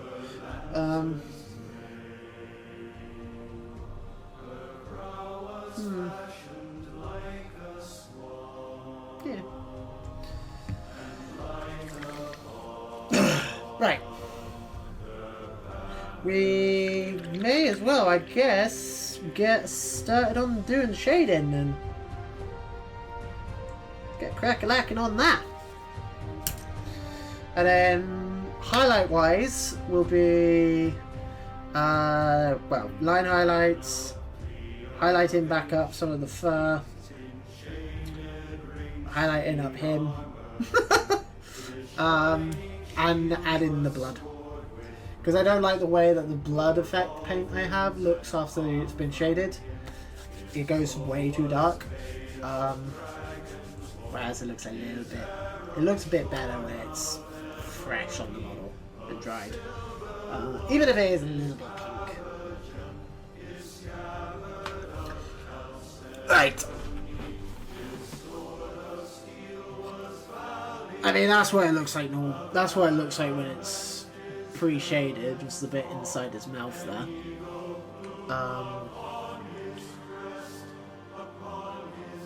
And that will get put on Chappie McChappington around Wag's face and on his teeth and like dripping down on the rock as well.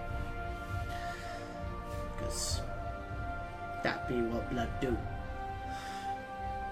But yeah, so well, first easy job. I'll actually grab a fresh palette for this. I say fresh palette, I don't have any.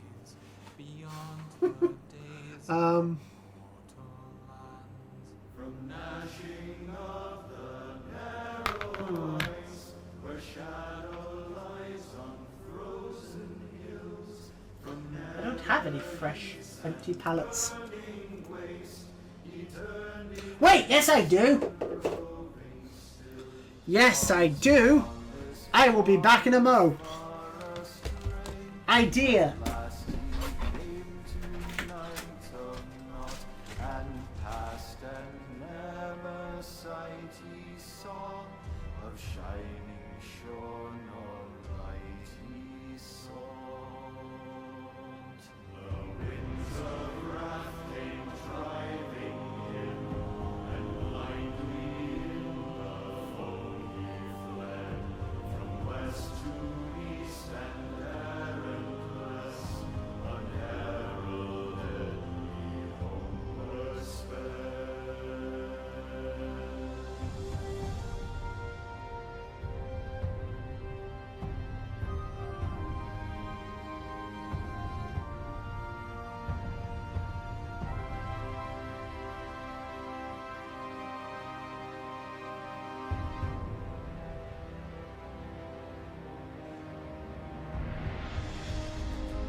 Never mind, folks. Never mind. My original idea wasn't going to work.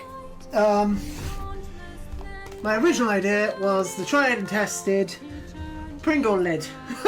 But I thought I had one downstairs ready to go. But, well, aside from maybe washing it.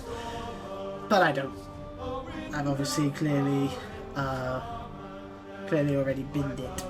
I thought I hadn't, but I obviously have. But it's fine, I have a relatively clean palette. So that will do. Right. Strong tone. Gonna need you soon. Soskin.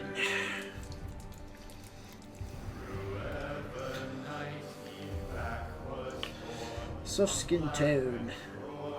I'm amazed this one's still going, to be perfectly honest. Because aside from strong tone, this is my most used one. Aside from maybe dark tone. It's like dark tone, soft skin, and strong tone are my most used shades. And the occasional use of green tone.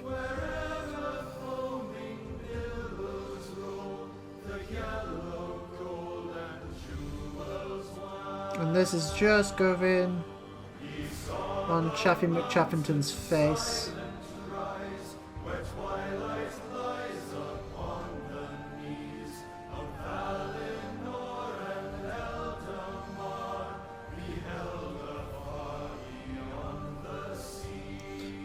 This is the part I like. There we go.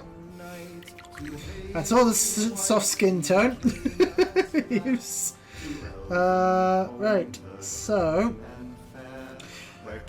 question: Do we want the Cave Troll's hammer and chain to be all rusty, or do we want it?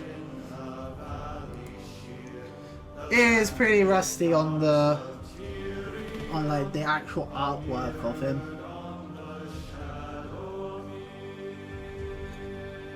Like on the actual like screenshots, they're both pretty rusty.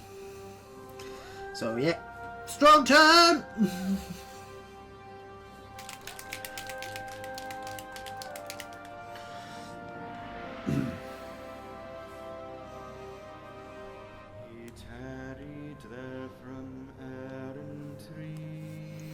And then strong tone will be used, to be honest, on most of it. Sages old him marvels told, and harps of gold they brought to him. They clothed him then in elven white, and 7 lights before him sang.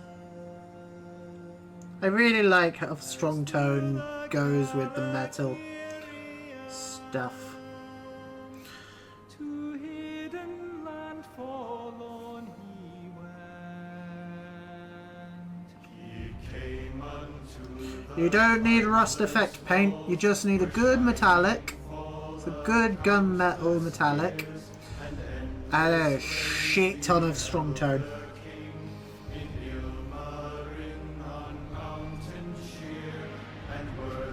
If you want to do like rusty metal, just dirty rusted metal.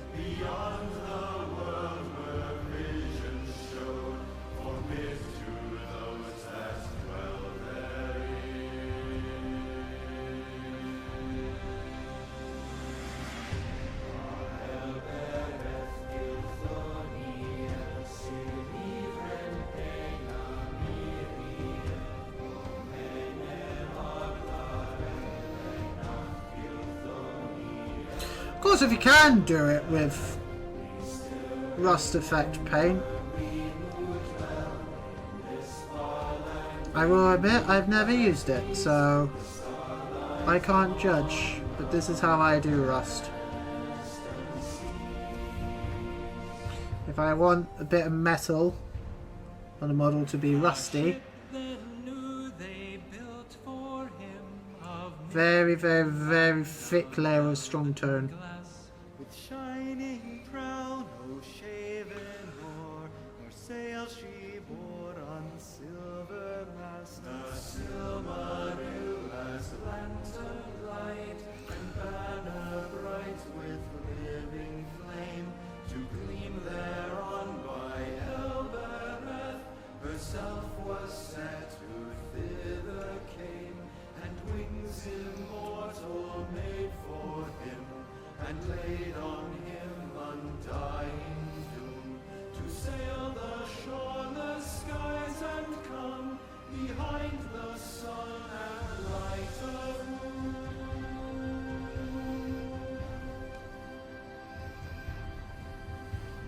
From Ereven's lofty hills, where softly silver fountains fall, his wings him bore a wandering light beyond the mighty mountain wall. From world's end then he turned away and yearned again to find afar his home through shadows journeying and burning as an island star.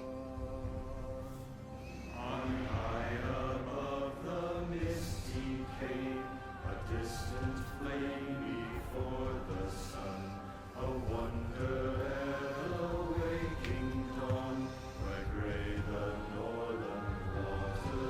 See?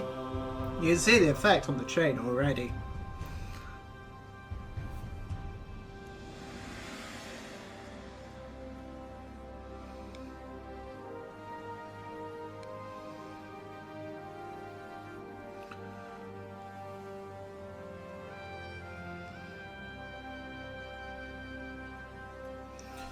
I don't remember who it was who was asking about known oil. Yeah, Patriots! Patriots, I don't know if you're still in chat, my friend, but this is what known oil does. Known oil is basically, well, all known oil is just very, very, very watered down black paint mixed with some other stuff. Like you can get, like, there's like wash medium in it as well. But it's a wash, basically. And genuinely, well, I don't use known oil specifically because I don't like Games Workshop paint. Nothing against the paint, I just hate the bottles.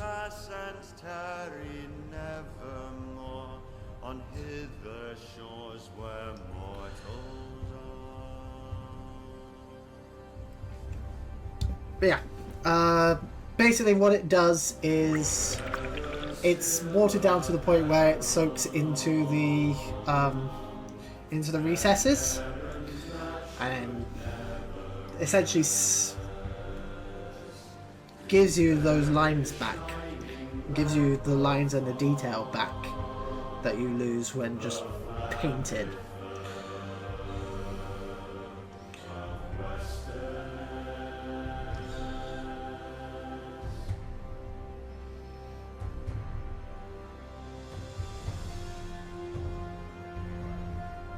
Because inevitably you lose some of the detail.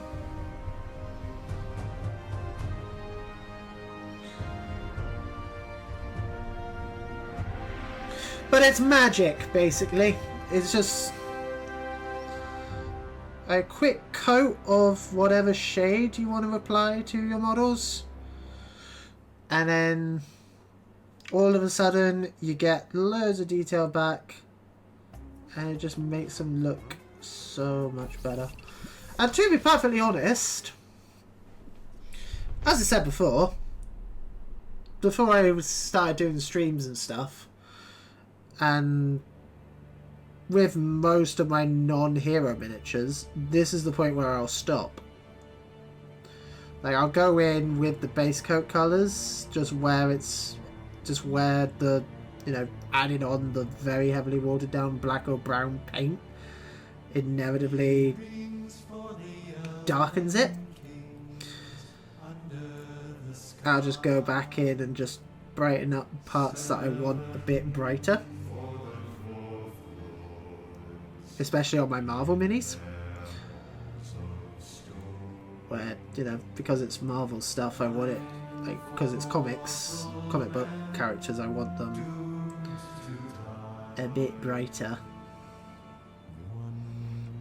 And the shades tend to leave them.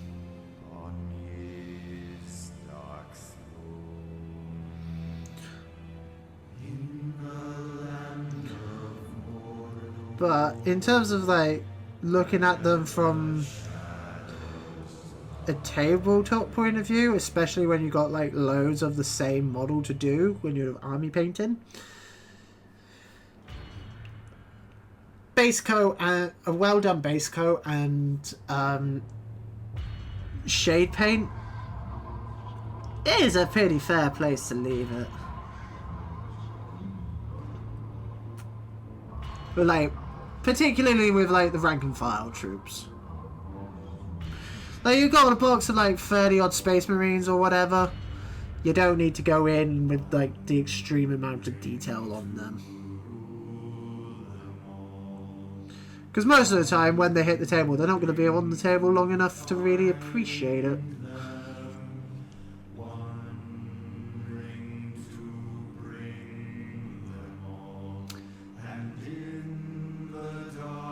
Also, very important to remember the amount of detail some people on YouTube go into with minis, you don't need to. Unless they're like a display piece. Like the key ones in the army, like the key hero models, I would say absolutely go in and do like really extreme highlighting on them. Because those are your centerpiece models, those are the ones that you want people to be looking at, you know.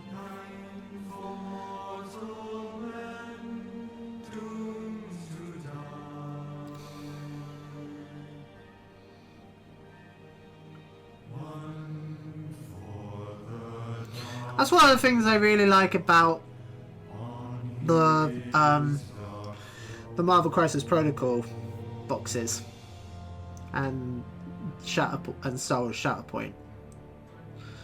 Well, I'm not overly fond of the games. I mean, I haven't played Star Wars Shatterpoint, so I can't judge. But I've played a couple games of Marvel Crisis Protocol at this point.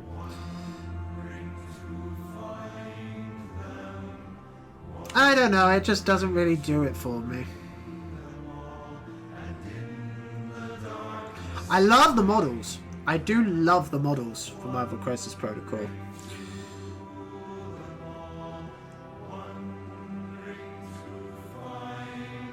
And Marvel Crisis Protocol is my biggest collection of minis that aren't Games Workshop or D&D.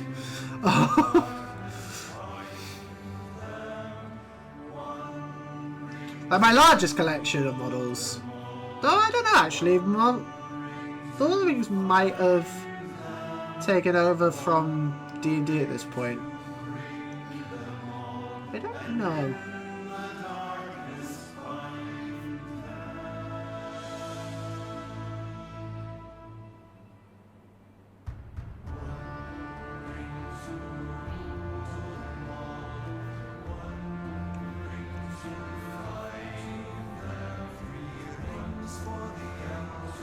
In terms of models I painted, my biggest collection is Lord of the Rings.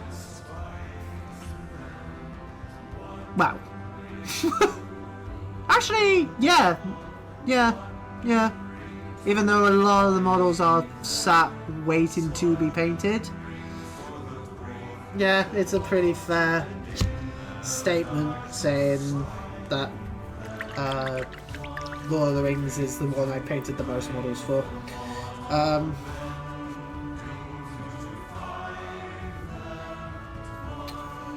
Because most of my D&D ones are pre-painted. They've come out of the pre-painted bricks that you can get.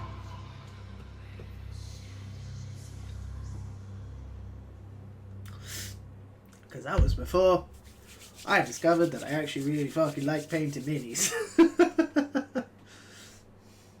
But most of the time, like, the models that I've painted for D&D are, like, the more unique creatures, like,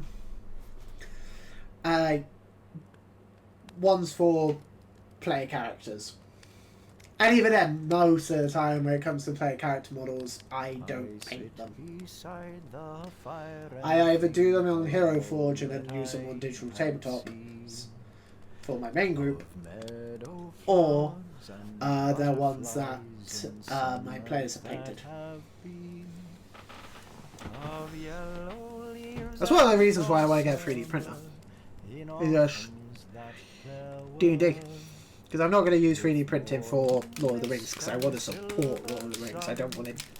I want to make it so that, you know, Games Workshop is making money from the Lord of the Rings range. Are some of the models very expensive for what they are? Yes. I mean, it's Games Workshop, of course they fucking are. But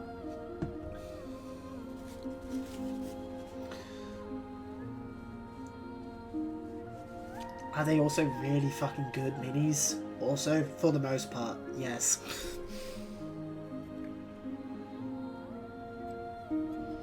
And look at him! He's 20 years old!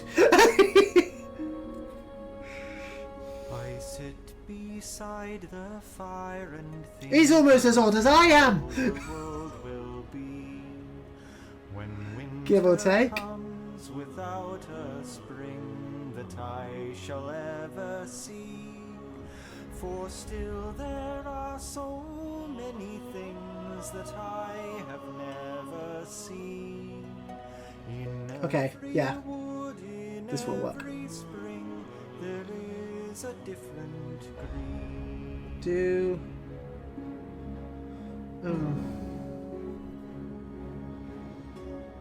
Hang on. Change of plan. Change of plan. Change of plan. Change of plan. Fresh brush.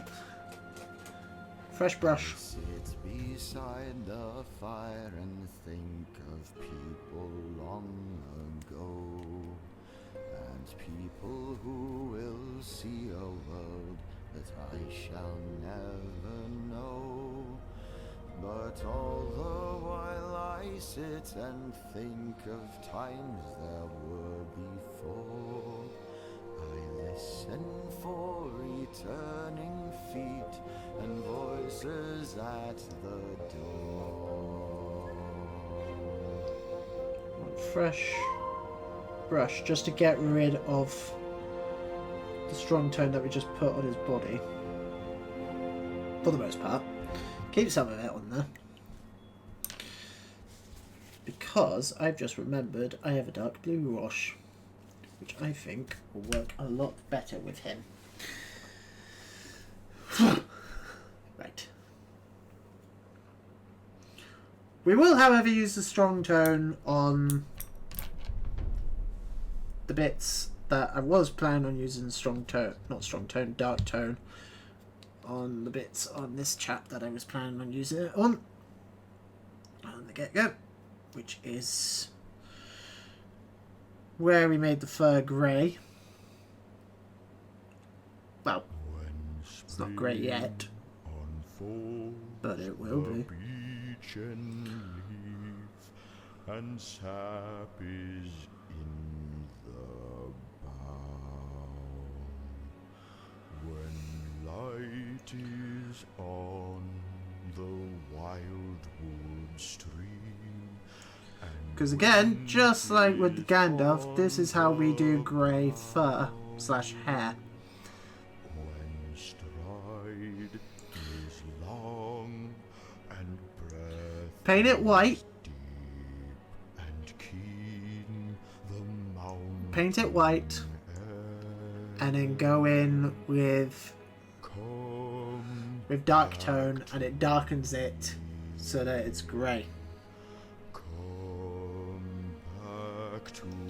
Little cheat for you lovely folks there. my land is fair.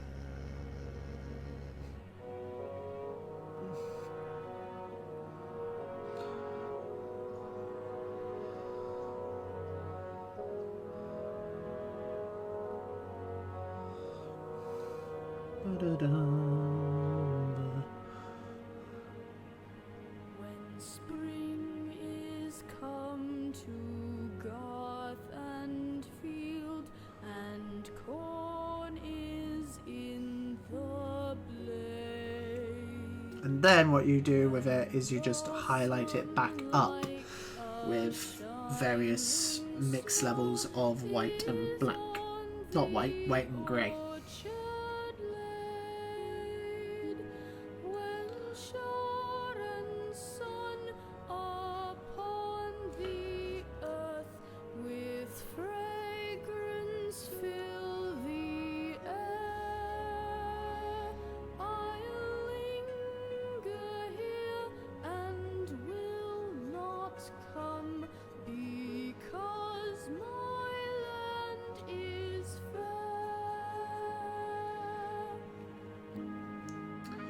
And then what we'll do, highlight wise, is we'll do a similar thing with the rock and the bits of rock on Cape Drop.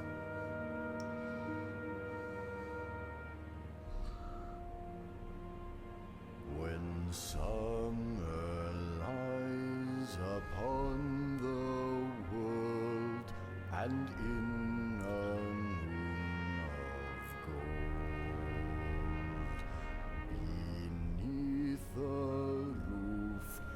And as usual, this is how far we're going with these today.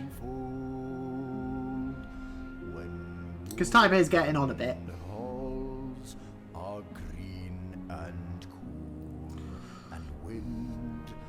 I need to have some food and start getting ready for Dungeons and Dragons tonight, which hopefully will happen. But there's forecast for a wait. Hey, it's Lisa. I'm beyond excited to share New Woman featuring Rosalia. Check out the music video on YouTube. Wait.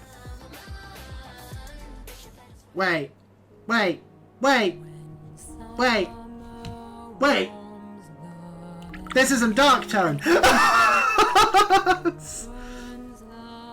No! Ah, no. This is more Strong Tone I'm using. I just realised it's not Darktone.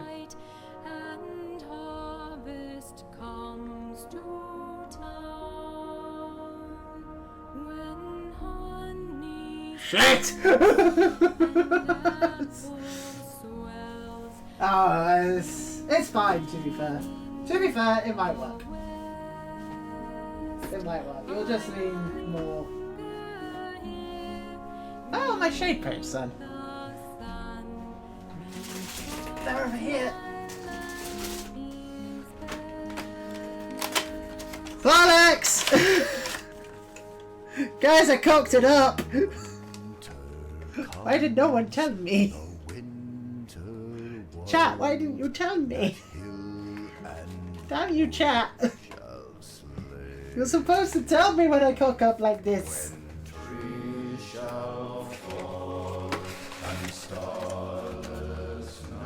Bollocks! Ah, fuck.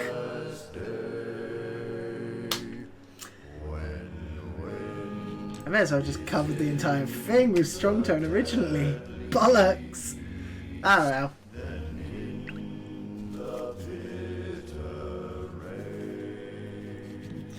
Well, we've come this far.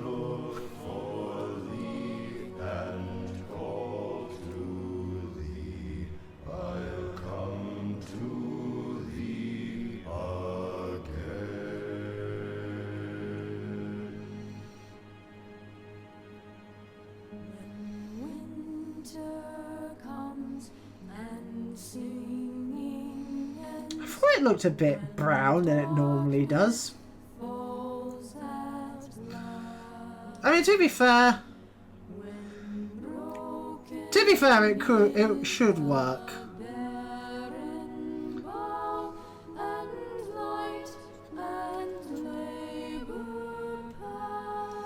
You know, I am looking forward to doing the shading with Radagast. Radagast will be very, very, very easy to do.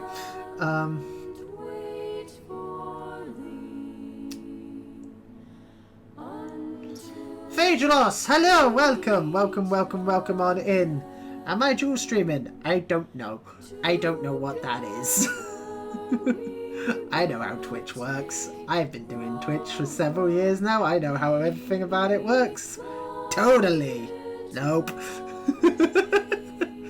I sit here and paint my minis and play my games and mostly talk to myself.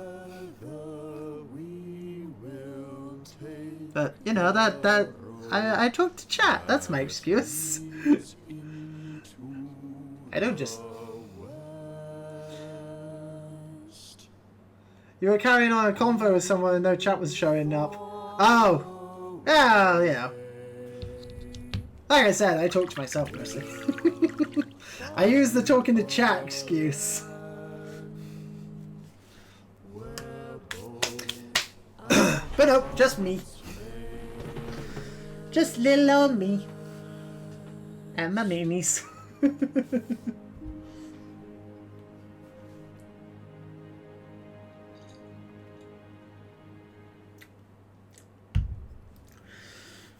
Right.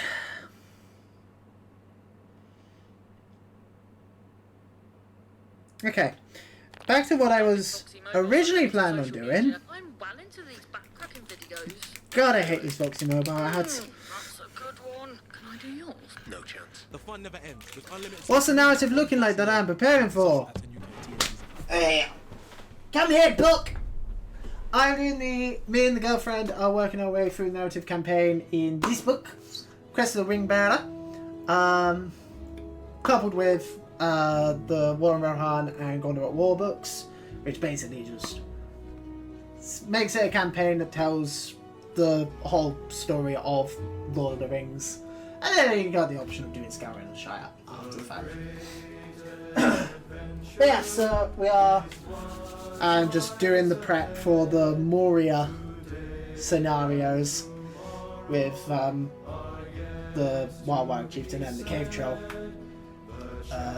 Because it does have the part that was in the book that didn't make it to the film, where the Fellowship, after leaving Rivendell, get attacked in the night by a bunch of wargs led by a big warg, which is the Warg Chieftain.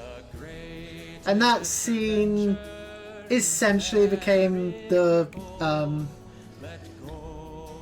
warg rider ambush that happens in Two Towers, because that is not in the book. In the book, they are not attacked on the way to Helm's Deep. So they essentially took the warg attack and made it a warg rider attack, just so that way they'd have a bit more action in the downtime during the build-up to Helm's Deep.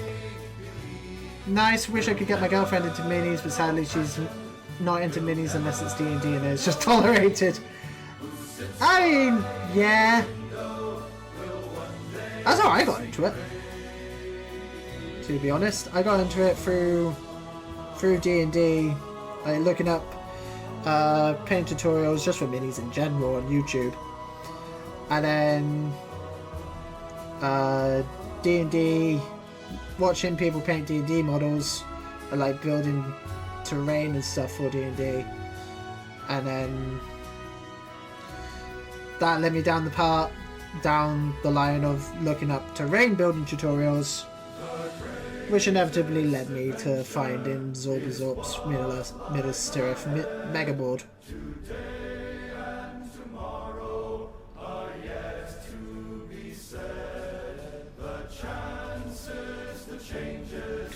And from there, that reminded me that this game exists.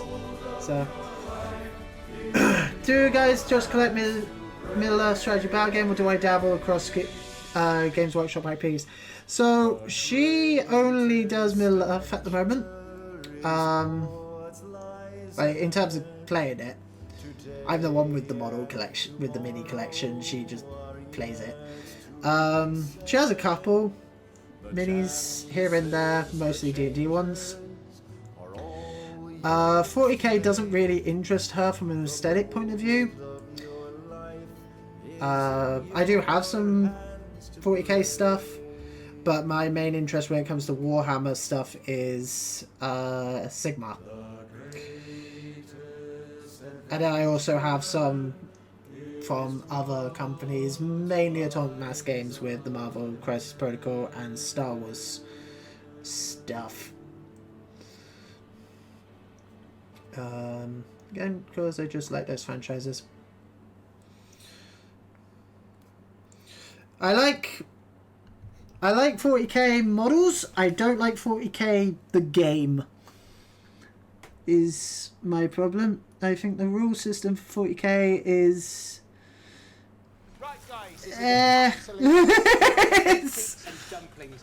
to be brutally honest, from what very little of it I've actually played. To be fair, I have not played much 40k. I've played a lot more Lord of the Rings Middle-earth strategy battle game than I have 40k. Because I just prefer it. I think it's the best rule system Games Workshop have ever made, and I really hope they don't cock it up with the new edition that's coming out. Though from what little we know at the moment, it looks like they're keeping it mostly the same. Which is fine with me. It doesn't need a big rule change. Just scrap some of the rules that aren't used very often, do some rebalancing for certain models, and that will be fine. I mean, I mainly played 40k growing up in Black Reach era.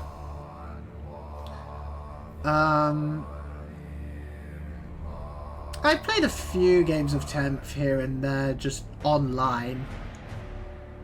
But I do have some 40k models down there, actually, with Combat Patrol magazines that came this morning. Also, Age of Sigmar, the girlfriend is much more into the idea of doing Age of Sigmar models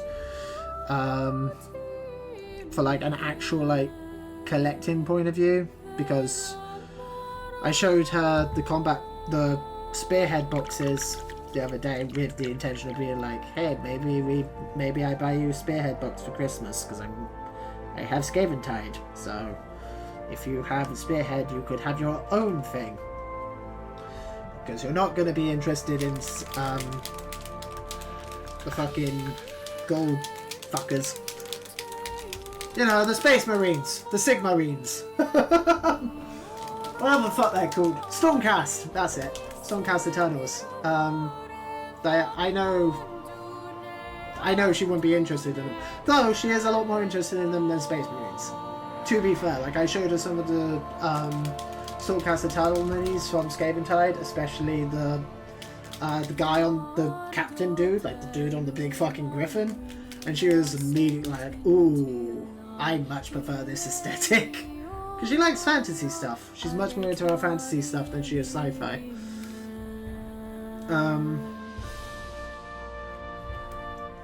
And I showed her some of the spearheads, and she was immediately attracted to Daughters of Cain and whatever the fuck the Bretonian equivalent is, and Sylvaneth.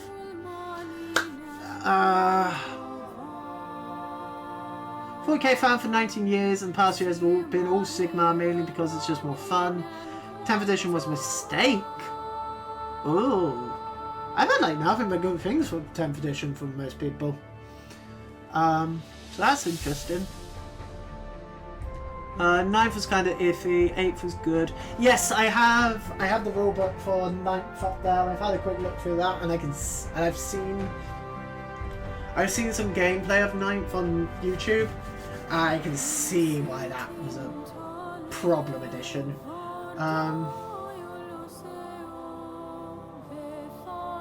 8th was good. I've heard good things about 8th edition, yeah.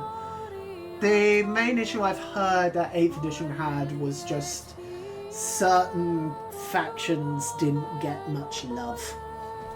If it wasn't Space Marine, it didn't get any love really in 8th, is what I've heard. Favourites are still 3rd/4th. 4's because that's when a lot of codexes got refreshes. Newer Age of Sigmar models are beautiful. Yes, they are. Oh, there's some fucking lovely looking Age of Sigmar minis that they've brought out in the last year. Give me them. Especially the Skaven. Like, it was with Scaventide, if I didn't know that my girlfriend wouldn't be all that into most of these Stormcast minis, I would give her the Stormcast models from Scaventide. There is no way in hell I'm giving her my Skavens. They are mine. For some reason I can relate to Skaven. I don't know why. I've just always liked Skaven ever since I first started playing Total War 2. So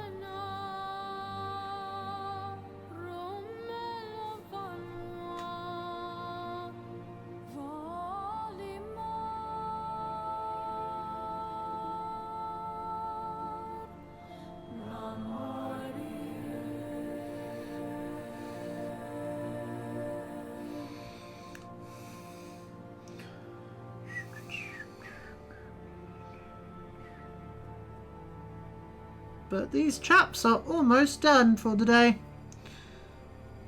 Because once this last bit of shading's gone on,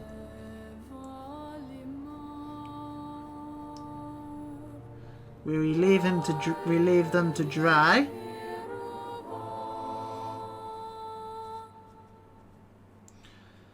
Which, as per usual, I let the shades dry overnight, and then I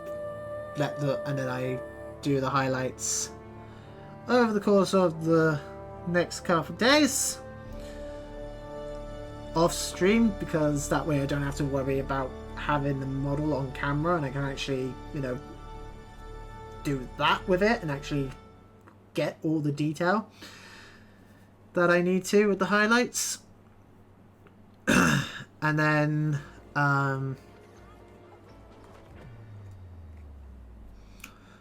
the finished models go up on the Instagram, and at the end of the YouTube version of the stream, which should go up probably next Monday, depending on how long these take to finish. Which, to be fair, shouldn't be very long.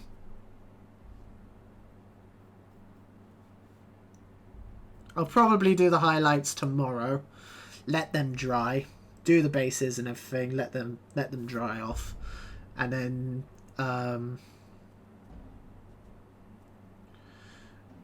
record the end of the video probably after Thursday's stream, if not before.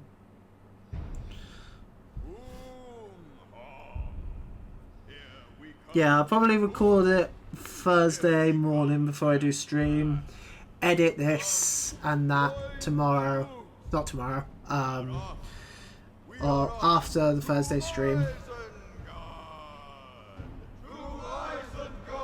in the evening, and then upload it onto YouTube on Friday, and with it being scheduled to go live probably on Monday.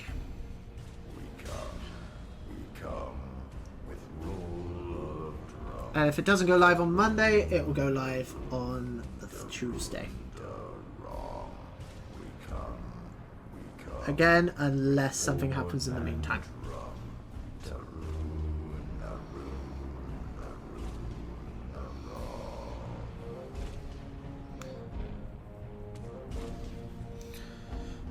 Right.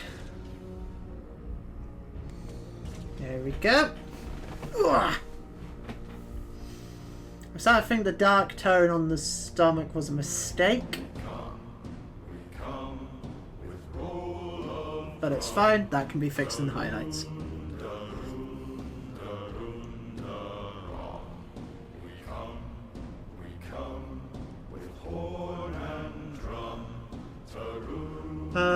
Tenth edition was a mistake mainly because it hates elite armies, which are most of them. Fair. Fair. That's a criticism I haven't seen, to be fair. Oh shit.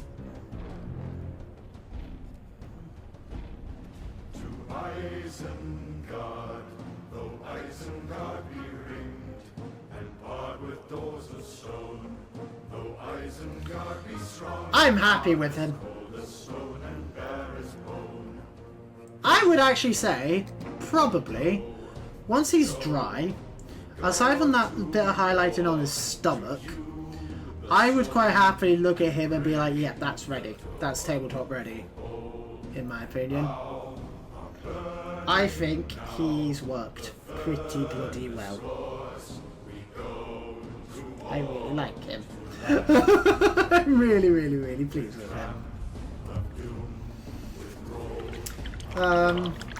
Every non-powered armored army has plentiful amount of strength 5, AP -2, damage 2 plus weapons, and Marines have no real answers to hordes or monsters such tanks. I mean, I don't really care about Marines. I have Space Marines because every box has Space Marines. I bought the 9th edition style box for the Necrons, and I bought Leviathan for the Tyranids, and I subscribed to Combat Patrol for the Imperial Guard, and orcs. I'm not, and more doing it. I'm not overly fussed about Space Marines, but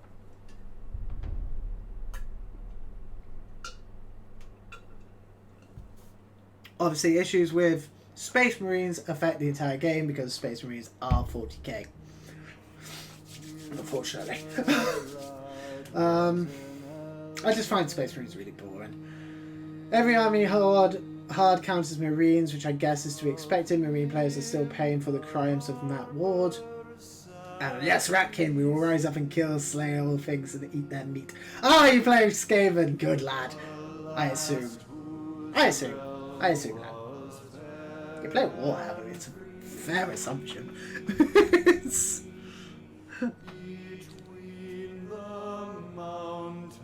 But all in all, I am pretty bloody happy with them.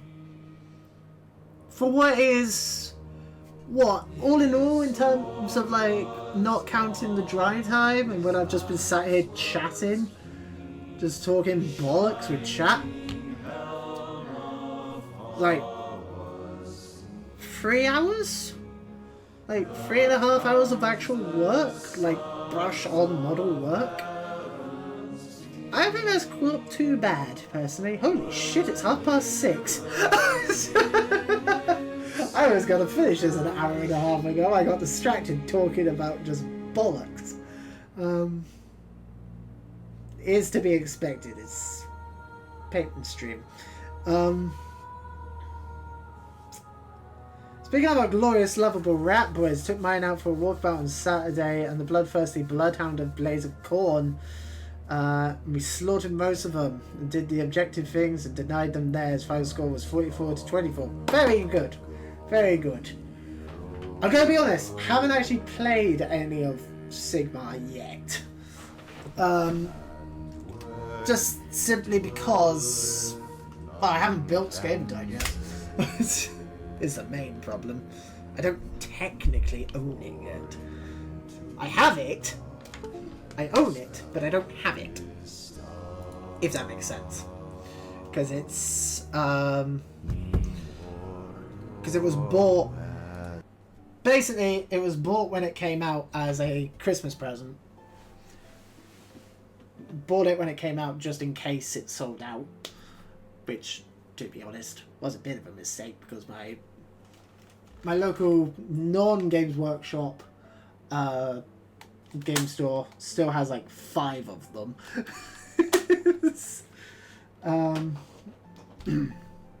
But oh well.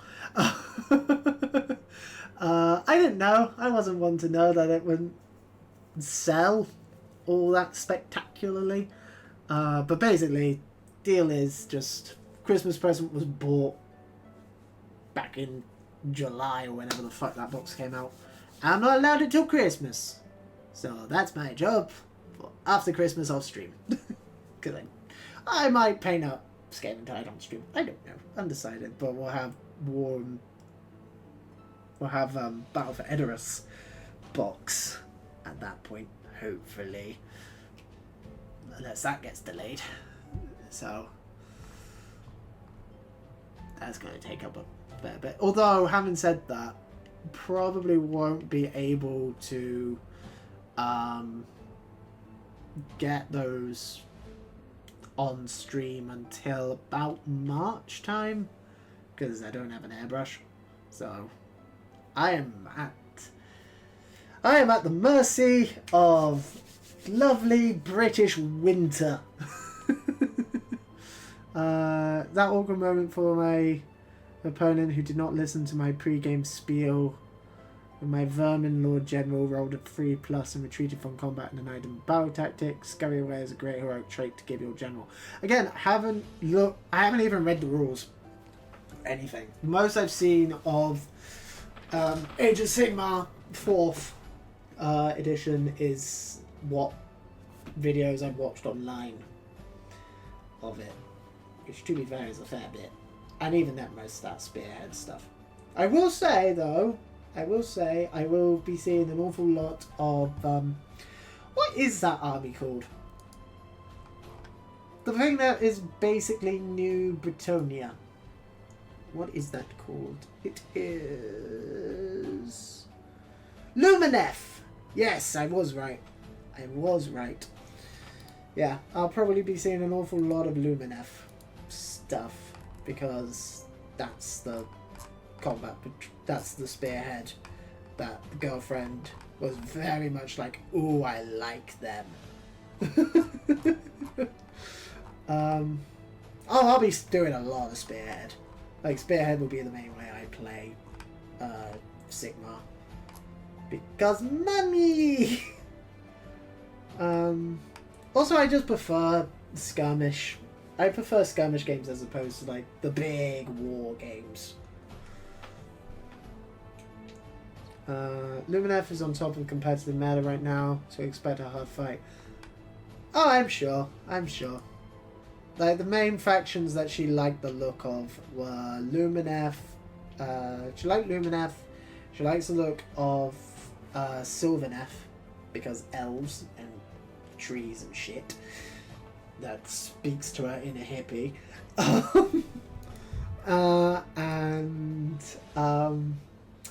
She likes Daughters of Cain, which I found very surprising. I was not expecting her to like Daughters of Cain. And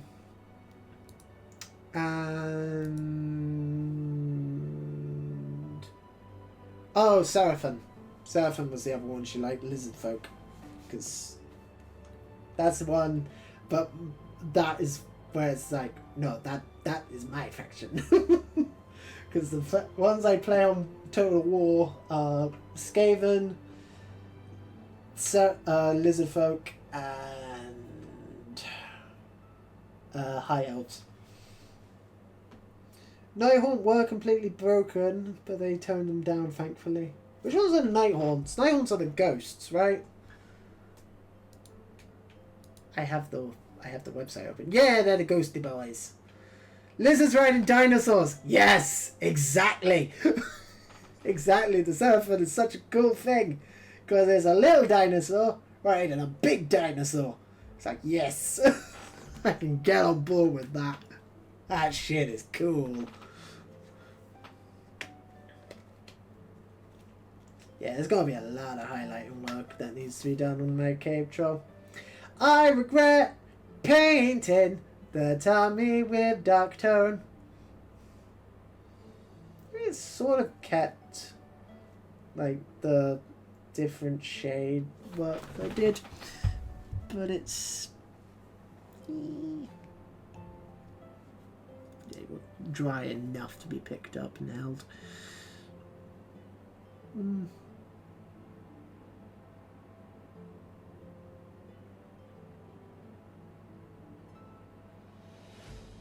I choose to believe. I mean, it's a relatively easy highlight job. Yeah, I can get that lovely bit of detail that we did on the stomach and everything back using just a bit of highlighting. Also collect and play Stormcast and Cruel Boys. Cruel Boys are orcs, right?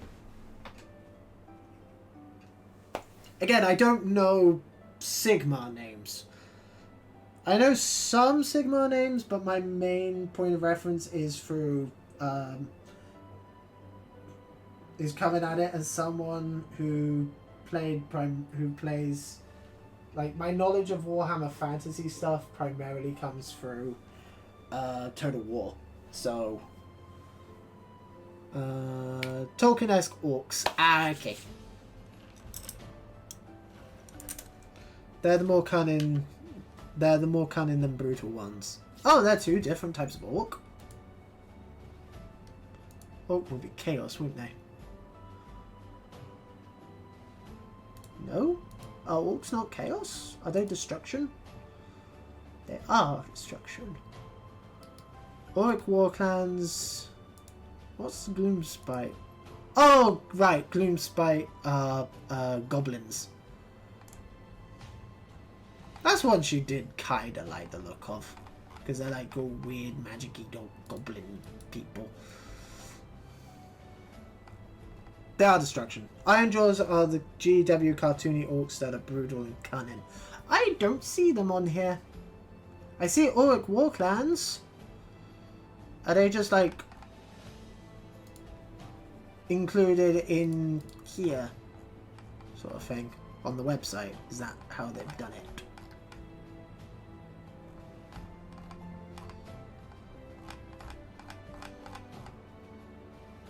Oh yeah, they're two different art. Yeah, okay, it's both. Right.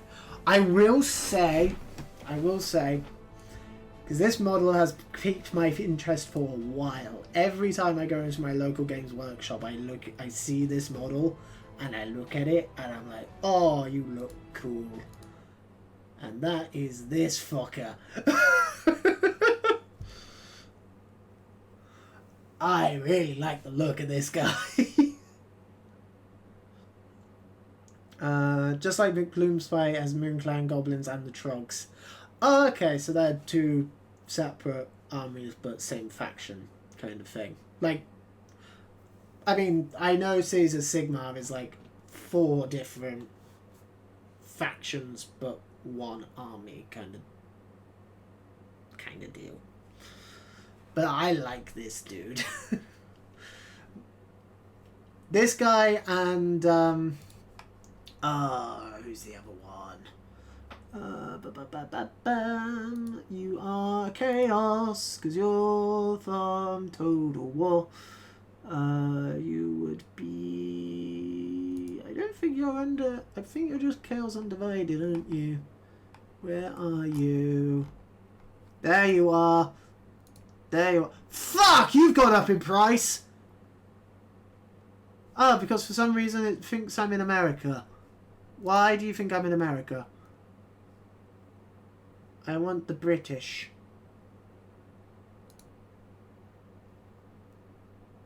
That explains why a bunch of stuff has gone out of stock as well. Let's just double check that price in real quick. I'll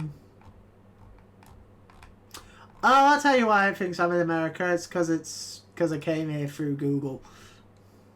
Like through Google Images. I like Kragnos, but he's not green enough. I mean, you don't have to paint him like the box. You want him to be green? Fucking paint him green. Who gives a shit?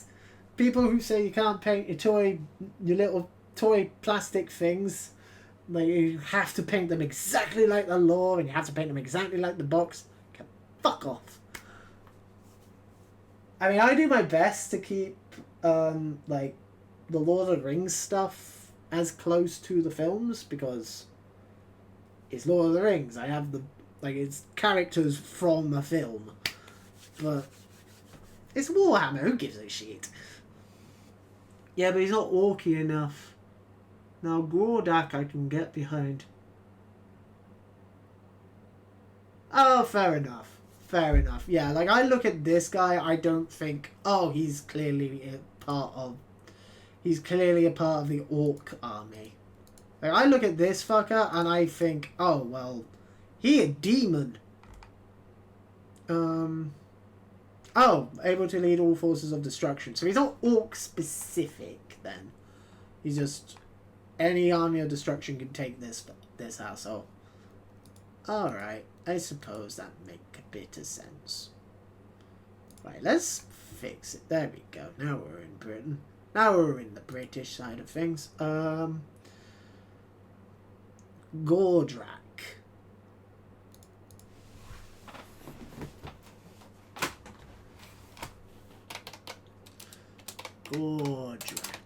Gordrak, Fist of Gork.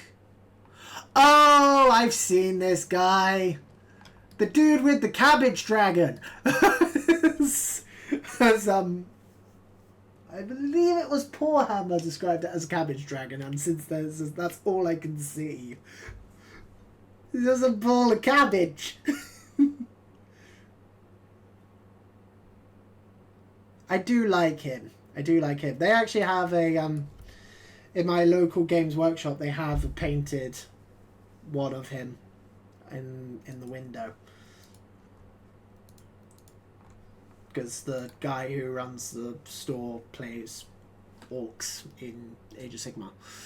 Had a few centerpieces right now. Yindrista. I wonder if I can name. I wonder if I can put name to model. I wonder if my knowledge has got to the point where I can put name to model. Gobsprack. I don't know who that is. Scumdrek. Nope. Sludge Raker. Nope. Yndrasta. She... Is that the lady on the big bug? Is that the elf on the big bug? Which one is that? Yndrasta. Yndrasta the Celestial Spear. It's coming up with a book and Stormcast Eternals box.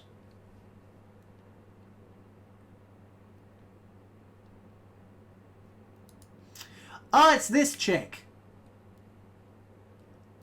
Alright. That fair. I assume that's her. Yeah, you dressed her the Celestial Spear. Yeah, she's pretty cool. She's pretty cool.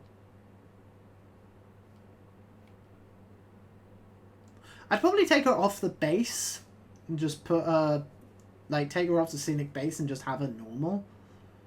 But she's pretty cool. I like that model.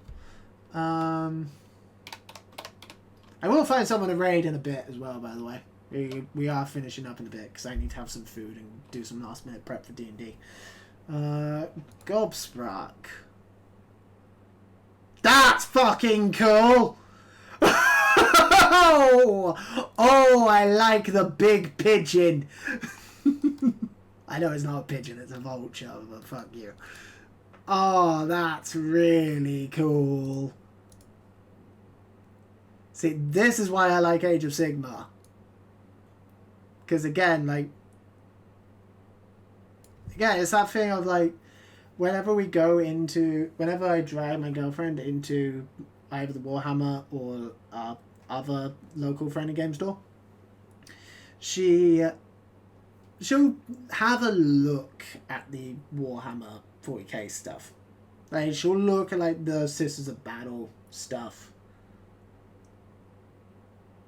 And that's about it. Some of the Tyranid stuff, like the big Tyranid Godzilla looking motherfucker, she'll look at them occasionally, and then she'll be drawn to Age of Sigmar, and she will spend the entire time while I'm chatting to the owner of the friendly local game store, like the other regulars there.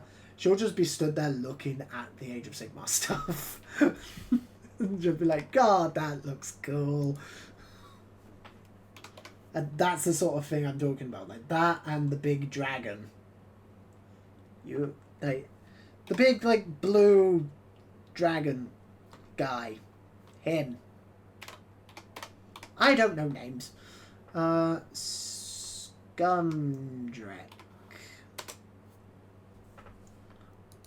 Oh. I can see the appeal.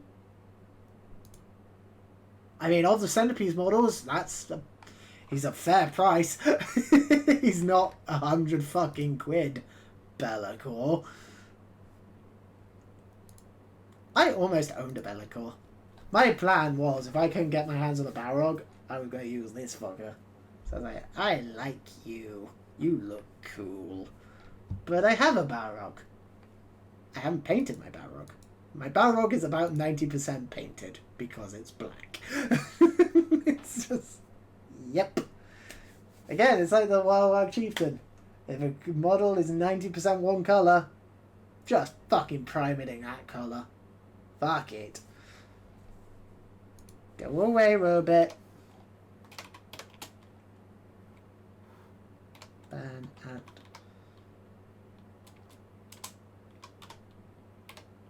Oh, it's one of these ones where it doesn't come up on the list.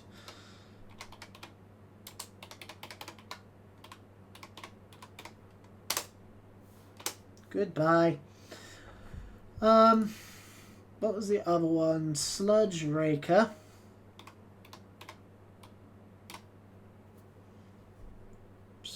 I'm guessing it's the Snatch Boss and Sludge Raker boost. Oh, it's the same model. It's the same model.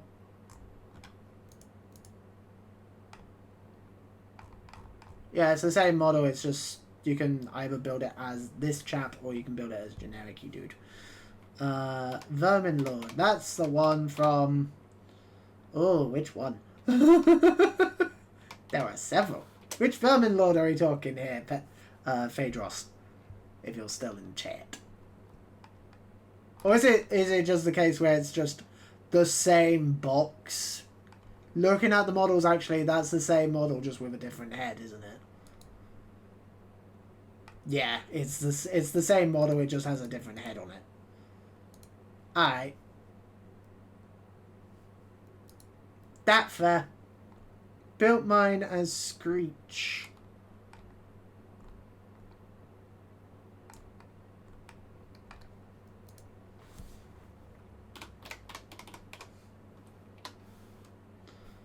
Lord Screech Vermin King.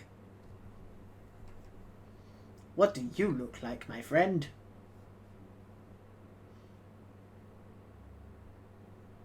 If the website wants to load, which it doesn't.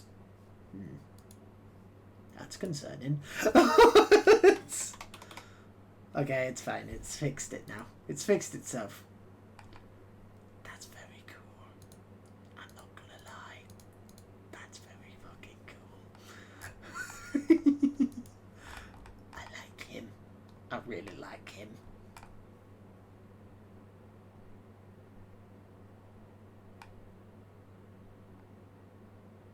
Right, enough looking at minis. Enough looking at minis. My wallet doesn't like it.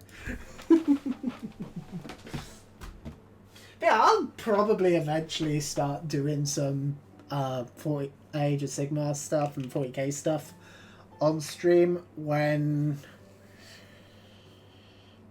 Oh, I was going to say when I run out of Middle-earth stuff to do on stream, but that's going to be a while. Just in terms of, like, doing the campaign models. That's going to take a while. Because not only are we doing the models for the campaign, but we're going to be doing... My plan is to basically do all the heroes in Middle-earth Strategy Battle Game on stream, with a couple of exceptions. Excluding models that I just cannot get anymore and cannot find, and also, but I have plans for some of them. Most of the ones that are like that I don't need, or can very easily proxy. Like Erkenbrand, because my plan for Erkenbrand is Rohan Royal Guard / mounted captain or whatever. Paint him with a white beard and paint his shield red. There you go. That's Erkenbrand. Done. But like, I will do like the generic chaps, like the generic captains, on stream eventually. In fact, the next painting stream is exactly that. The next painting stream is going to be the Goblin Commanders, as we continue working on Moria. So the Goblin Commanders will be done. They will be done very fucking quickly. The next painting stream will not be nearly as long as this one was. So those will be next, and then it will be either the Watcher in the Water or the Balrog for December, with the other one, depending on if that one gets done in that one stream or if I need another stream for that one. Then January will go to the other half of that equation. Again, depending. The Balrog I reckon I could get done in one very long one, like base coat wise, possibly two. And the Watcher in the Water, I don't know. I am fucking dreading doing that mini. It's used in one scenario in the campaign, and it's probably the worst one. Yes. I have seen many people play the Lake of Moria, or whatever the fuck scenario is called, the Watcher in the Water scenario. And every single time it's played, it lasts 2 turns. It lasts either 1 turn or 2 turns, depending on who wins priority.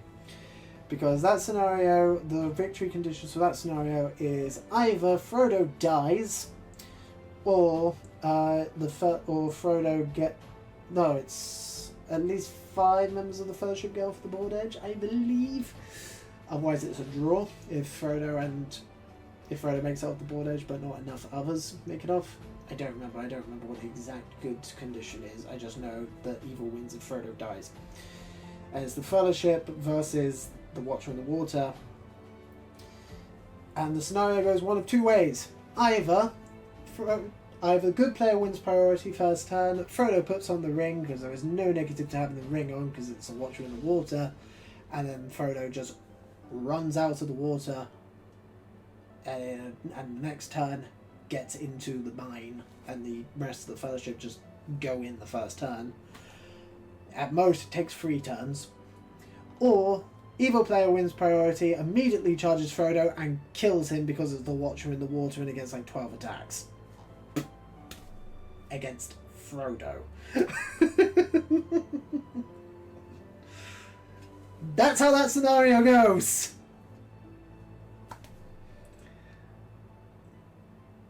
Yay! That's the only time we use the Watcher in the Water in the entire campaign. Whoa.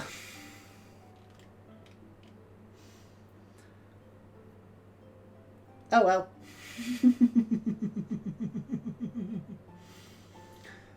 Yeah, I use Screech as proxy with whichever Vermin Lord I'm running because he's technically the souls of 12 Lords of Decay from all the clans smashed together, and the Vermin Lords represent different Skaven clans. Warbringer is Venomous, Warpseeker is Master Clan, Corruptor is Pestilence, Deceiver is Ishan.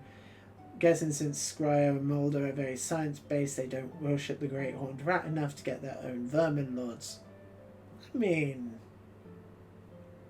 they haven't done the new lineup for Skaven yet, have they?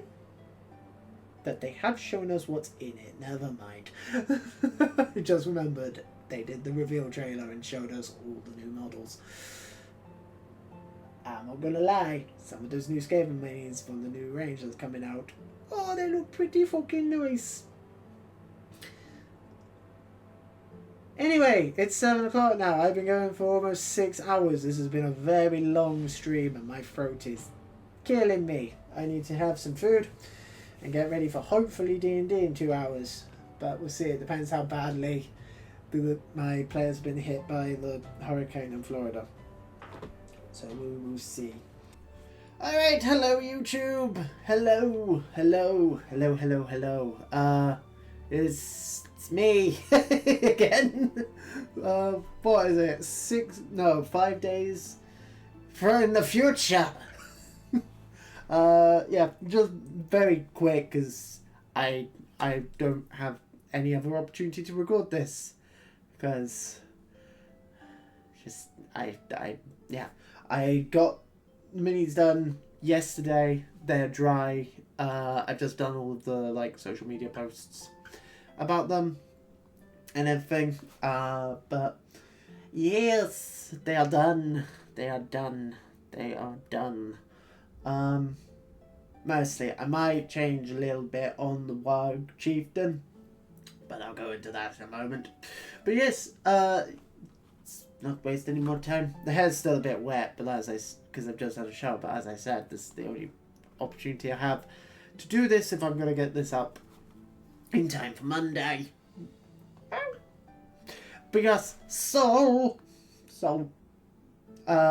yes, let's start. You guys will also get to see first time I use my turntable on one of these, which you should be seeing now. So, Warg Chieftain, absolutely gorgeous model, beautiful model, lovely to paint, bastard to put together, lovely to paint. Went into all of this during the actual stream, but the reason why, those of you who know the model will know that he's not supposed to have that much rock.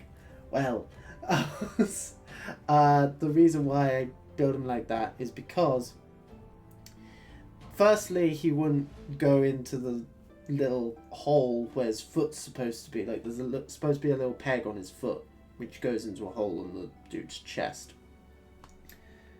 He wouldn't go on that. he wouldn't go in it properly and actually be on the base. Like, he would overhang the base slightly. So I don't know if they sent me the wrong size base or if there's just a flaw with the model itself. I don't know. But the rest of him fits on the base. He fits on the base absolutely fine. But doing it the way I've done it with him, actually, like, he's on the guy, no problem. But the way I've had to do it is, it meant that the only real contact point, aside from the rock, is his little back foot. Because again, there's supposed to be a peg that goes into the base. But the base they sent didn't have a hole for the peg. So I had to cut that off. So it's contact point of about that big.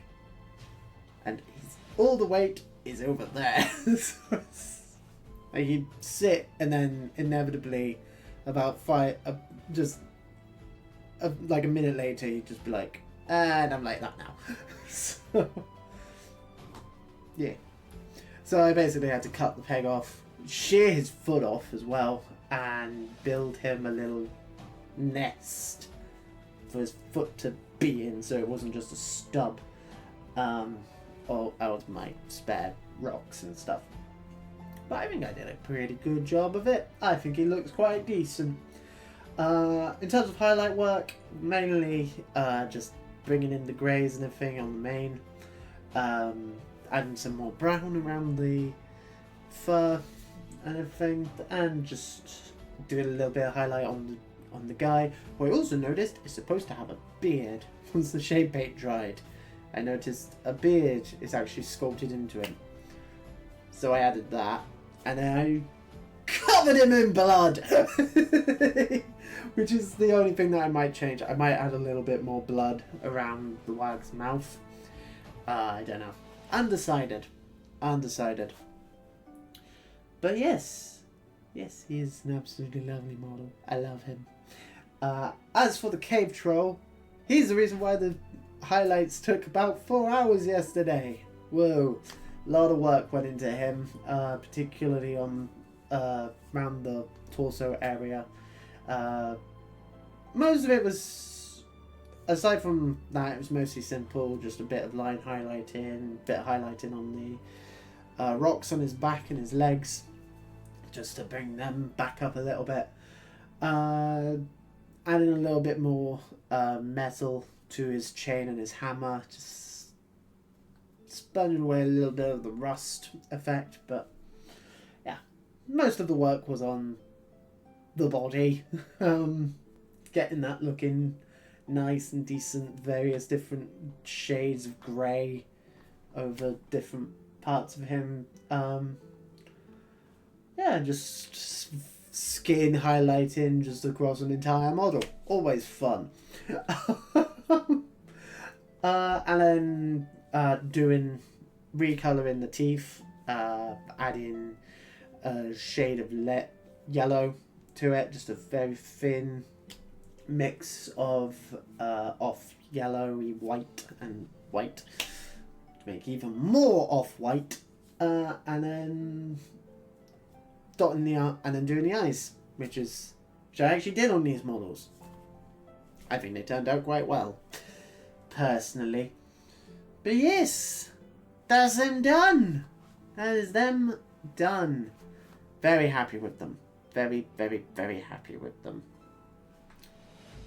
So, as promised, next painting stream will be the Moria Goblin Commanders, the Goblin Drummers, and the Goblin Drum, because I was originally just going to do the Goblin Commanders, and I was like, I don't really have any other opportunity to do the Goblin Drums and the Drum.